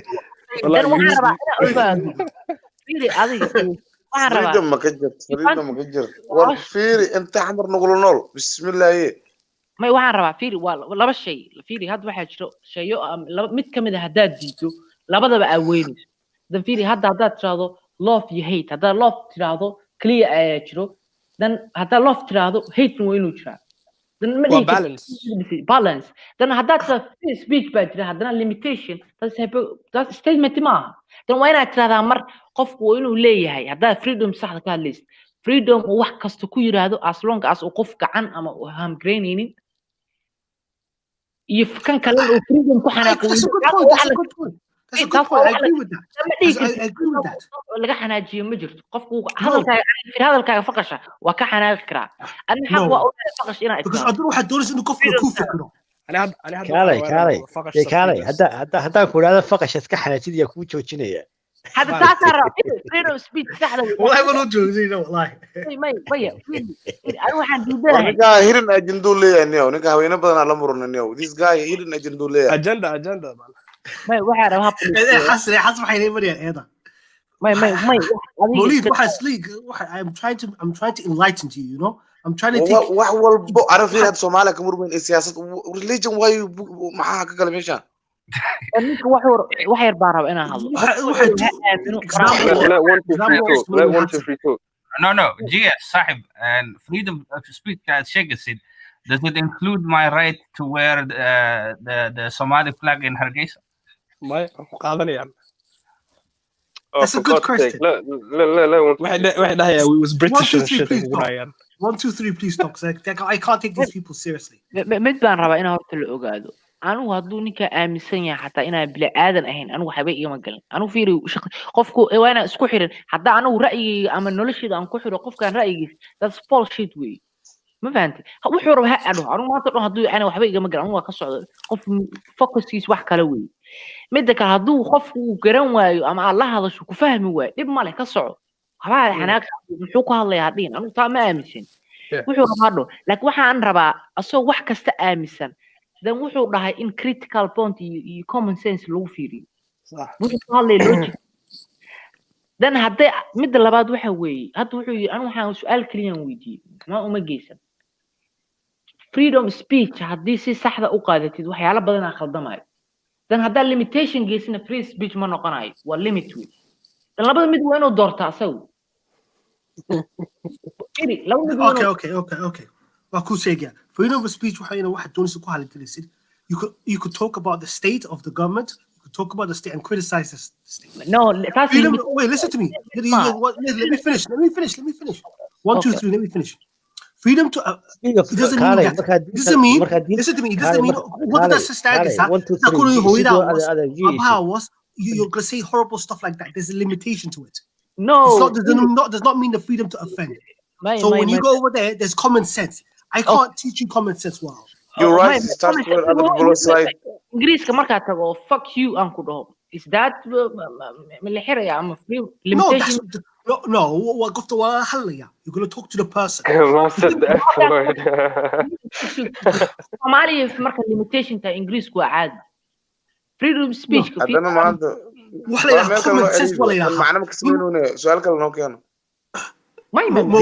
diinta marka laga hadlayo free speech ma noqonaysa diinta marka laga hadlayo tan qof free speech hadda jirto yes wuxuu rabaa hadda saasuu rabaa ninkan GS la dhahay hadda wax ku leeyahay diinta where would you draw the line for freedom of speech constitution to Somalia freedom of speech dama qofku waxa la xuquuqdiisa wax ku egtahay qofka kale xuquuqdiisa meesha ka bilaabanayso do you understand that okay let him answer where would you draw the line the constitution of Somaliland muddo diigta Somaliland niman faqash oo in Somaliland opinion atheist oo ilaahay aaminsanayn so constitution of Somaliland waxay inay wax diinta islaamka ka soo jeeda in la qoranin that was our agreement when we put the constitution of Somaliland so for me that's the red line but that's the freedom of speech that's why adigu freedom no hear me the problem you have is adigu freedom of speech waxa ka tagaysaa like for example one color one style for everybody what is the sort of every country is different way liberal ka fiir hadda aragto Europe ayaga hadda America hadda daawatay ayaga dhaho freedom of inaad qof ka xanaajin karin waxa conservative ka markii la joogo laakiin ayagu si hadda anigu position ka taagan oo kay taagan qof wuxuu raba dhaho kan kale xaq u leeyahay inuu xanaaqo okay 1 2 3 taariikhda America ma taqaana do you know American history okay هذا in xogaa waa kana anigu kuma leeyahay expert ma qaa America ka imid waxa ku dhacay America waxa loo dilayay people have been killed because of their religion waxa evangelicals the Catholic Church was killing people because of their religion Somaliland was the opposite Somaliland it was secular liberals that were killing sheikhs and wadat in Somalia so our interpretation of freedom of religion freedom of speech is different from America because our history is different do you understand Walo shako haya marka adiga marka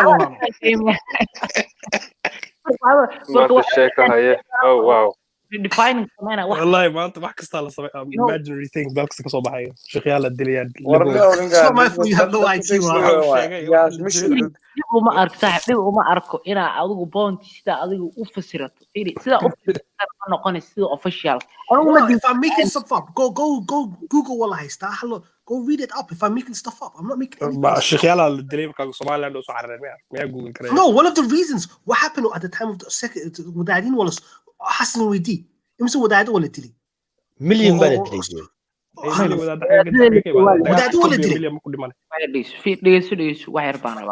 wadaadda horta waa la xiray oo aniga hadda awowgay hooyo waa la xiray ma wan yeer ma xirna ma aqaan lama ogoleen socialism baa meesha ka jiray freedom xoogaha ma aragtay dadka amaysi jirin dadka waa la xiray wadaadada because awowgay nin xer u ahaa dadka ugu badan ciidamada ay ahaayeen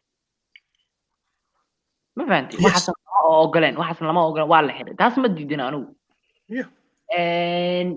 laakiin waxaan rabaa inaan ii sheego saa adigu firi haddaad adigu sidaa u fasirato ay noqoto then that's not the official way taas ma noqon because adigu waxa la leeyahay I'm trying to 1 2 3 and I said this to you okay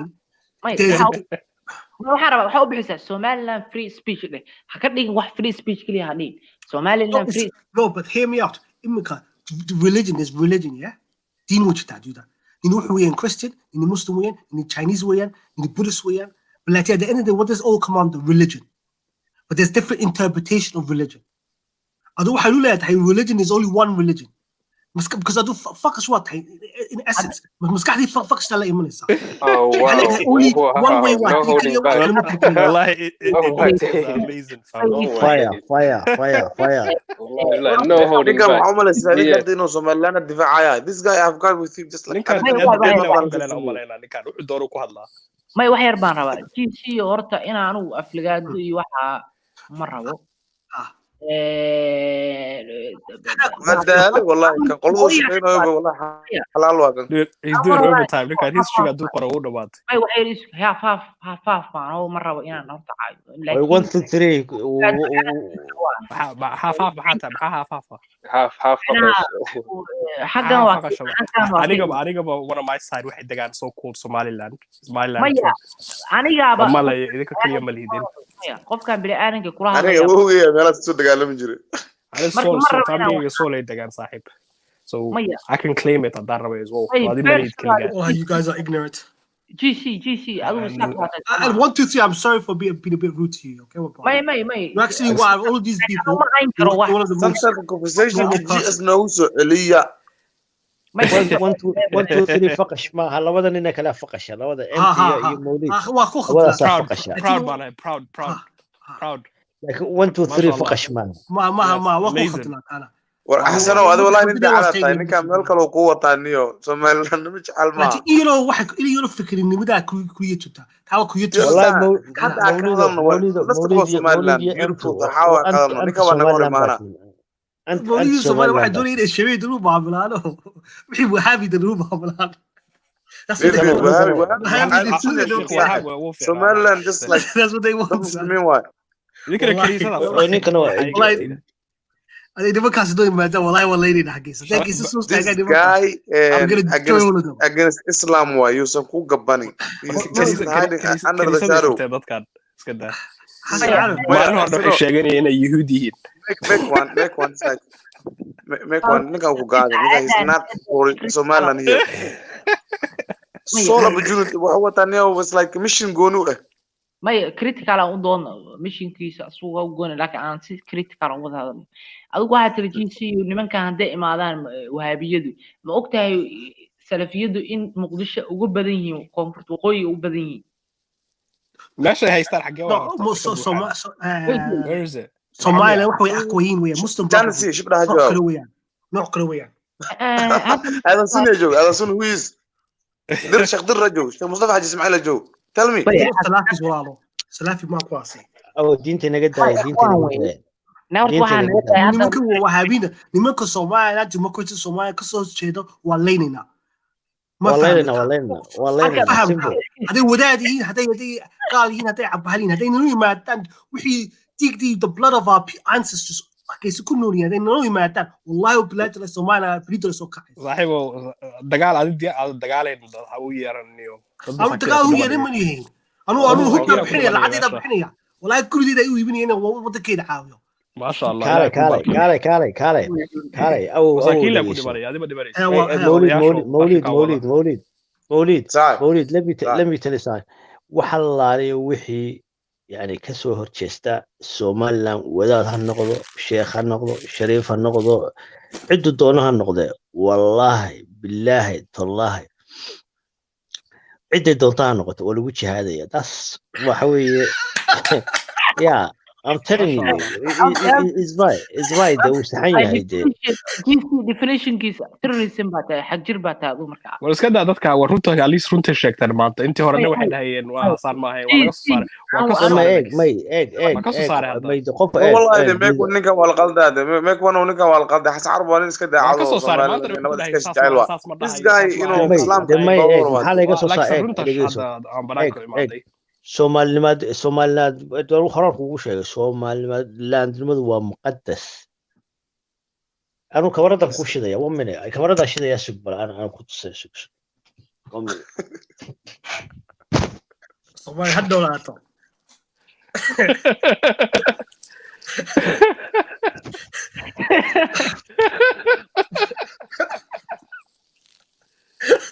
That bothers him, right? Yeah. ما شاء الله على هالنوراتو على هالنوراتو اشهد الله لا اله واشهد ان محمد رسول الله ما شاء الله هالنوراتو والله saying that والله تاسرت مسلم لا قاعد يورد مقطع لا اله الا الله رسول الله waxaan ku yiri calankii kii ka horeeyay ma taqaan 900 raashinka maxay calanka ka horeeyay nooc kala jiray calanka ninka I'll tell you people now waan sheegi doonaa ninkan nala soo anyone that comes to our land Markese ها ورني وحسن وهذا وركا وعسكعد يعني ما شاء الله كل ذا الساعة باش كله Markese يعني gurigeyga fadhigan fadhiyeen tacalana saaran ما شاء الله Markese marka waxaan ma wax ciyaartay walaal ku yimi Soomaalinimadu waa muqaddas laakiin Soomaalinimadu waa muqaddas ma fahamtid may ortininka nin kasta wixiisuu aaminayo wixiisa waa aaminsan de haygula yaab anigu Soomaalinimada waa kula dhimanayaa ma fahamtid may madda hada Soomaaliya dilay hadda waxa ay kula dhimanaa meel dino one side choose kare cid allaali security-ga wadanka security-ga wadanka cid allaali cidii ka soo horjeestay ilaahay mu inankayga noqdo qoorta hortaada ma sha Allah Islam ma soo hormarisin ya Islam ma soo hormarisin constitution wadankana ilaalisataa walaalo The problem is مشكلة ما قرأت إنها يسطا أنا جو قفلوا Somaliland شو وربك وين كان حتى العرب وسومال نوجع الكذب إسلام كبصور جد somebody else was كيف هذا مش ماي ما أو هذا كاري هذا حمر نيك شو هدي أركو قف ميل بمبرد جاية أما عاجز يركضوا يا اسمه أورنا يمحور جاية لكن أنا Somaliland قف الله يقف تذكر security تذكر والله وسحستك dawladdu waxba ma qaban kara lahayn anigu yani markaan ku leeyahay waa muqaddas weeyo qof allaaliyo qofkii sidaada wadaadna ha noqdo sheekhna ha noqdo qofkii ka soo horjeesta Somaliland waxa weeye qoorta loo dhigaya waayo waatan hadda ku noolahay ee aanu maaragtay ma garanaysa hadda anu gurigan hor fadhiisan jiray markaan burca joogay haddaan arko saddex qof afar jeer hormaray I will call the police 999 kan garaacaya weydiin jirtay faqashiin it doesn't make qofku waay waan weydiinaya inuu faqash yahay waan weydiinaya why not stop faqash waxa ku furtid yeah adu you taking a piece adu ciyaar bay kula tahay dee way ku tahay wala Soomaaliya waa isku bixi karaa ay soo kunolaan karaa oo fiican tahay wada fiican waa Soomaaliya hadda adigu airportka kama bixi adigu airportka markaad tagtid anigu airportka maanta inaan ku soo celcelinaa ani Puntland ka imaado ma degni Muqdisho maanta wallahi nobody here is from Muqdisho man waa iska hadlaysid meel kasta ana ka dhawaas ku kiin darteen Muqdisho degantiina ku haysiin dad Fam, ask us. Well, Hassan, ask us where we're from, fam. You don't even know where we're from. وحين وفقش باتين دي وحين عبد الله انت وفقش باتين ما شاء الله ده اساس ده فقش كده هارنا الحمد لله سيدي فقش ما سيدي is normal يا جاري كرم Thank you. ما شاء الله he's not fuckers 1 2 3 has tendencies he doesn't have a clear places and he's no والله ما شاء الله أنا هقدر تفرق but لو ده host موليد مخوان لو ده most civil أنا وفي no ولا وضع هوس جي ولا وضع هوس وين لو ده سرعة ويا you have a discussion 1 2 3 ما شاء الله و civil أصلا واحد مو تشوفني ما بدي بيان بوينيش أنا I can play the same games you guys are playing I don't mind أنا واحد GC is trying to معناها critical point بعرفته أنا وهذا الشيء أنا يدام يوصل مدري واحد أما وحاربتي وغير أما وناك أما حمان والله أنا واخذنا والله واخذنا السامح I was wrong كاكو أنا في كاله maxaa lagu garanaya inuu yahay nin Somalilander ah haduu khaldamo uu raali geliya ceeb maaha ceeb maaha uu khaldami kara qof lafa ka gaji baajiriya dadka way wallahi محمود دي هذه رأي أنت أصبح تطبع لك لا ما فهمت قف رأينا عيب معه مسؤولنا أنا هذا ما صفات قف لا أيوة دي صفات ويقعنا وقف وناكسين صفات كله ويقعنا ما فهمت هذه وح وناقة وأي كده أنا ولا لا وح وناقة أنا نويا نوقرة ده هذا وناقة ما هيسمى واحد there's another thing there's some people that wear both flags That's why confused.com وكوا حبش no حرولين حرموله اللي قد داي وحر لا يدنا والله انت الحين هو نفرت لو صار له ما شاء الله وكاسته yeah but they're in Somaliland right now bro they live in Bur'a right now bro they have the blue flag on them come on like I said kuwa kazayaashan waa iska gumaysatiin waan masaakiinta like I don't know Allah maqan ina dhalinyaraatiin idinku xadba u baahan tahay wixii dadku soo kala marayna soo baadhaan wallahi su'aal ilmaaminiyo nabadana doortay Hassan just go on YouTube wallahi waa arkaysaa Bur'a they wear the blue flag you can bollocks mate wallahi go on YouTube I'm not wallahi billahi tallahi I seen it bro YouTube ده مبروع you will get killed for that mate wallahi billahi tallahi Boroma is just like they are waving Somali flag Boroma waa naga de who cares laakiin calanka buluug ay wave green imisa hadii qof horta hadda 500 oo nin hadii qof laga helay is okay Bur'a waa laga helaya Boroma laga helaya we talk about majority my friend I'm talking wallahi serious problem with Boroma they think that أنا واحد critical وهلا أركي وراها يعني أنا كنا ما بتقيني أنا أصلا ما ندي شيء ضدها أنا أركي والله جاي بين الكلام كاره بس أنا ما ببيس Boroma ده waxaad iska maqashay baad adigu iskaga hadlaysaa Somaliland yaa dhalay who's the mother of Somaliland the mother is SNM waaye ma hadda halka Somaliland lagu sameeyay حسن إيه داك ممكن أنا Somaliland حسن أنا مبدلك كذي Facts don't care about feelings like that. ما حدا يحدث. حسن إيه داني ممكن. أنا مسنية. Somaliland. Listen, the SNM was the Somali national movement. ومدة Somali ده إنه فقش نمدة كد to overthrow the فقش government واحد. Okay. The funny thing. 1991. صحيح واحد أنا كان نقبرتين دولة. No, but was it only your clan that contributed in SNM? أنا كان Somaliland على دولة Somali مجرتني وحارد هوية. أنا كان بلون الشيء كذا ما أنت نقول إيماني فانك دولة بابا. just wait. وهو بيصل. Somaliland لكن يا بقولي مجرتني هوية. Come on, brother. I'm taking credit for no reason. No, let him make his point. Let me finish. So the SNM wasn't for the SNM اللي بلافي. It wasn't for Somaliland. Somaliland ما يهينتها. واحد إنه Somaliland. وموت Somaliland. SNM Somaliland. 1991 when we won the war. 1991 when we won the war. So there was people in the south. I know that sida dhalinyarada sheekastaan ka baxayaan. Hassan, please don't interrupt me, okay? And I'll explain to you. So the SNM واحد the Somali National Movement. ما هي Somaliland National Movement. واحد أمة الصومال إن الدولة فقط كذلته to bring democracy and freedom for its people. Second point, please. Second point, listen. Second point was after 1991, when everyone went back home, Somaliland, they came together and they made peace. The other one, they started committing genocide on the minorities. Tell us that. After 1991, after the Gadala took, the Gadala marka Somali galbeed wabiyaash ku gureysay ma ilowdan taas ma waxay rabaan rabaa inaan horta GS waxyaala taariikh badan soo ogeyn ururka horta koowaad ee bilaam wuxuu ahaa Abdullahi Yusuf Bilaam runta hadii laga hadlo second ayaga SSDF